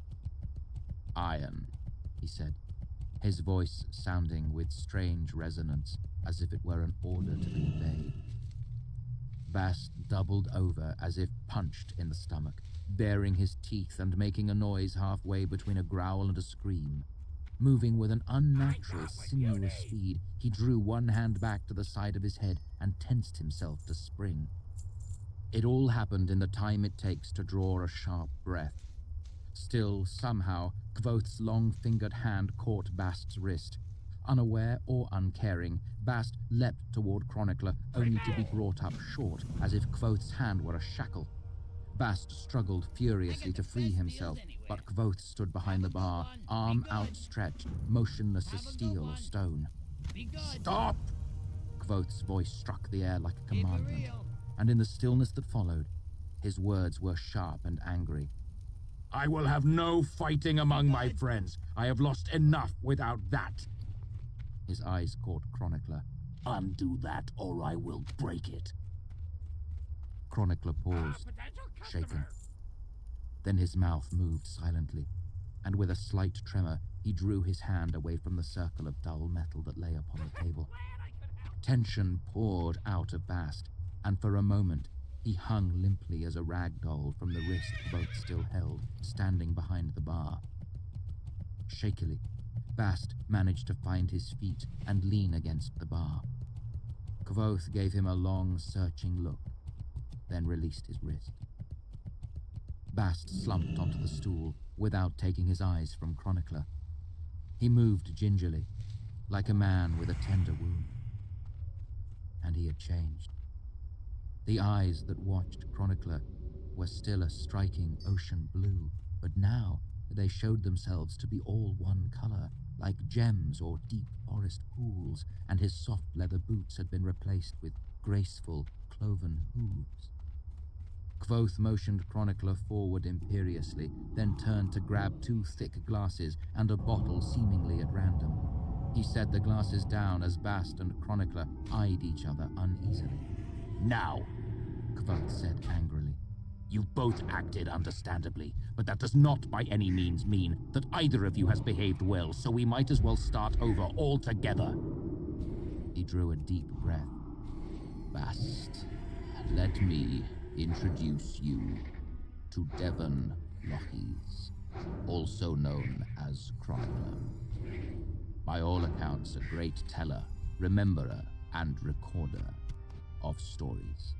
In addition, unless I have suddenly lost all my wit, an accomplished member of the Arcanum, at least R'Elar, and one of perhaps 20 people in the world who knows the name of Iron. However," Kvoth continued, "in spite of these accolades, he seems to be a bit innocent of the ways of the world, as demonstrated by his plentiful lack of wit in making a near-suicidal attack on what I guess is the first of the folk he has ever had the luck to see." Chronicler stood impassively throughout the introduction, watching Bast as if he were a snake. "Chronicler, I would like you to meet Bastus, son of Raymond, Prince of Twilight and the Telwyth Mail. The brightest, which is to say the only student I've had the misfortune to teach. Glamourer, bartender, and not last, my friend, who over the course of 150 years of life, not to mention nearly 2 years of my personal tutelage, has managed to avoid learning a few important facts. The first being this: attacking a member of the Arcanum skilled enough to make a binding of iron is foolish. "He attacked me," said Bast hotly. Kvothe looked at him coolly. "I didn't say it was unjustified. I said it was foolish. I would have won, very likely, but you would have been hurt, and he would be hurt or dead. Do you remember that I had introduced him as my guest?" Bast was silent. His expression remained belligerent. "Now," said Kvothe with a brittle cheerfulness, "you've been introduced." "Pleased," Bast said icily. "Likewise," Chronicler returned. "There is no reason for you two to be anything other than friends," Kvothe continued, an edge creeping into his voice. "And that is not how friends greet each other." Bast and Chronicler stared at each other. Neither moved. Kvothe's voice grew quiet. "If you do not stop this foolishness, you may both leave now. One of you will be left with a slim sliver of story, and the other can search out a new teacher. If there is one thing I will not abide, it is the folly of a willful pride." Something about the low intensity of Kvothe's voice broke the stare between them, and when they turned to look at him, it seemed that someone very different was standing behind the bar. The jovial innkeeper was gone, and in his place stood someone dark and fierce. "He's so young," Chronicler marveled. "He can't be more than 25. Why didn't I see it before? He could break me in his hands like a kindling stick. How did I ever mistake him for an innkeeper, even for a moment?" Then he saw Kvothe's eyes. They had deepened to a green so dark they were nearly black. "This is who I came to see," Chronicler thought to himself. "This is the man who counseled kings and walked old roads with nothing but his wit to guide him. This is the man whose name has become both praise and curse at the university." Kvothe stared at Chronicler and Bast in turn. Neither could meet his eye for very long. After an awkward pause, Bast extended his hand. Chronicler hesitated for a bare moment before reaching out quickly, as if he were sticking his hand into a fire. Nothing happened. Both of them seemed moderately surprised. "Amazing, isn't it?" Kvothe addressed them bitingly. "5 fingers and flesh with blood beneath. One could almost believe that on the other end of that hand lay a person of some sort." Guilt crept into the expressions of the two men. They let go of each other's hands. Kvothe poured something from the green bottle into the glasses. This simple gesture changed him. He seemed to fade back into himself until there was little left of the dark-eyed man who'd stood behind the bar a moment ago. Chronicler felt a pang of loss as he stared at the innkeeper with one hand hidden in a linen rag. "Now," Kvothe pushed the glasses toward them. "Take these drinks, sit at that table, and talk. When I come back, I don't want to find either one of you dead or the building on fire. Fair?" Bast gave an embarrassed smile as Chronicler picked up the glasses and moved back to the table. Bast followed him and almost sat down before returning to grab the bottle too. "Not too much of that," Kvothe cautioned as he stepped into the back room. "I don't want you giggling through my story." The two at the table began a tense, halting conversation as Kvothe moved into the kitchen. Several minutes later he emerged, bringing out cheese and a loaf of dark bread, cold chicken and sausage, butter and honey. They moved to a larger table as Kvothe brought the platters out, bustling about and looking every bit the innkeeper. Chronicler watched him covertly, finding it hard to believe that this man, humming to himself and cutting sausage, could be the same person who had stood behind the bar just minutes ago, dark-eyed and terrible. As Chronicler gathered his paper and quills, Kvothe studied the angle of the sun through the window, a pensive look on his face. Eventually, he turned to Baz. "How much did you manage to overhear?" "Most of it, Reshi." Bast smiled. "I have good ears." "That's good. We don't have time to backtrack." He drew a deep breath. "Let's get back to it then. Brace yourselves. The story takes a turn now. Downward. Darker. Clouds on the horizon." Chapter 14. The Name of the Wind. Winter is a slow time of year for a traveling troupe, but Abenthi put it to good use and finally got around to teaching me sympathy in earnest. However, as is often the case, especially for children, the anticipation proved much more exciting than the reality. It would be wrong to say that I was disappointed with sympathy, but honestly, I was disappointed. It was not what I expected magic to be. It was useful. There was no denying that. Ben used sympathy to make light for our shows. Sympathy could start a fire without flint or lift a heavy weight without cumbersome ropes and pulleys. But the first time I'd seen it, Ben had somehow called the wind. That was no mere sympathy. That was storybook magic. That was the secret I wanted more than anything. Spring thaw was well behind us, and the troop was riding through the forests and fields of the Western Commonwealth. I was riding along as normal in the front of Ben's wagon. Summer was just deciding to make itself known again, and everything was green and growing. Things had been quiet for about an hour. Ben was drowsing with the reins held loosely in one hand when the wagon hit a stone and jarred us both out of our respective reveries. Ben pulled himself more upright in his seat and addressed me in a tone I had grown to think of as, "Have I got a puzzle for you?" How would you bring a kettle of water to a boil? Looking around, I saw a large boulder by the side of the road. I pointed. "That stone should be warm from sitting in the sun.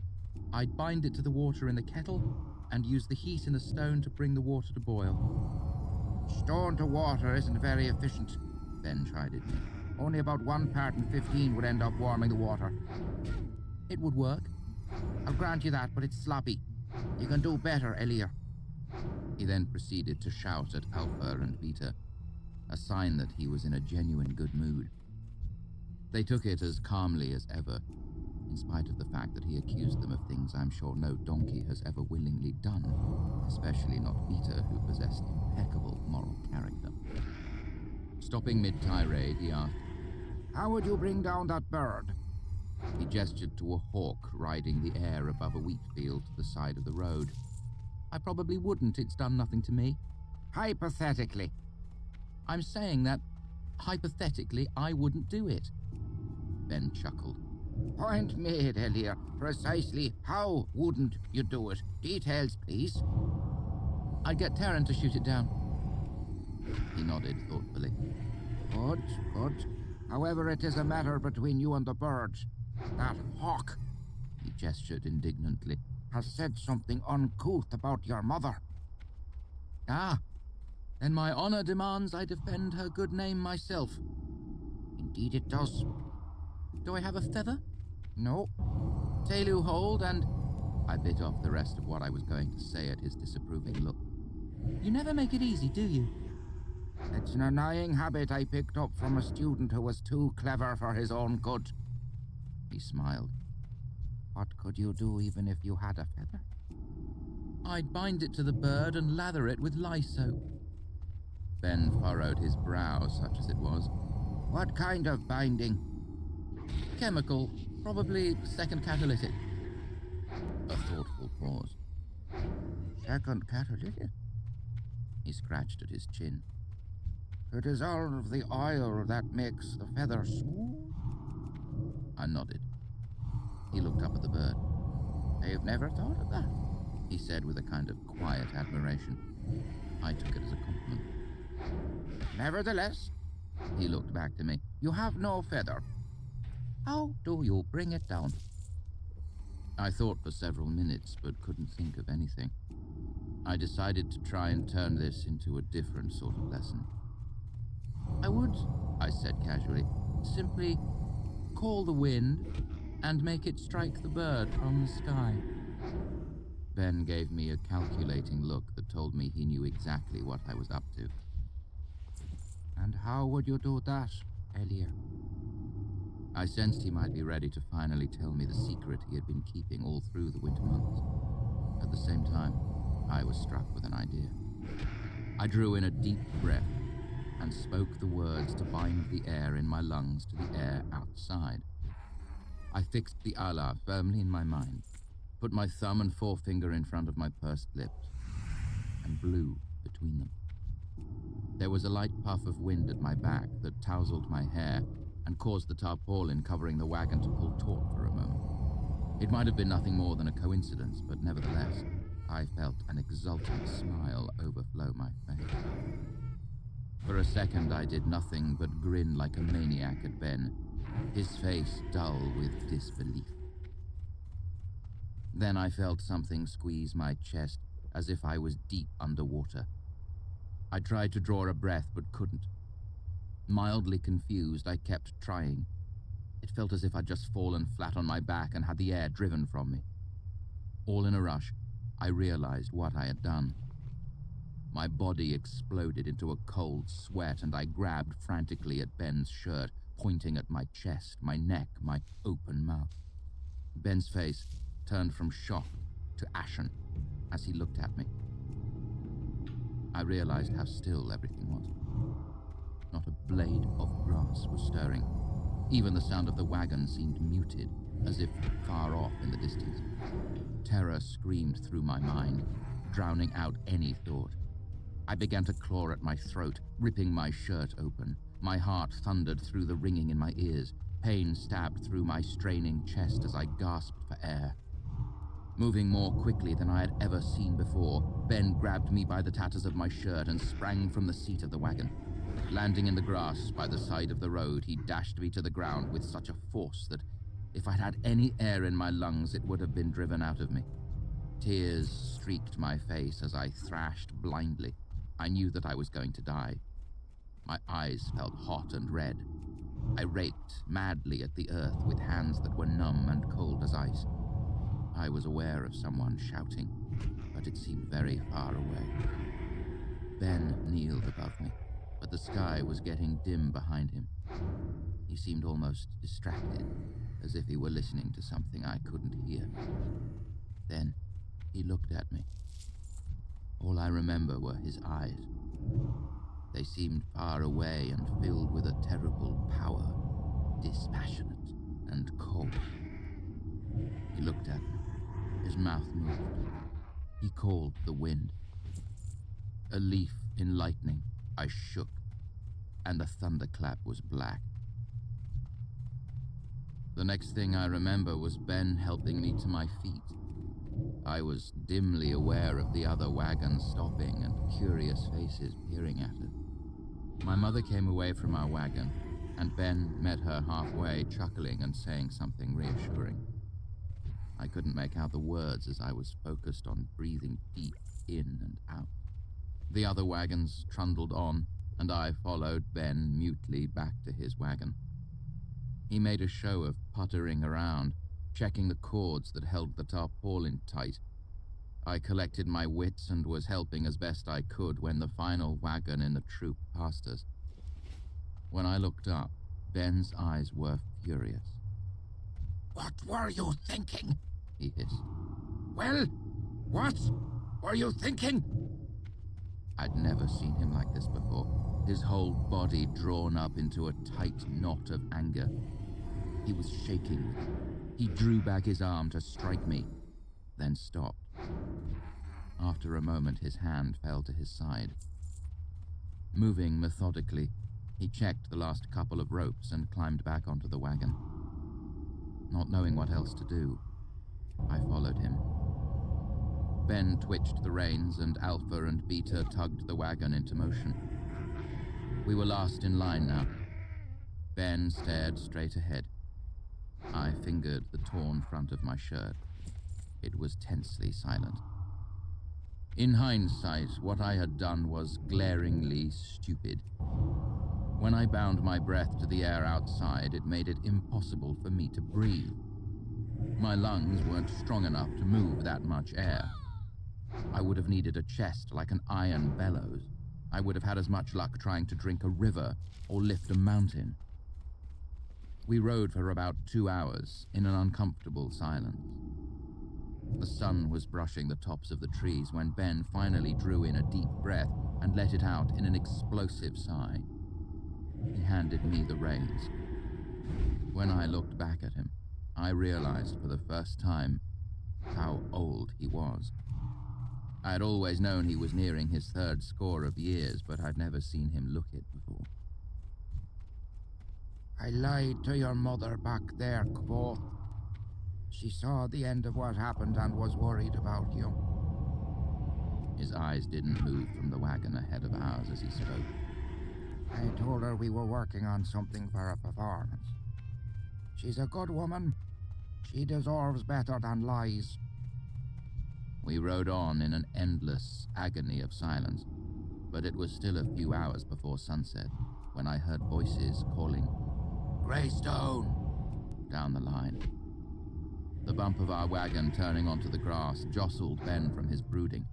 He looked around and saw the sun was still in the sky. Why are we stopping so early? Tree across the road? Greystone. I gestured up ahead to the slab of stone that loomed over the tops of the wagons ahead of us. What?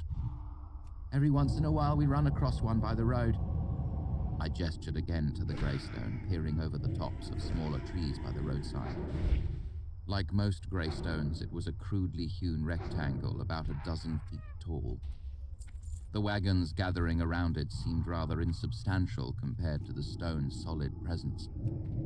I've heard them called standing stones, but I've seen a lot of them that weren't standing, just lying on their sides. We always stop for the day when we find one, unless we're in a terrible hurry. I stopped, realizing I was babbling. I've known them by a different name. Greystones, Ben said quietly. He looked old and tired. After a moment he asked, Why do you stop when you find one? We just always do. It's a break from the road. I thought for a moment. I think they're supposed to be good luck. I wished I had more to say to keep the conversation going. His interest piqued. But I couldn't think of anything else. I suppose they could be at that. Ben guided Alpha and Beta into a spot on the far side of the stone, away from most of the other wagons. Come back for dinner or soon afterwards. We need to talk. He turned without looking at me and began to unhitch Alpha from the wagon. I'd never seen Ben in a mood like this before. Worried that I'd ruined things between us, I turned and ran to my parents' wagon. I found my mother sitting in front of a fresh fire, slowly adding twigs to build it up. My father sat behind her, rubbing her neck and shoulders. They both looked up at the sound of my feet running towards them. "Can I eat with Ben tonight?" My mother looked up at my father, then back to me. "You shouldn't make yourself a nuisance, dear. He invited.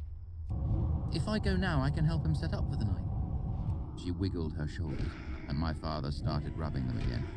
She smiled at me. "Fair enough, but don't keep him up until the wee hours." She smiled at me.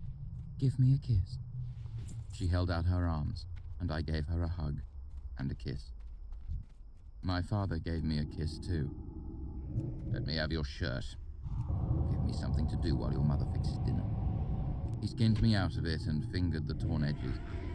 "This shirt is holy, holy, more than it has any right to be." I started to stammer out an explanation, but he waved it aside. I know, it was all for the greater good. Try to be more careful, or I'll make you sew it yourself. There's a fresh one in your trunk. Bring me needle and thread while you're in there, if you'd be so kind. I made a dash into the back of the wagon and drew on a fresh shirt. While I rummaged around for needle and thread, I heard my mother singing. In evening when the sun is setting far, I'll watch for you from high above. The time for your return is long since past, but mine is ever faithful love. My father answered, in evening when the light is dying, my feet at last are homeward turning. The wind is through the willows sighing, please keep the hearth fire burning. When I came out of the wagon, he had her in a dramatic dip and was giving her a kiss. I set the needle and thread next to my shirt and waited. It seemed like a good kiss. I watched with a calculating eye, dimly aware that at some point in the future I might want to kiss a lady. If I did, I wanted to do a decent job of it. After a moment, my father noticed me and stood my mother back on her feet. That will be a halfpenny for the show, Master Voyeur, he laughed. What are you still here for, boy? I'll bet you the same halfpenny that a question slowed you down. Why do we stop for Greystones? Tradition, my boy, he said grandly, throwing his arms wide. And superstition. They are one and the same. Anyway, we stop for good luck and because everyone enjoys an unexpected holiday. He paused. I used to know a bit of a poem about them. How did it go? Like a drawstone, even in our sleep. Standing stone by old road is the way to lead you ever deeper into Faire. Lay stone as you lay in hill or dell. Greystone leads to something else. My father stood for a second or two looking off into space and tugging at his lower lip. Finally, he shook his head. Can't remember the end of that last line. Lord, but I dislike poetry. How can anyone remember words that aren't put to music?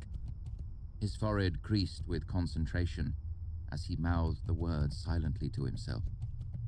What's a drawstone? I asked. It's an old name for lodenstones, my mother explained. They're pieces of star iron that draw all other iron towards themselves. I saw one years ago in a curiosity cabinet. She looked up at my father, who was still muttering to himself. We saw the lodenstone in Pelleressin, didn't we? What? The question jogged him out of his reverie. Yes, Pelleressin. He tugged at his lip again and frowned. Remember this, son. If you forget everything else, a poet is a musician who can't sing. Words have to find a man's mind before they can touch his heart, and some men's minds are woeful small targets. Music touches their hearts directly, no matter how small or stubborn the mind of the man who listens. My mother made a slightly unladylike snort. Elitist? You're just getting old. She gave a dramatic sigh. Oh, Can I help you? truly all the more's the tragedy. The second thing to go is a man's memory. You have a great day now. My father puffed up into an indignant pose, but my mother ignored him and said to me, Besides, the only tradition that keeps troops by the Greystone is laziness. The poem should run like this. Whatever the season that I'm on the road, I look for a reason, loden or laystone, to lay down my load. My father had a dark glimmer in his eye as he moved behind her. Oh? He spoke in a low voice as he began to rub her shoulders again. Woman, I have a mind to prove you wrong. She smiled a wry smile. Sir, I have a mind to let you. I decided to leave them to their discussion and started to scamper back to Ben's wagon when I heard my father call out behind me. Scales after lunch tomorrow? And the second act of Tinbertin? Okay.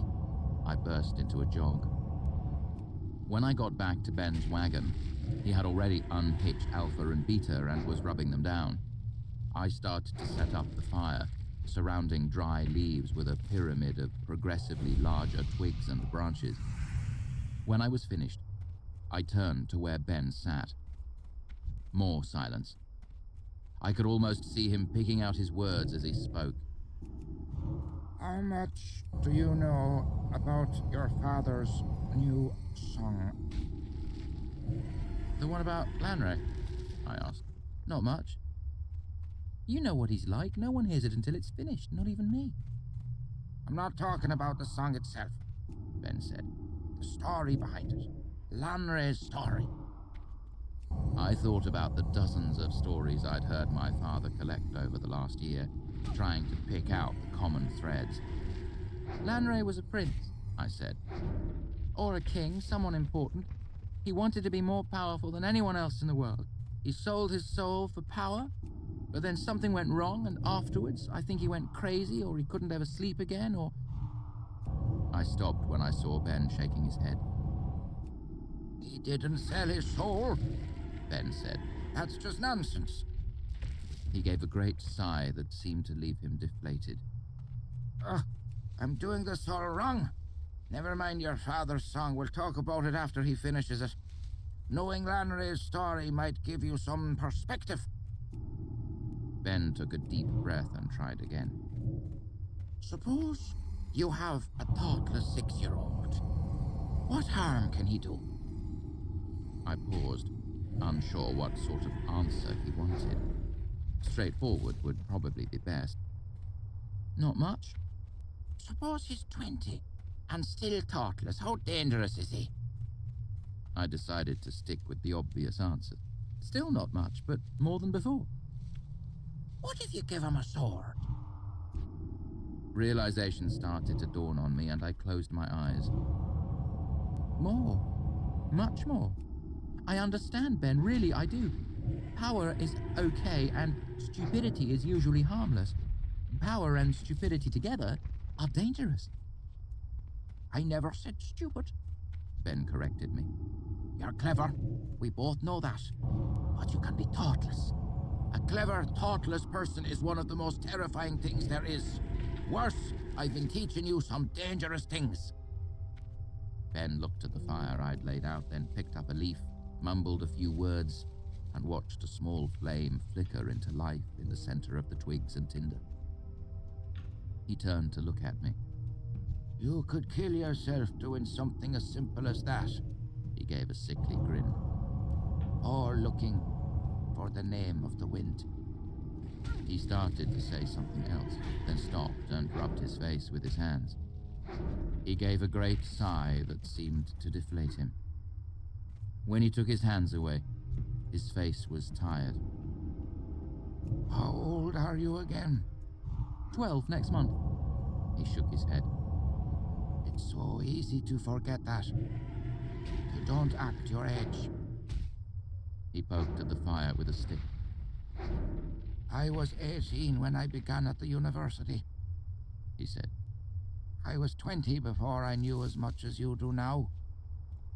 He stared into the fire. I'm sorry, Quoth. I need to be alone tonight. I need to do some thinking. I nodded silently. I went to his wagon, gathered tripod and kettle, water and tea. I brought them back and quietly laid them beside Ben. He was still staring into the fire when I turned away. Knowing my parents wouldn't expect me back for a while, I headed into the forest. I had some thinking of my own to do. I owed Ben that much. I wished I could do more. It took a full span of days before Ben was his normal, jovial self again. But even then, things weren't the same between us. We were still fast friends, but there was something between us, and I could tell he was consciously holding himself apart. Lessons ground to a near standstill. He halted my fledgling study of alchemy, limiting me to chemistry instead.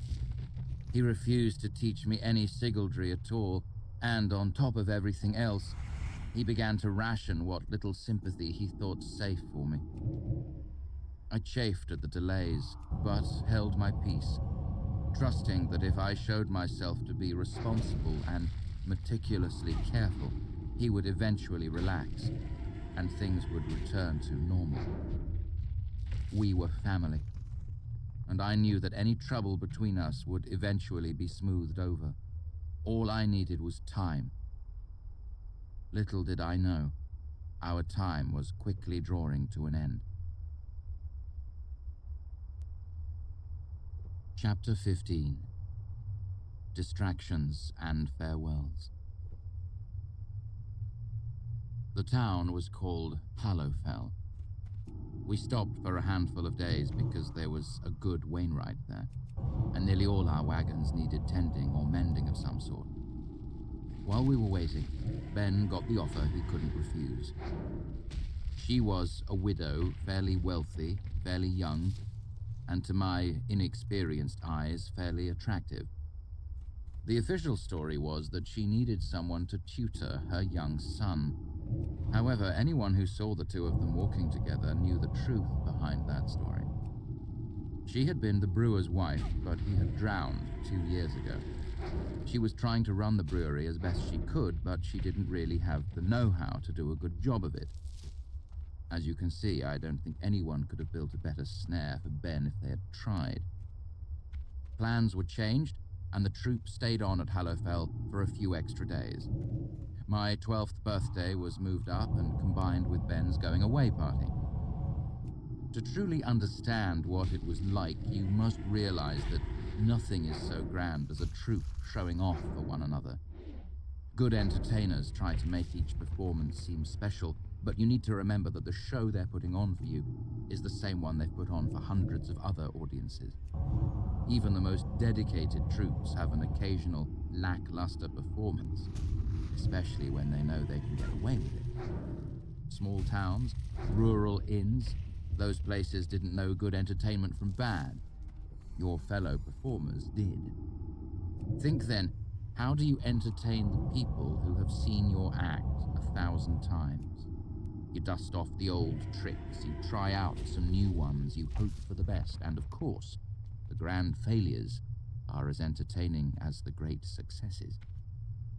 I remember the evening as a wonderful blur of warm emotion, tinged in bitter. Fiddles, lutes, and drums, everyone played and danced and sang as they wished.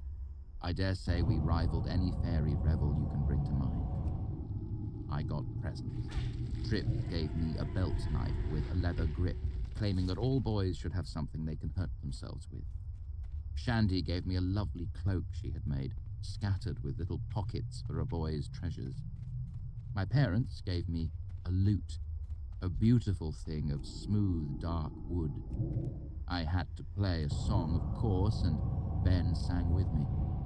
I slipped a little on the strings of the unfamiliar instrument, and Ben wandered off looking for notes once or twice, but it was nice.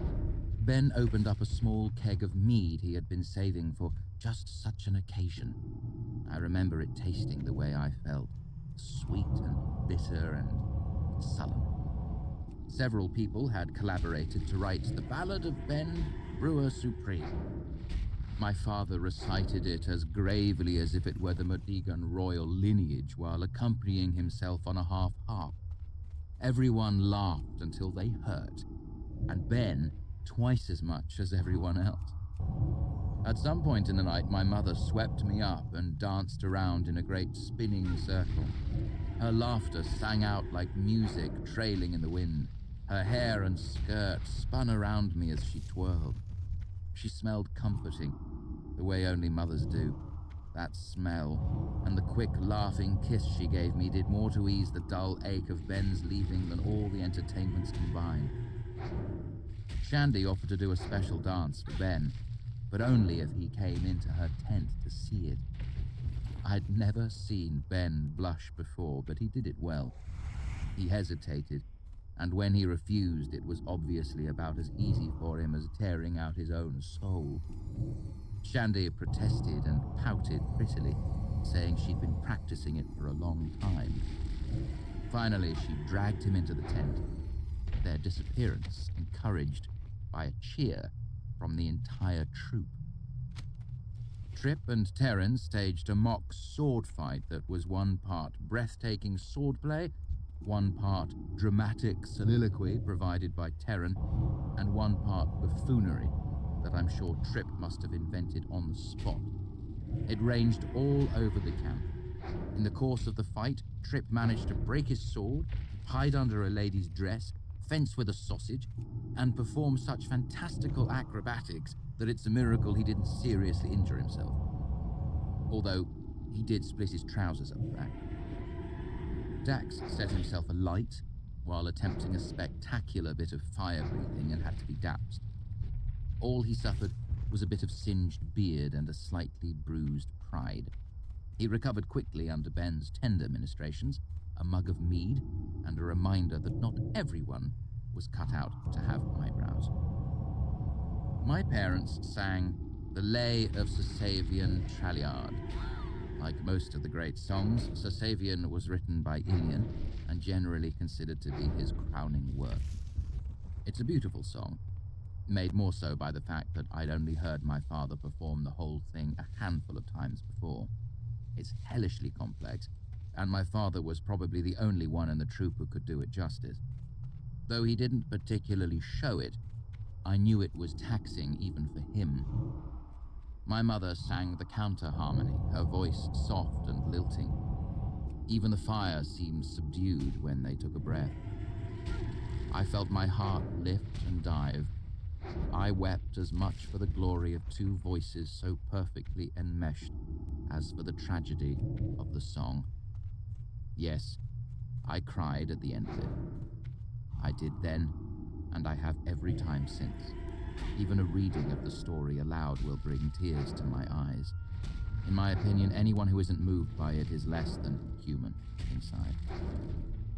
There was a momentary quiet after they finished, wherein everyone wiped their eyes and blew their noses. Then, after a suitable period of recovery had elapsed, someone called out, "Lanray! Lanray!" The shout was taken up by several other people. "Yes, Lanray!" You're a tall one. My father gave a wry smile and shook his head. He never performed any part of a song until it was finished. Come on, Al, Shandy called out. you've been stewing it long enough. Let some out of the pot. He shook his head again, still smiling. It's not ready yet. He bent down and carefully set his lute into its case. Let's have a taste, Arlington. It was Terran this time. Yeah, for Ben's sake. It's not fair that he should have to hear you mumble over it for all this while and not get... I'm wondering what you're doing in that wagon with your wife if it's not sing it. Lanray! Trip quickly organized the whole troop into a great chanting, howling mass that my father managed to withstand for almost a minute before he stooped and lifted his lute back out of the case. Everyone cheered. The crowd hushed as soon as he sat back down. He tuned a string or two, even though he'd only just set it down. He flexed his fingers and struck a few soft experimental notes, then swept into the song so gently that I caught myself listening to it before I knew it had begun. Then my father's voice spoke over the rise and fall of the music. Sit and listen all, for I will sing a story wrought and forgotten in a time old and gone. A story of a man, proud Lanray, strong as the spring, steel of the sword he had at ready hand. Hear how he fought, fell and rose again, to fall again, under shadow falling then. Love filled him, love for native land, and love of his wife Lyra, at whose calling some say he rose through doors of death to speak her name as his first reborn breath. My father drew a breath and paused, his mouth open as if he would continue. Then a wide, wicked grin spread across his face, and he bent to tuck his loot safely away. There was an outcry and a great deal of complaining, Pleased to meet you. but everyone knew they had been lucky to hear as much as they had. Someone else struck up a song for dancing, and the protests faded away. My parents danced together, her head on his chest. Both had their eyes closed. They seemed so perfectly content. If you can find someone like that, someone who you can hold and close your eyes to the world with, then you're lucky, even if it only lasts How for are a ya? minute or a day. The image of them gently swaying to the music is how I picture love in my mind, even after all these years. See you soon. Afterwards, Ben danced with my mother, his steps sure and stately. I was struck by how beautiful they looked together. Ben, old, grey and portly, with his lined face and half-burned eyebrows. My mother, slender, fresh and bright, pale and smooth-skinned in the firelight. They complemented each other by contrast. I ached knowing I might never see them together again. By this time, the sky was beginning to brighten in the east. Everyone gathered to say their final goodbyes. I can't remember what I said to him before we left. I know it felt woefully inadequate, but I knew he understood. He made me promise not to get myself into any trouble, tinkering with the things he had taught me. He stooped a bit and gave me a hug, then tousled my hair. I didn't even mind. In semi-retaliation, I tried to smooth out his eyebrows, something I'd always wanted to try. His expression was marvelous in its surprise. He gathered me into another hug. Then he stepped away. My parents promised to steer the troop back towards the town when we were in the area. All the troopers said they wouldn't need much steering. But, even as young as I was, I knew the truth. It would be a great long time before I saw him again. Years. I don't remember starting out that morning, but I do remember trying to sleep and feeling quite alone, except for a dull, bittersweet ache.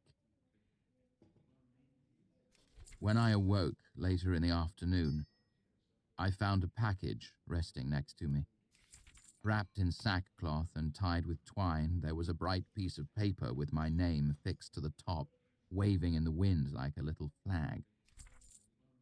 Unwrapping it, I recognized the book's binding. It was Rhetoric and Logic, the book Ben had used to teach me argument. Out of his small library of a dozen books, it was the only one I hadn't read from cover to cover. I hated it. I cracked it open and saw writing on the inside cover. It said, quoth, "Defend yourself well at the university. Make me proud. Remember your father's song. Be wary of folly. Your friend, Abenthy." Ben and I had never discussed my attending the university. Of course, I had dreams of going there someday, but they were dreams I hesitated to share with my parents. Attending the university would mean leaving my parents, my troop, everyone and everything I had ever known. Quite frankly, the thought was terrifying. What would it be like to settle in one place, not just for an evening or a span of days, but for months, years? No more performing? No tumbling with Trip or playing the bratty young noble's son in 3 pennies for wishing? No more Glad to wagons? meet you. No one to sing with? I'd never said anything aloud, but Ben would have guessed. I read his inscription again, cried a bit, and promised him that I would do my best. Watch your back. Chapter 16. Hope. Over the next months, my parents did their best to patch the hole left by Ben's absence, bringing in the other troopers to fill my time productively and keep me from moping. You see, in the troop, age had little to do with anything. If you were strong enough to saddle the horses, you saddled the horses. If your hands were quick enough, you juggled. If you were clean-shaven and fit the dress, you played Lady Rethiel in The Swineherd and the Nightingale. Things were generally as simple as that. So Trip taught me how to jape and tumble. Shandy walked me through the courtly dances of a half-dozen countries. Terran measured me against the hilt of his sword and judged that I had grown tall enough to begin the basics of swordplay. Not enough to actually fight, he stressed, but enough so I could make a good show of it on stage. The roads were good this time of year, so we made excellent time traveling north through the Commonwealth, 15, 20 miles a day as we searched out new towns to play. With Ben gone, I rode with my father more often, and he began my formal training for the stage. I already knew a great deal, of course, but what I had picked up was an undisciplined hodgepodge. My father systematically went about showing me the true mechanics of the actor's trade, how slight changes in accent or posture make a man seem oafish or sly or silly. Lastly, my mother began teaching me how to comport myself in polite society. I knew a little from our infrequent stays with Baron Greyfallow, and thought I was quite genteel enough without having to memorize forms of address, table manners, and the elaborate snarled rankings of the peerage. Eventually, I told my mother exactly that. "Who cares if a Medigan Viscount outranks a vintage Sparathane?" I protested. "And who cares if one is Your Grace and the other is My Lord?" "They care," my mother said firmly. "If you perform for them, you need to conduct yourself with dignity and learn to keep your elbow out of the soup. Father doesn't worry about which fork to use and who outranks who," I groused. My mother frowned, her eyes narrowing. "Who outranks whom?" I said grudgingly. "Your father knows more than he lets on," my mother said. "And what he doesn't know he breezes past due to his considerable charm. That's how he gets by." She took my chin and turned my face toward her. Her eyes were green with a ring of gold around the pupil. "Do you just want to get by, or do you want to make me proud?" There was only one answer to that. Once I knuckled down to learn it, it was just another type of acting. Another script.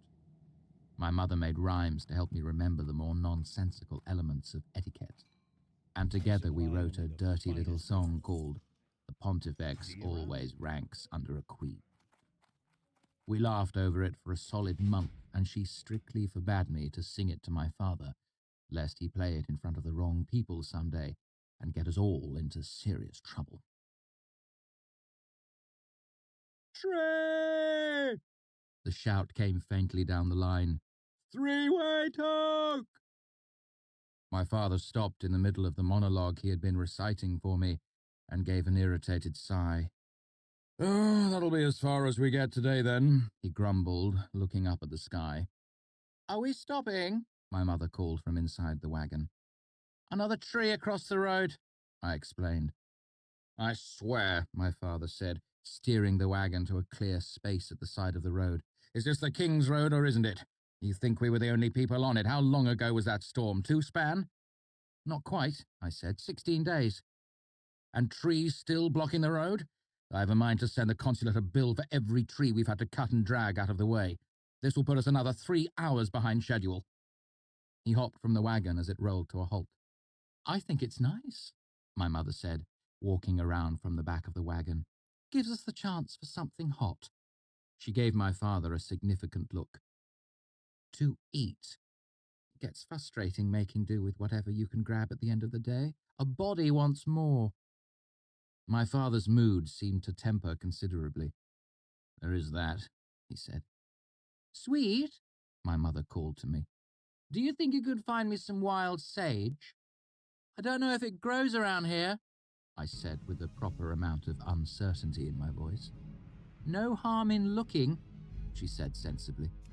She looked at my father from the corner of her eye. "If you can find enough, bring back an armload. We'll dry it for later." Typically, whether or not I found what I was looking for didn't matter very much. It was my habit to wander away from the troop in the evenings. I usually had some sort of errand to run while my parents set up for dinner. but it was just an excuse for us to get away from each other. Privacy is hard to come by on the road, and they needed it as much as I did. So if it took me an hour to gather an armload of firewood, they didn't mind. And if they hadn't started dinner by the time I came back, well, that was only fair, wasn't it?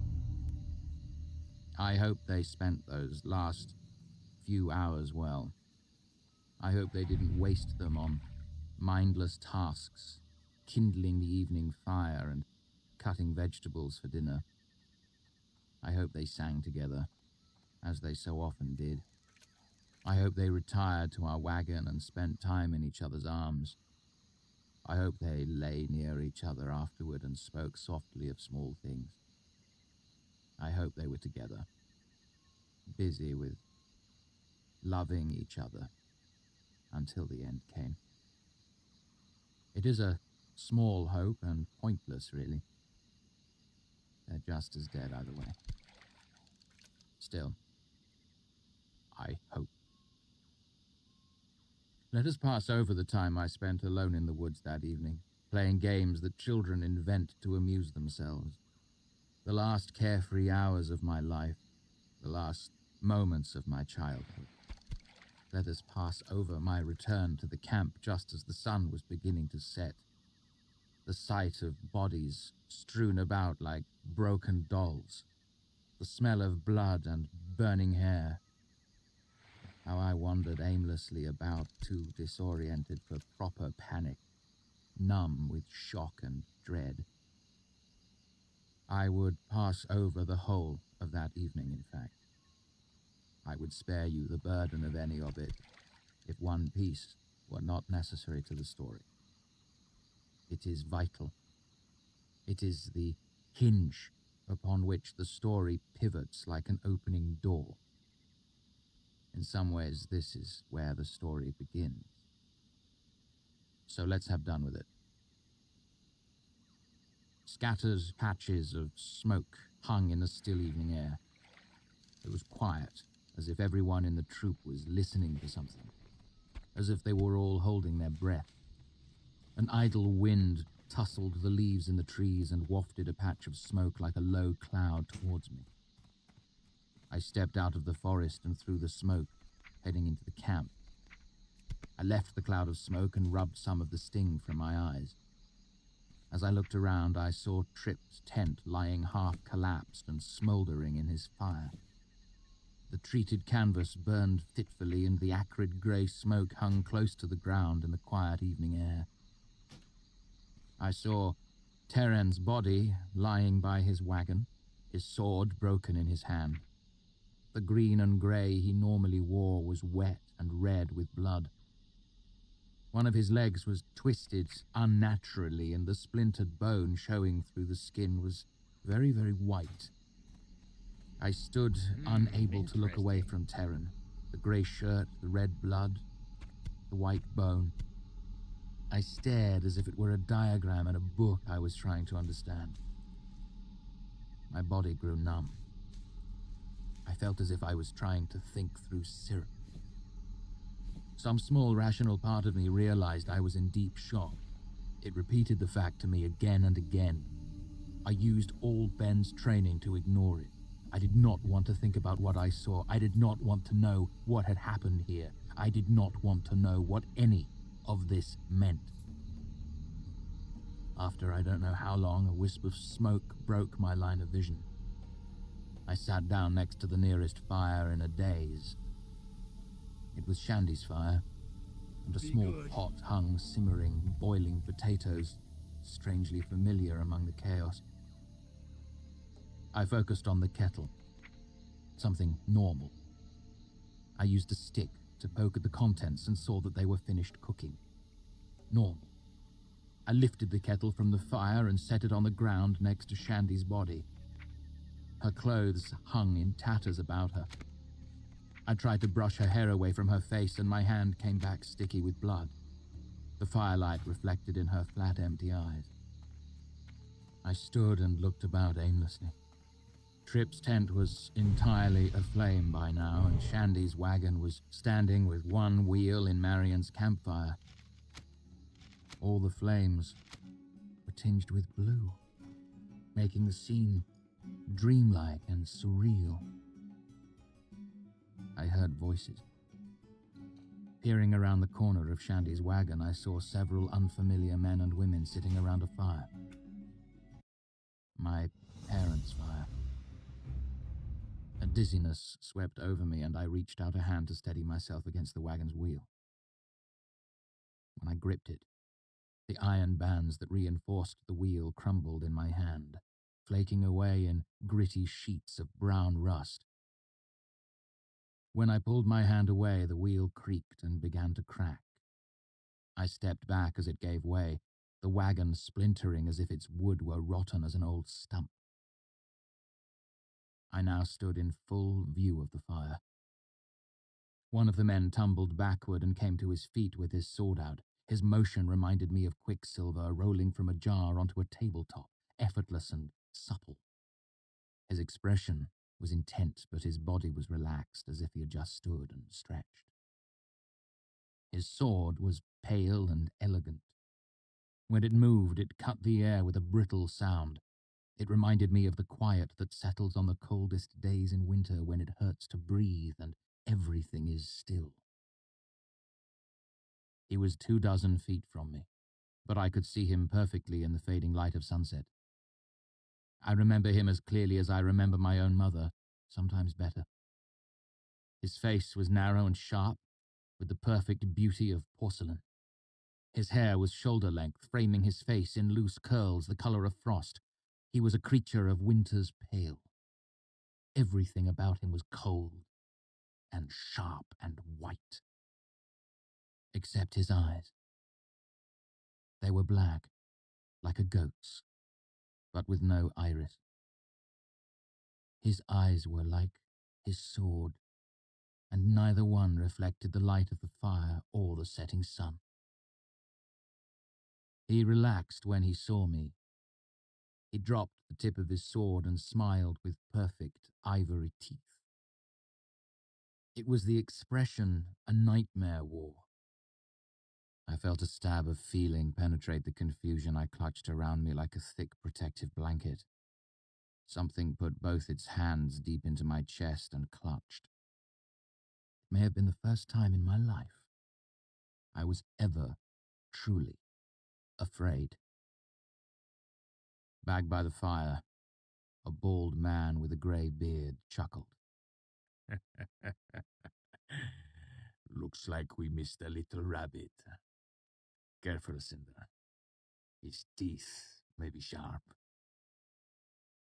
The one called Cinder sheathed his sword with the sound of a tree cracking under the weight of winter ice. Keeping his distance, he knelt. Again, I was reminded of the way Mercury moved. Now on eye level with me, his expression grew concerned behind his matte black eyes. What's your name, boy? I stood there mute, frozen as a startled fawn. Cinder sighed and dropped his gaze to the ground for a moment. When he looked up at me, I saw pity staring at me with hollow eyes. Young man, he said, wherever are your parents? He held my gaze for a moment and then looked over his shoulder back towards the fire where the others sat. Does anyone know where his parents are? Some of them smiled, hard and brittle, as if enjoying a particularly good joke. One or two of them laughed aloud. Cinder turned back to me and the pity fell away like a cracked mask, leaving only the nightmare smile upon his face. Is this your parents' fire? He asked, with a terrible delight in his voice. I nodded numbly. His smile slowly faded. Expressionless, he looked deep into me. His voice was quiet, cold and sharp.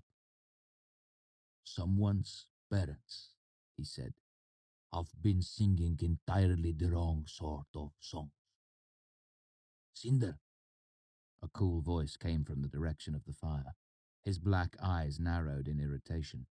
What? He hissed. This one has done nothing. Send him to the soft and painless blanket of his sleep. The cool voice caught slightly on the last word as if it were difficult to say. The voice came from a man who sat apart from the rest, wrapped in shadow at the edge of the fire. Though the sky was still bright with sunset and nothing stood between the fire and where he sat, shadow pooled around him like thick oil. The fire snapped and danced, lively and warm, tinged with blue, but no flicker of its light came close to him. The shadow gathered thicker around his head.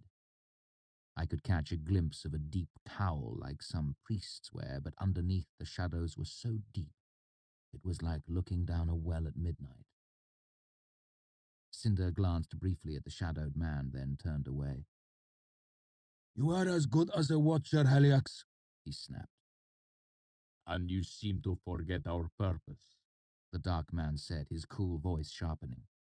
Or does your purpose simply differ from my own? The last words were spoken carefully, as if they held special significance.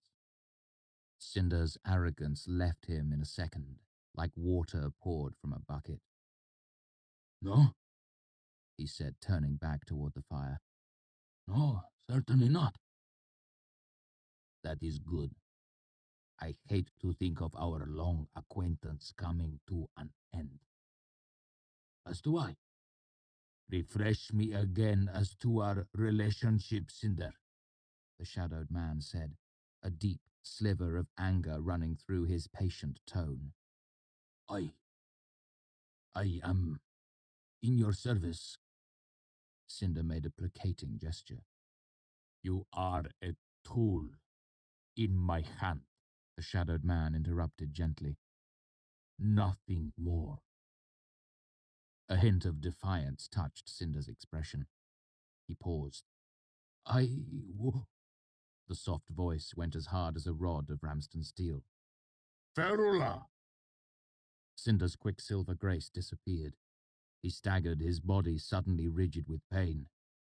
You are a tool in my hand, the cool voice repeated. Say it. Cinder's jaw clenched angrily for a moment. Then he convulsed and cried out, sounding more like a wounded animal than a man. I am a tool in your hand, he gasped. Lord Heliax. I am a tool in your hand, Lord Heliax. Cinder amended as he crumpled, trembling to his knees. Who knows the inner turnings of your name, Cinder? The words were spoken with a slow patience like a schoolmaster reciting a forgotten lesson. Cinder wrapped shaking arms around his midsection and hunched over, closing his eyes. You, Lord Heliax, who keeps you safe from the Amir, the Singers, the Scythe, from all that would harm you in the world? Heliax asked with calm politeness, as if genuinely curious as to what the answer might be. You, Lord Heliax! Cinder's voice was a quiet shred of pain. And whose purpose do you serve? Your purpose, Lord Heliax! The words were choked out. Yours, none other! The tension left the air, and Cinder's body suddenly went slack. He fell forwards onto his hands, and beads of sweat fell from his face to patter on the ground like rain. His white hair hung limp around his face. Thank you, Lord, he gasped out earnestly. I will not forget again. You will. You are too fond of your little cruelties. All of you. Heliax's hooded face swept back and forth to look at each of the figures sitting around the fire. They stirred uncomfortably. I am glad I decided to accompany you today. You are straying, indulging in whimsy. Some of you seem to have forgotten what it is we seek, what we wish to achieve. The others sitting around the fire stirred uneasily. The hood turned back to Cinder. But you have my forgiveness. Perhaps if not for these remindings, it would be I who would forget. There was an edge to the last of his words. Now, finish what? His cool voice trailed away as his shadowed hood slowly tilted to look toward the sky. There was an expectant silence. Those sitting around the fire grew perfectly still, their expressions intent. In unison, they tilted their heads as if looking at the same point in the twilit sky, as if trying to catch the scent of something on the wind. A feeling of being watched pulled at my attention. I felt a tenseness, a subtle change in the texture of the air. I focused on it, glad for the distraction, glad for anything that might keep me from thinking clearly for just a few more seconds. They come, Heliax said quietly. He stood and shadows seemed to boil outward from him like a dark fog. quickly, to me. The others rose from their seats around the fire. Cinder scrambled to his feet and staggered a half-dozen steps towards the fire. Heliax spread his arms and the shadow surrounding him bloomed like a flower unfolding. Then each of the others turned with a studied ease and took a step toward Heliax, into the shadow surrounding him. But as their feet came down, they slowed, and gently, as if they were made of sand with wind blowing across them, they faded away. Only Cinder looked back, a hint of anger in his nightmare eyes. Then they were gone. I will not burden you with what followed. How I ran from body to body, frantically feeling for the signs of life as Ben had taught me. My futile attempt at digging a grave, how I scrabbled in the dirt until my fingers were bloody and raw, how I found my parents. It was in the darkest hours of the night when I found our wagon. Our horse had dragged it nearly 100 yards down the road before he died. It seemed so normal inside, so tidy and calm. I was struck by how much the back of the wagon smelled like the two of them. I lit every lamp and candle in the wagon. The light was no comfort, but it was the honest gold of real fire, untinged with blue. I took down my father's loot case. I lay in my parents' bed with the loot beside me. My mother's pillow smelled of her hair, of an embrace. I did not mean to sleep, but sleep took me. I woke, coughing, with everything in flames around me. It had been the candles, of course. Still numb with shock, I gathered a few things into a bag. I was slow and aimless, unafraid as I pulled Ben's book from under my burning mattress. What horror could a simple fire hold for me now? I put my father's loot into its case. It felt like I was stealing, but I couldn't think of anything else that would remind me of them.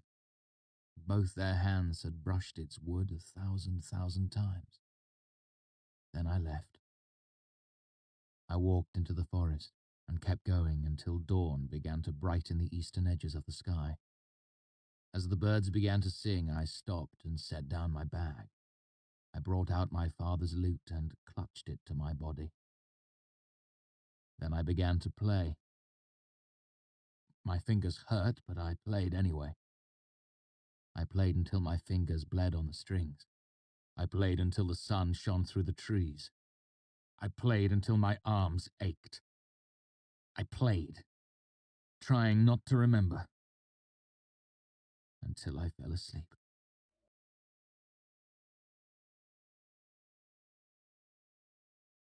This is the end for today with a sad situation and words. Hopeless and no perspective. How could it go better? So you will see it maybe the next time. For today, I'm